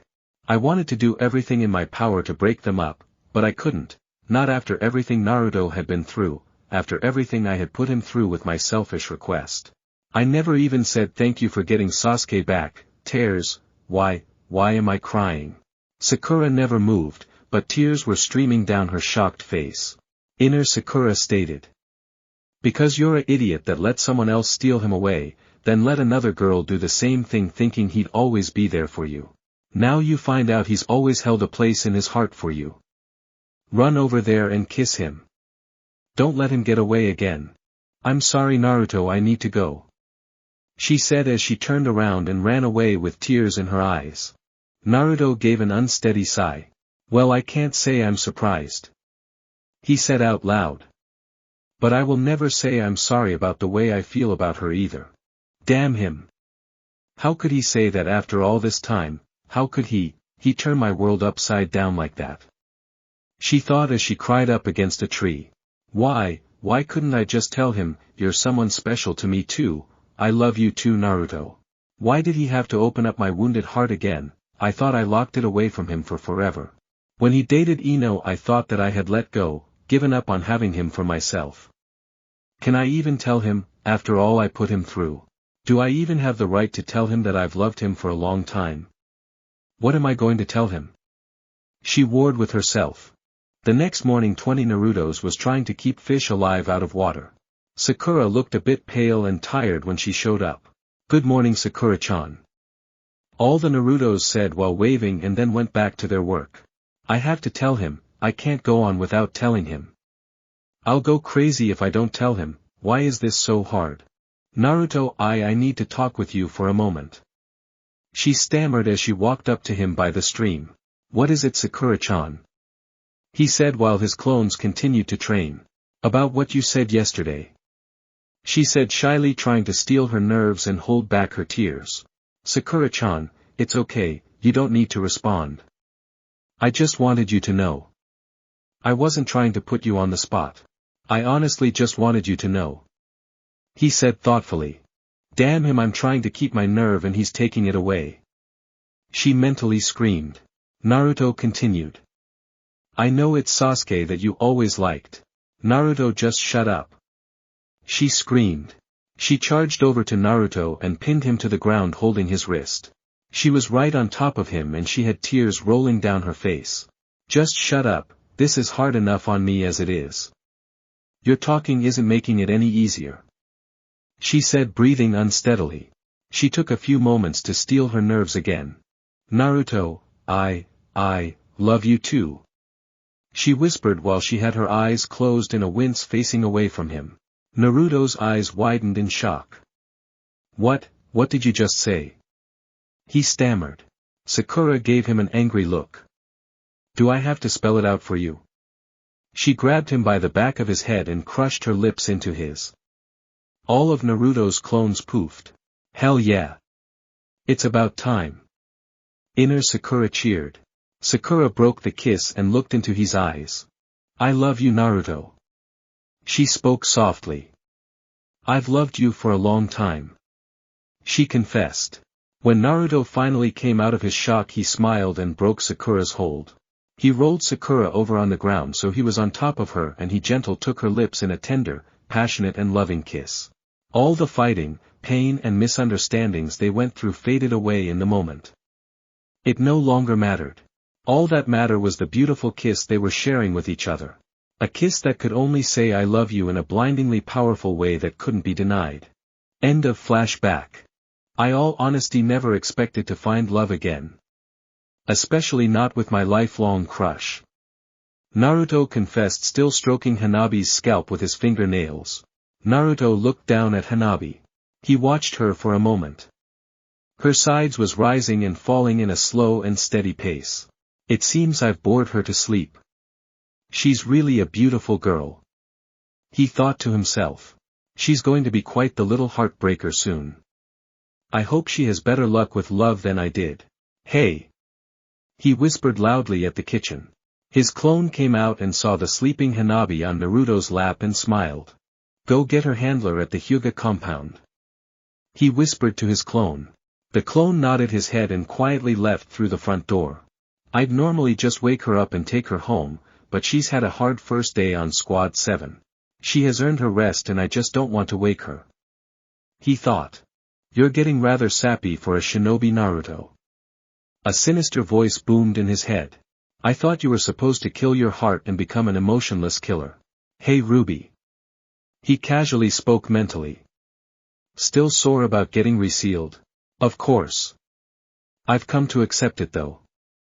I know you were protecting me from that accursed Madara Uchiha. I'll never live that down, to be helped by a mortal.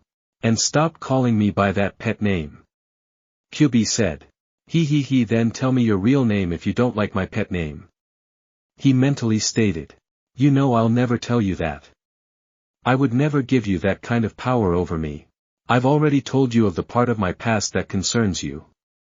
I will speak no more about my past. Kyubi stated. Yes, I know. You know I'd enter your realm to see how your children were doing if I could. I'd even release you if I could, if you would just go back to your realm and leave this one in peace. He mental stated thoughtfully. Yes, even I know that, Naruto. All of your kind sees me as a raging beast. You the only one of your kind that saw me as a victim of Madara. The fox stated calmly. You know this seal isn't like the other one. One day I will be free and my pride will not let you live for resealing me. Even if you were protecting me. So why are you bugging me, Ruby? Shouldn't you be going through my memories or something? I let you out of the internal cage so you wouldn't be so bored. What's bugging you? Naruto thought. You know it hopeless. You know what you gave up to let me out of that inner cage. I don't want to feel what happened with the last three. Don't fall into that trap of love again. Kyubi stated. Naruto sighed, I know, Ruby. He mentally said sadly. I know. Hanabi woke up and couldn't go back to sleep. Damn all that annoying light.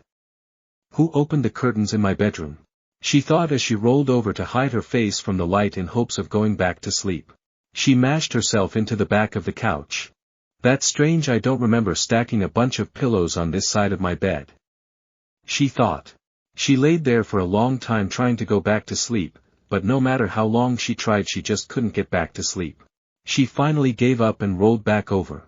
She opened her eyes just a crack. Everything was blurry and bright. It took her a few moments for her eyes to adjust to the light.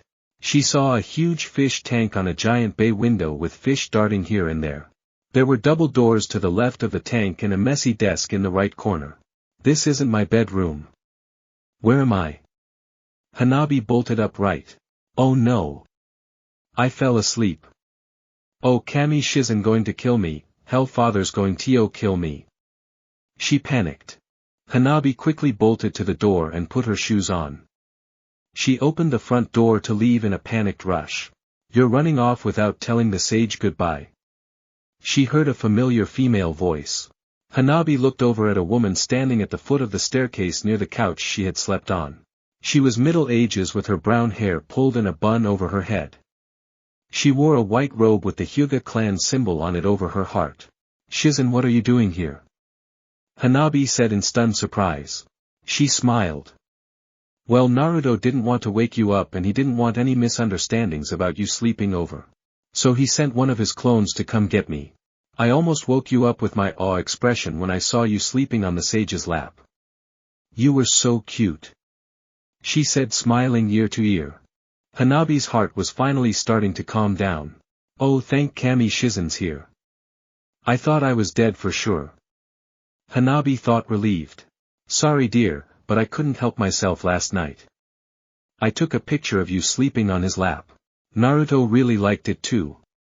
Look dear, you made it on his mantle." Shizen said, point at the fireplace mantle. Hanabi slowly walked over to the mantle and looked. Right next to the picture of Naruto kissing Sakura on the cheek was an 8x10 picture of her lying on her stomach. Her head in his lap clutching Naruto's far knee with her hand, and she was sound asleep. Naruto had his head tilted looking down at her with a thoughtful, sweet expression on his face. It was a very sweet picture and it was very embarrassing for Hanabi. Hanabi was blushing as she went to grab the picture and throw it away. "I wouldn't touch that if I were you. Naruto put some sort of jutsu on it," she warned. She stopped her hand a few inches away from the framed picture. "It figures he do something like that. What if father sees that? He'll freak out," she yelled in a huff. Shizen laughed. "I don't think he'd mind as much as you think," she said in a knowing voice. She crossed her arms in a huff. "How did you get it developed so fast?" she asked angrily. Shizen laughed. "Naruto sent one of his clones to get it developed this morning. He liked it so much that he moved the picture of him wearing the Hokage's hat and put it there," she said. Naruto came down the stairs to see what all the noise was about. He looked at the peeved Hanabi complaining about the new picture. Naruto rolled his eyes. "Come on Hanabi-chan, it's just a picture. It's nothing to be embarrassed about," he stated. "Why did you have to put it there of all places, right next to all your ex-girlfriends?" she asked while looking at him and pointing behind her at the picture. "Because I put the pictures of all the most important people to me on the mantle," he said while coming down the stairs and stood next to Hanabi in front of the mantle. "We haven't known each other that long, so why am I up there?" she asked angrily as she crossed her arms and a bit shyly. Naruto sighed. "Let me explain all the pictures up here and then maybe you'll get it," he said. Naruto pointed to the picture of Iruka-sensei. "This is my first sensei Iruka, next is the picture of Squad 7 just after I became a genin, this is my late master Jiraiya," Naruto said. Naruto skipped the 2 in the middle and pointed at the 3 after them. "I think the next 3 kind of speak for themselves." Naruto looked over at her. "I still don't see why I'm up there," she said while crossing her arms. "Well, I guess you wouldn't know this, but you will form stronger bonds with your squad mates than you'll ever have with your family. They will become vastly important to you and you'll start treasuring the little things. Like a certain young girl falling asleep on my lap, for instance." He smiled at her and she got rather flushed. "Okay, what about the 2 in the middle then? Why are they up there?" she asked. Naruto seemed to be deciding whether or not to tell her this. "I'm sorry Hanabi. I can't tell you that yet," he said thoughtfully. "Hanabi. I told you not to ask him about his past." Shizen scowled her. "Sorry Shizen," she said hanging her head. Naruto smiled. "It's okay. It is normal for people to be curious about me." "Well Hanabi-chan, how about some breakfast?" "Yes please," she said gracefully getting away from Shizen's glare. They ate breakfast in his dining room that was just off to the left of the kitchen. The dining room had a long square table made out of the same dark wood as the house that had 10 antique-looking chairs around it. In the room were 3 glass cabinets with fine china in it and a crystal chandelier. The rest of the room was bare. It didn't look like the room was used much. After they finished eating, Naruto said, Are you ready to get back to training? Berg, I'm so sore from yesterday, can't we take a day off? She pleaded. Sorry, but no, we have less than a month to train you for the Chunin exams. I can take care of your soreness. First you probably want a bath seeing as how you slept in until 10 am. Go down the hall, it's the third door on your right. He said. I've already laid out clothes for you, dear. Shizen said. Hanabi sighed defeated and went to the bathroom to get cleaned up. She returned 20 minutes later to find Naruto and Shizen talking in the living room. So are you ready yet? Naruto asked. I'm still sore, but I guess so. She said, not too thrilled at the idea. Lay on the floor, Hanabi-chan, I'll take away the soreness. He said. Hanabi looked at him puzzled and then did what he asked. Naruto sat down next to her and started pouring green chakra over her body that made her tingle. Do you know what causes soreness? He asked her while healing her. Not really. She confessed. It actually lots of tiny rips in the muscles. When they heal you get slightly stronger, and if it's done a lot then you get much stronger. He said as he finished. Tell me if you're still sore. Naruto said as he stopped healing her and sat upright. Hanabi moved around and to her relief she wasn't sore at all. Thank you Naruto, that's amazing. She stated. Naruto laughed. It's not a big feat, healing soreness is the lowest level of healing. He said with a smile. Now let's be off to the training ground. Konohamaru is already there by now and I'm 2 hours late. They arrived together at training ground 36 to see Konohamaru already training on the small pond. Hey Naruto. You're late. That's not like you. I was going to see what was taking so long for you to get here if you didn't show up soon. Who's the cute girl? Konohamaru said while giving him a teasing grin.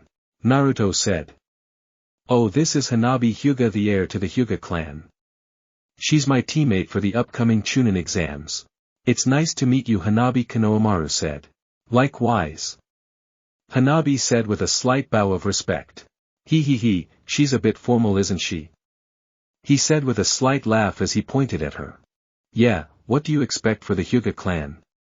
Naruto said with a shrug. Anyways, how are you coming along with the training? It's still impossibly hard.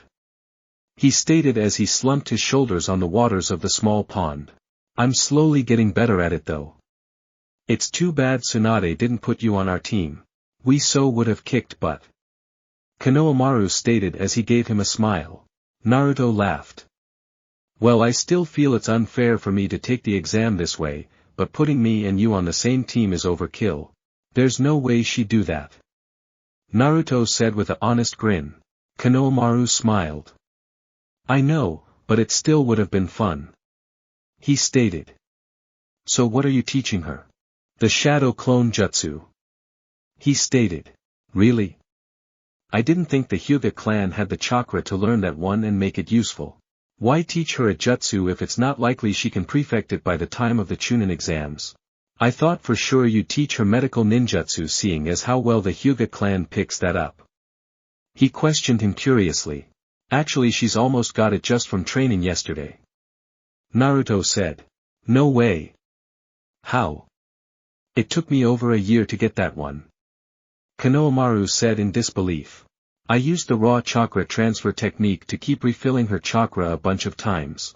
She effectively got about 6 months of training done in a few hours.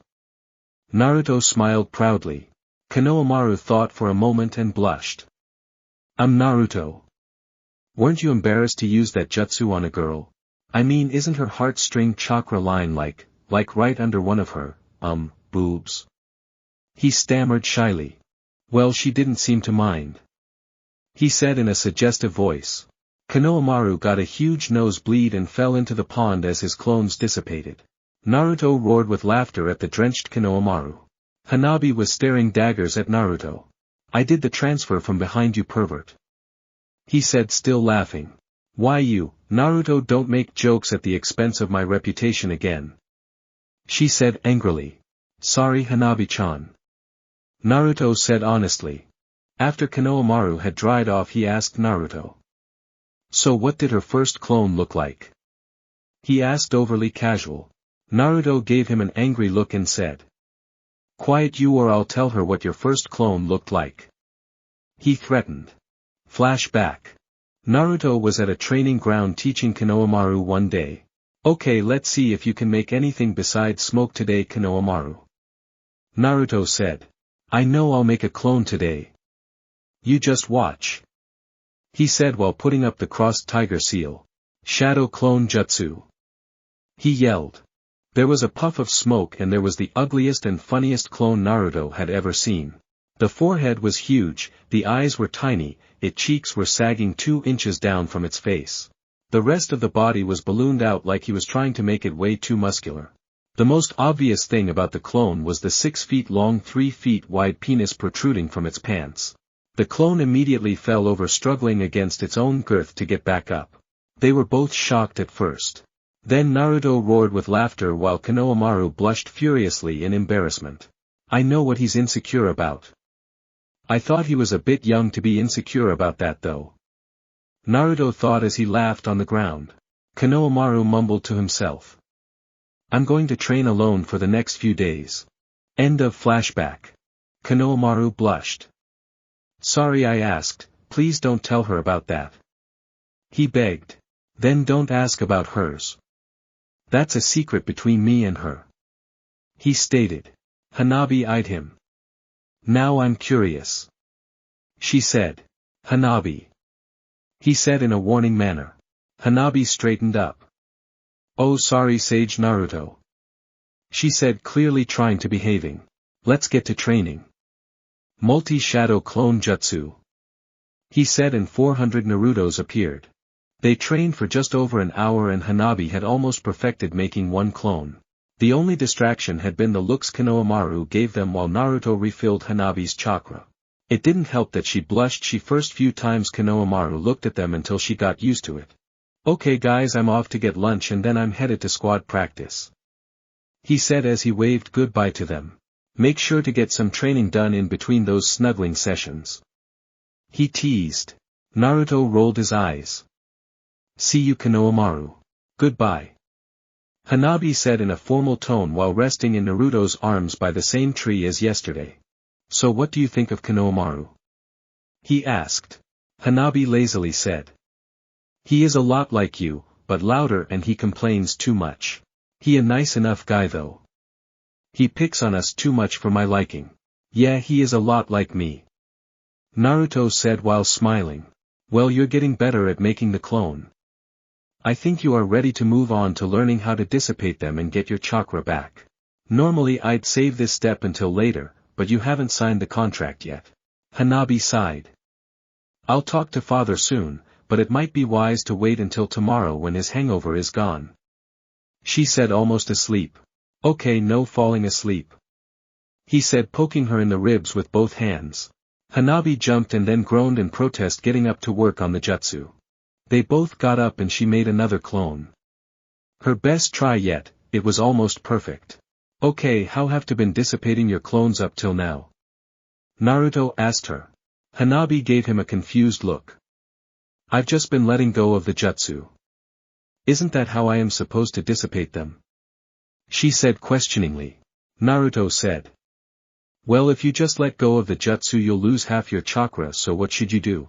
Hanabi caught on quickly. So there's a way to get your chakra back. How do I do that? She asked knowingly. Well, you know how you make the clone, right? You mock up a chakra network over your shadow and then pump it full of chakra. Instead of just letting the chakra go to dissipate the clone, you just pull your chakra back out. This isn't easy and you'll have to learn to do it on the fly in battle. Eventually you'll have it so ingrained in you that you'll do it without thinking. That is when you'll have mastered the basics of the jutsu.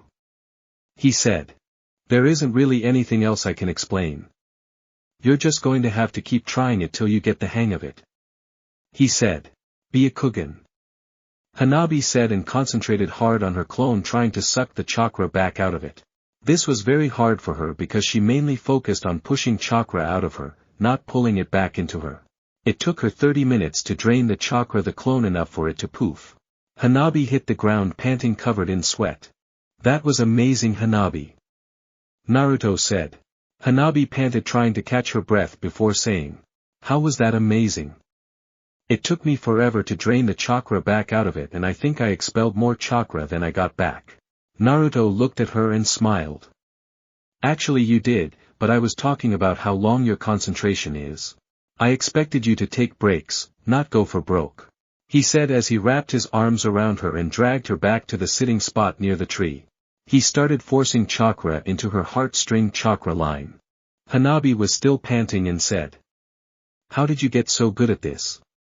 It's ridiculously hard."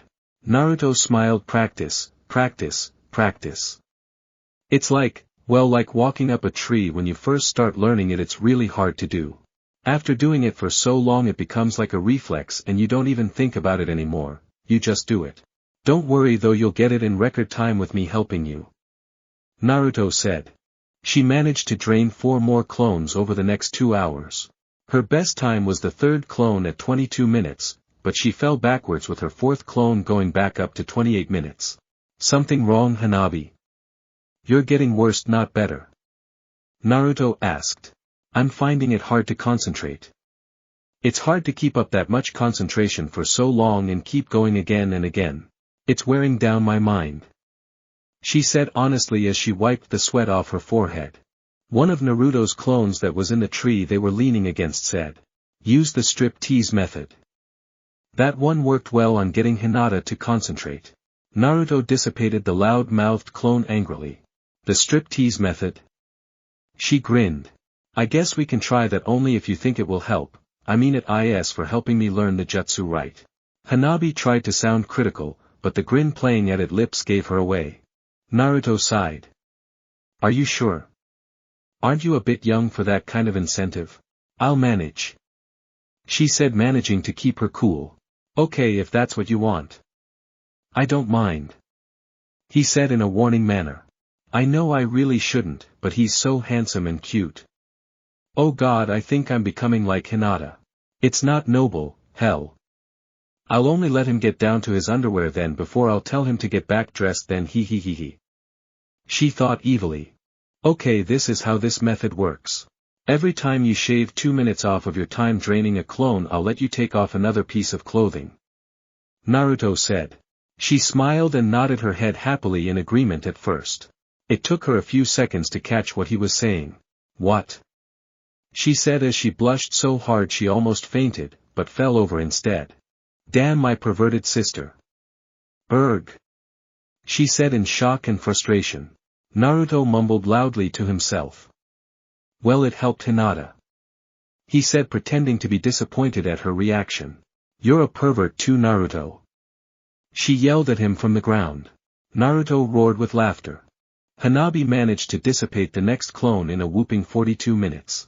Naruto noticed his little prank was causing her to get even worse. Okay, Hanabi, that's enough for now. Let me recharge you and then let's get some lunch. It is almost 4 p.m. anyway. He said. Hanabi was so tired that she didn't even notice Naruto wrapping his arms around her waist and dragging her off to the shade of the tree. After she stopped panting, she just leaned against his chest and relaxed. Soon she fell asleep on him. Naruto finished refilling her with chakra and started pouring healing chakra into her awkwardly from his sitting position. I guess I'll let her sleep for a bit. He thought. About 20 minutes later she finally started to stir. You feel any better, sleepyhead? He asked Hanabi.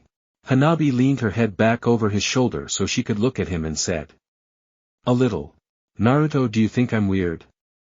She asked out of nowhere while she was half asleep. Naruto was clearly caught off guard by the question. What do you mean, Hanabi-chan? He asked. She sighed and went back to her normal leaning on his chest position. Well, I mean the fact that we hardly know each other and you have no problem feeding me your chakra like this even in front of Konohamaru. It's like it doesn't bother you at all. She said, searching for an answer. That because it doesn't. It's all about getting stronger. I'd wear a pink tutu if it meant getting strong faster. He said. Do you honestly think if there was another way to feed you my chakra that looked any better that I'd refrain from using it? He said. Hanabi was laughing at the mental image of Naruto in a pink tutu. Naruto smiled. Okay, it's time to get up and get something to eat. Hanabi rolled her eyes as she got up. Please no ramen today. She pleaded. Naruto got a sad look on his face. No ramen. He said with puppy dog eyes. Hanabi actually chose Choji's favorite barbecue restaurant for lunch. Naruto and Hanabi entered the restaurant and waited for a host to seat them. Hey Naruto. Shikamaru said, waving him over to the booth he and Choji were in. Naruto walked over to the booth and sat down on the empty side. Hanabi followed and sat down right next to him. Hey Shikamaru, hey Choji, what's going on? Naruto said with a smile. Who's your girlfriend? Shikamaru said while eyeing the beautiful young woman carefully. Hanabi didn't even blush, she just went over the menu. She's not my girlfriend Shikamaru. He stated in a tired tone. This is Hanabi Hyuga. She is my new teammate for the upcoming Chunin exams. Hanabi, this is Shikamaru, he's one of the smartest ninjas you'll ever meet. This is Choji, he looks a bit lazy, but don't let that fool you. Don't take the last piece of meat on the grill and you'll be fine. Naruto said. It's nice to meet you. She said with a bow of respect. Shikamaru eyed Naruto carefully. How long have you known her? He asked him carefully. Naruto rolled his eyes. Well, I meet her a few times while I was dating Hinata, but as far as getting to know her, 2 days. He said. Shikamaru seemed unconvinced. She seems way too comfortable around you for her to have only known you for 2 days. He said, going back to his food. Hanabi said. Yeah, you tend to get used to him pretty fast when he's force-feeding you chakra all day and training the daylights out of you. Shikamaru sighed. Why am I not surprised? So the Hokage is really going to make you take the Chunin exam? Is that dangerous? He asked. Nah, I'll be fine, thanks for your concern though. He said with a laugh. Shikamaru laughed. Yeah, I know you'll be fine. I was talking about everyone else. Shikamaru looked over at Hanabi and asked. What's this knucklehead been teaching you? Knowing him, it would be how to level a mountain. Naruto rolled his eye at his comment. Hanabi set the menu down before speaking. He is teaching me the shadow clone jutsu. She said respectfully while looking at him. Shikamaru didn't even flinch. I was kind of expecting he would teach you a forbidden jutsu. That explains the force feeding of chakra. He said. How's she doing so far? He asked. Naruto looked over at her and smiled, and she smiled right back, knowing what he wanted her to do. She got up from her seat and yelled. Shadow clone jutsu. A clone of her appeared right next to her. Naruto smiled even bigger and said. After 2 days, I'd have to say she's not doing bad. Hanabi just released the clone and sat back down. She picked up the menu and began going over it again. Only you would figure out how to teach someone a forbidden jutsu in 2 days. Shikamaru said while shaking his head. Naruto replied. Well, I am the keeper of the shadow clone jutsu now. Hanabi looked at him and said. Keeper? What does that mean? I'll explain it, Naruto. Shikamaru said. You see, forbidden jutsu is only forbidden to those of us that can't handle it. We would hurt ourselves learning or using it. If you actually master it, you're allowed to use it if it was taught to you by someone that has mastered it, in some cases. Now in Naruto's case, he has gone well beyond what anyone has ever taken the shadow clone jutsu to. In essence, he is the grandmaster of it. The Hokage named him the jutsu's keeper. Now he can teach it to whomever he wants to without permission. As it stands right now, only 4 people in the village knows that jutsu, including you that I know of. If any of them wants to teach it to someone else, they have to get the keeper's permission first. He said, taking a piece of meat off the grill in the center of the table. Hanabi asked while looking at Naruto. Who's the last user of the jutsu then? She asked. Kakashi-sensei. Naruto said, taking a few pieces of meat and putting them on his plate. They ate, and mostly it was Shikamaru and Naruto talking. Choji remained quiet the whole time. Sometimes Hanabi would answer a question, but largely she stayed out of the talking. Are you finished, Hanabi? Naruto asked as he stacked his plate at the end of the table. Yes, Sage Naruto. She said respectfully. Naruto put some money on the table and said. I'll see you guys later. Let's go, Hanabi. Hanabi followed Naruto out of the restaurant. Hey Choji, what did you think about how that girl acted around Naruto? Shikamaru asked. They seem to be pretty close. They have confidence in each other and it shows from just the way they move. I think that's more impressive than her learning the shadow clone jutsu in 2 days. I wonder how Naruto got so close to her in such a short time. Choji said while stuffing another piece of meat into his mouth. Shikamaru watched them from the window as they left. How indeed, how indeed. He said while nodding his head. Naruto looked at Hanabi. What was all that? He asked as they were walking down the street. Hanabi looked at him and said. All of what? That whole trim and proper act. He said. Hanabi looked over at him. That's actually how I normally act. The way I am with you is the weird act. I guess you've had a strange way of growing on me. She said with a slightly puzzled look. Naruto chuckled. Yeah, I guess I have a way of doing that. Where are we going? The training ground is the other way. She said. You know I forgot to give you that gift last night and I forgot to get it before we left. So seeing as how you wanted a tour of my compound, I figured we knock off early and go back to my house. He said while looking over at her. She tried to hide her smile, but didn't come close. That sounds like a wonderful idea. She said with stars in her eyes. 20 minutes later they arrived back at Naruto's compound. Hanabi was in awe all over again. This place is even more beautiful during the day. I didn't really have a good look at it this morning seeing as how Naruto was in a hurry to get to the training ground. She thought as she gazed out at all the flowers. Naruto turned around about 20 feet up the cobblestone path and said. You coming or are you going to just zone out on me? Hanabi blinked a few times and said. I'm coming. She quickened her pace to catch up to him. She followed him back inside the house and took her shoes off at the door. Come on, it's in my bedroom. He waved for her to follow. Hanabi reluctantly followed. I'm not sure if it's a good idea to go into his bedroom, he might total flip personalities. What the hell am I thinking? He called my handler over here last night. He is not going to do anything to me. Where do these thoughts come from? She thought it was strange, but he was leading her down the hall of the first floors of the east wing side of the mansion. He went to the first door on the right and said. It's in here. He opened the door and walked in. Hanabi stood at the doorway looking into his bedroom. It wasn't anything at all like what she was expecting. The room was smaller than she expected. It was only 10 feet by 10 feet, there was a small singles bed pushed all the way up to the only window in the back of the room. On the right of the bed was an old beat-up nightstand and on top of it was a clock and a picture on it. On the left side of the room was a medium-sized beat-up square desk with a folder and a few pieces of paper on it. Just to the left of the desk was a small bookshelf that was only half full of books and the bottom shelf had some scrolls messily arranged in disarray. On the right wall was a sliding door closet made of bamboo and it was open on the side nearest to the door. Inside of what she could see was a few orange sets of cloths, then it was nothing but his sage outfits. A few pairs of black sandals were in the bottom of the closet. The only other item in the room was an old chest in the small space in between the right wall and the foot of the bed that Naruto was digging through. Hanabi walked into the room seeing as how Naruto had invited her in and walked over to the desk.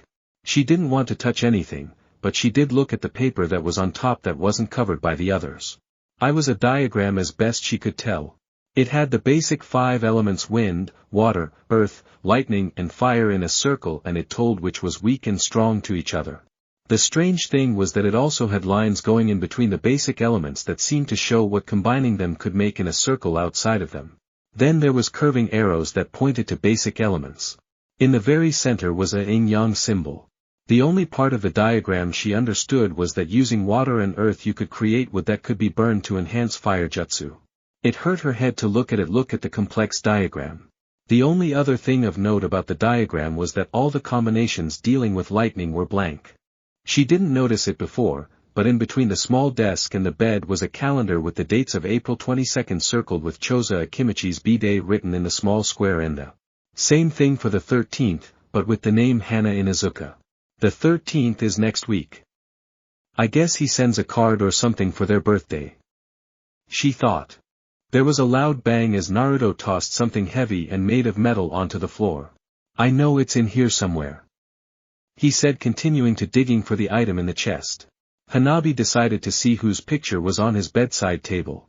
I bet it's Eno, she thought as she picked up the picture and turned it around where she could see it.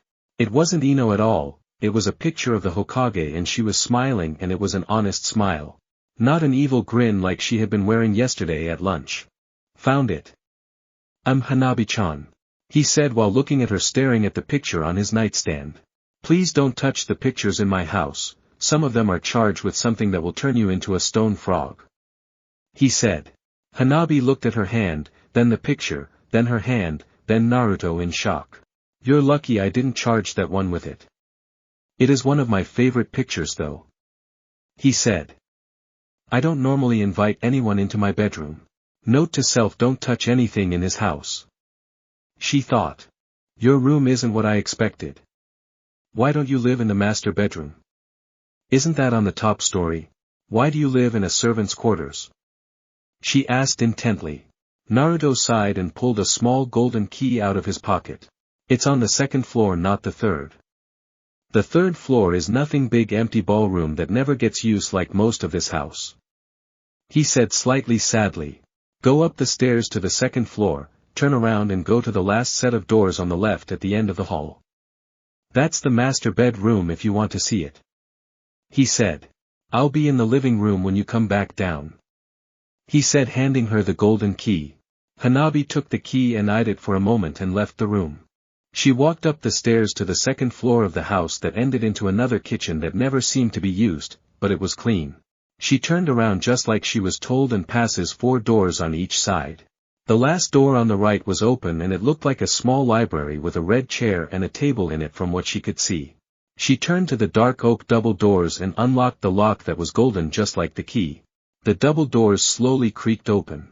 Inside was a grand 4-post bed right in front of her, and there were several dressers. 3 of them were short and 2 were over 6 feet tall. The room was almost as big as the living room, it was about 25 feet square. In the corner was a large strange bathing area that looked like a fountain made of marble with a few statues of pretty young mermaids around it. The thing that creeped her out about the room was all the faded pictures of the same girl. They were everywhere, the ceiling, the floor, and on every inch of every wall. This is it, this is the room he nearly descended into madness in. It's just like he described it. He really did put pictures of her everywhere. It's too creepy, I'm just going to lock the door and leave, she thought as she closed the door and locked it. She went back down the stairs at a faster pace than she had come up.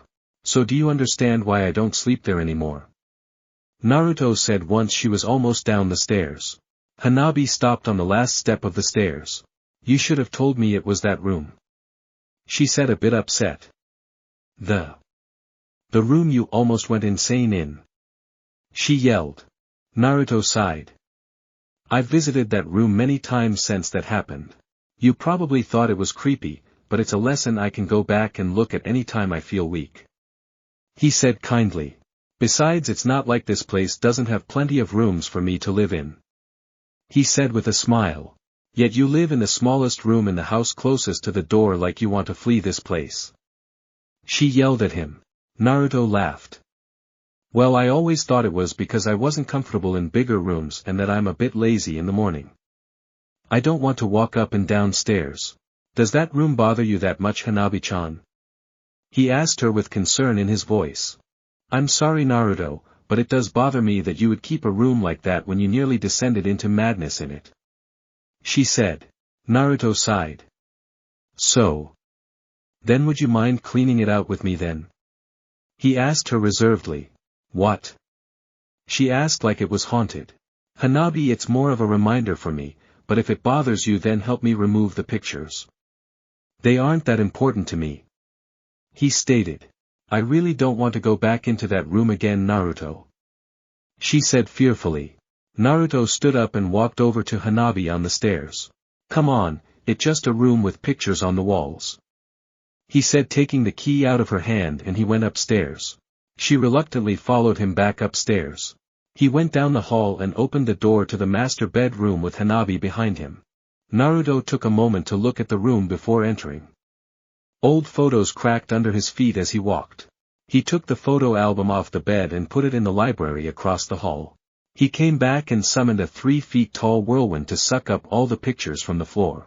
Hanabi felt silly for being scared of the room and went over to the wall and started pulling the pictures off the wall. She could barely touch the pictures on the wall and they would fall off as the tape holding them was so old it had lost most of its stickiness. Surprisingly, it only took about 25 minutes to remove all the pictures. Hanabi thought it would take hours from the sheer number of them. Naruto had already taken them down the stairs and out the back door of the kitchen with his whirlwind jutsu. Hanabi followed him out into the backyard. The backyard wasn't all flowery like the front yard. There was a small stream that flowed through it with a short bridge over it. 60 yards past the stream was 4 small houses lined up in a row and behind them was a wooded area. In front of the houses was a small campfire area that Naruto stopped his whirlwind jutsu so all the pictures fell into a pile in the campfire pit. Hanabi looked at the pile of old faded pictures and was surprised how small it was.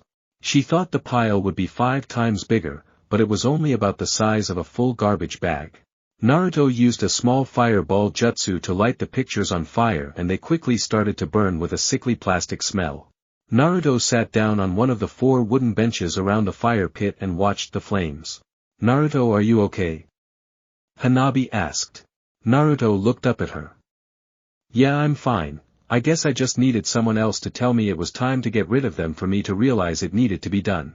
Thank you for helping," he said with a weak smile.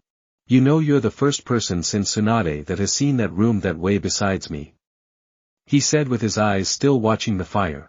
Hanabi sat down next to Naruto and watched the fire. "Are you going to move back into the master bedroom again?"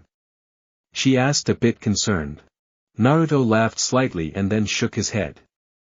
"No, I'm not. I told you I like my room of the first floor. It's the closest room to the kitchen. This house is too big for me. I mainly stay on the first floor and in the basement," he said softly. "Well, if you're not going to use it, I'll move in and take it," she playfully teased. Naruto never took his eyes off the fire and said, "Sure, you can move in and use that room if you like." Hanabi's eyes widened, then she gave a strained laugh.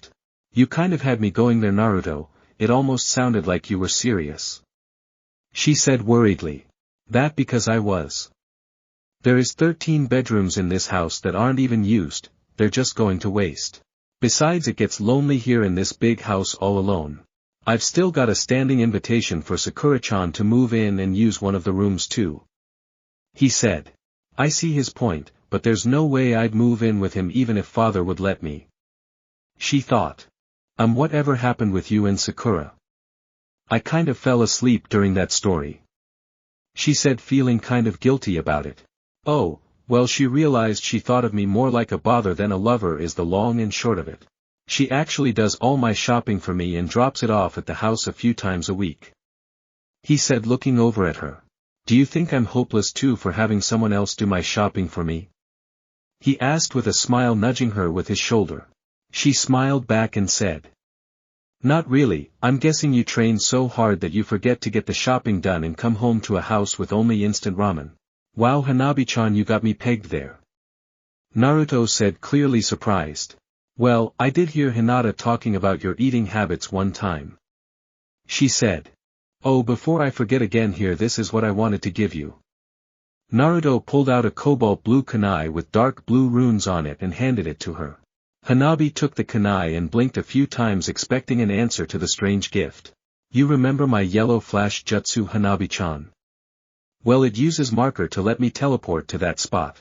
That kunai I just gave you is one of those markers. I only give them to the most important people to me because they are so expensive to make. If you're ever in danger, just run some chakra through the blade and I use my yellow flash jutsu to get to you instantly," Naruto said. She looked at the blue kunai in amazement. "How many other people have these markers of yours?" she asked curiously. "Sakura, Hinata, Lady Tsunade, Konohamaru, Rock Lee, Kakashi-sensei, Shikamaru, and I managed to get Sakura-chan to give one to Eno-chan. I also sent one to Gaara in the Sand Village. There is also one bed outside of Ichiraku's ramen stand, and I've got a few more in other places," he said.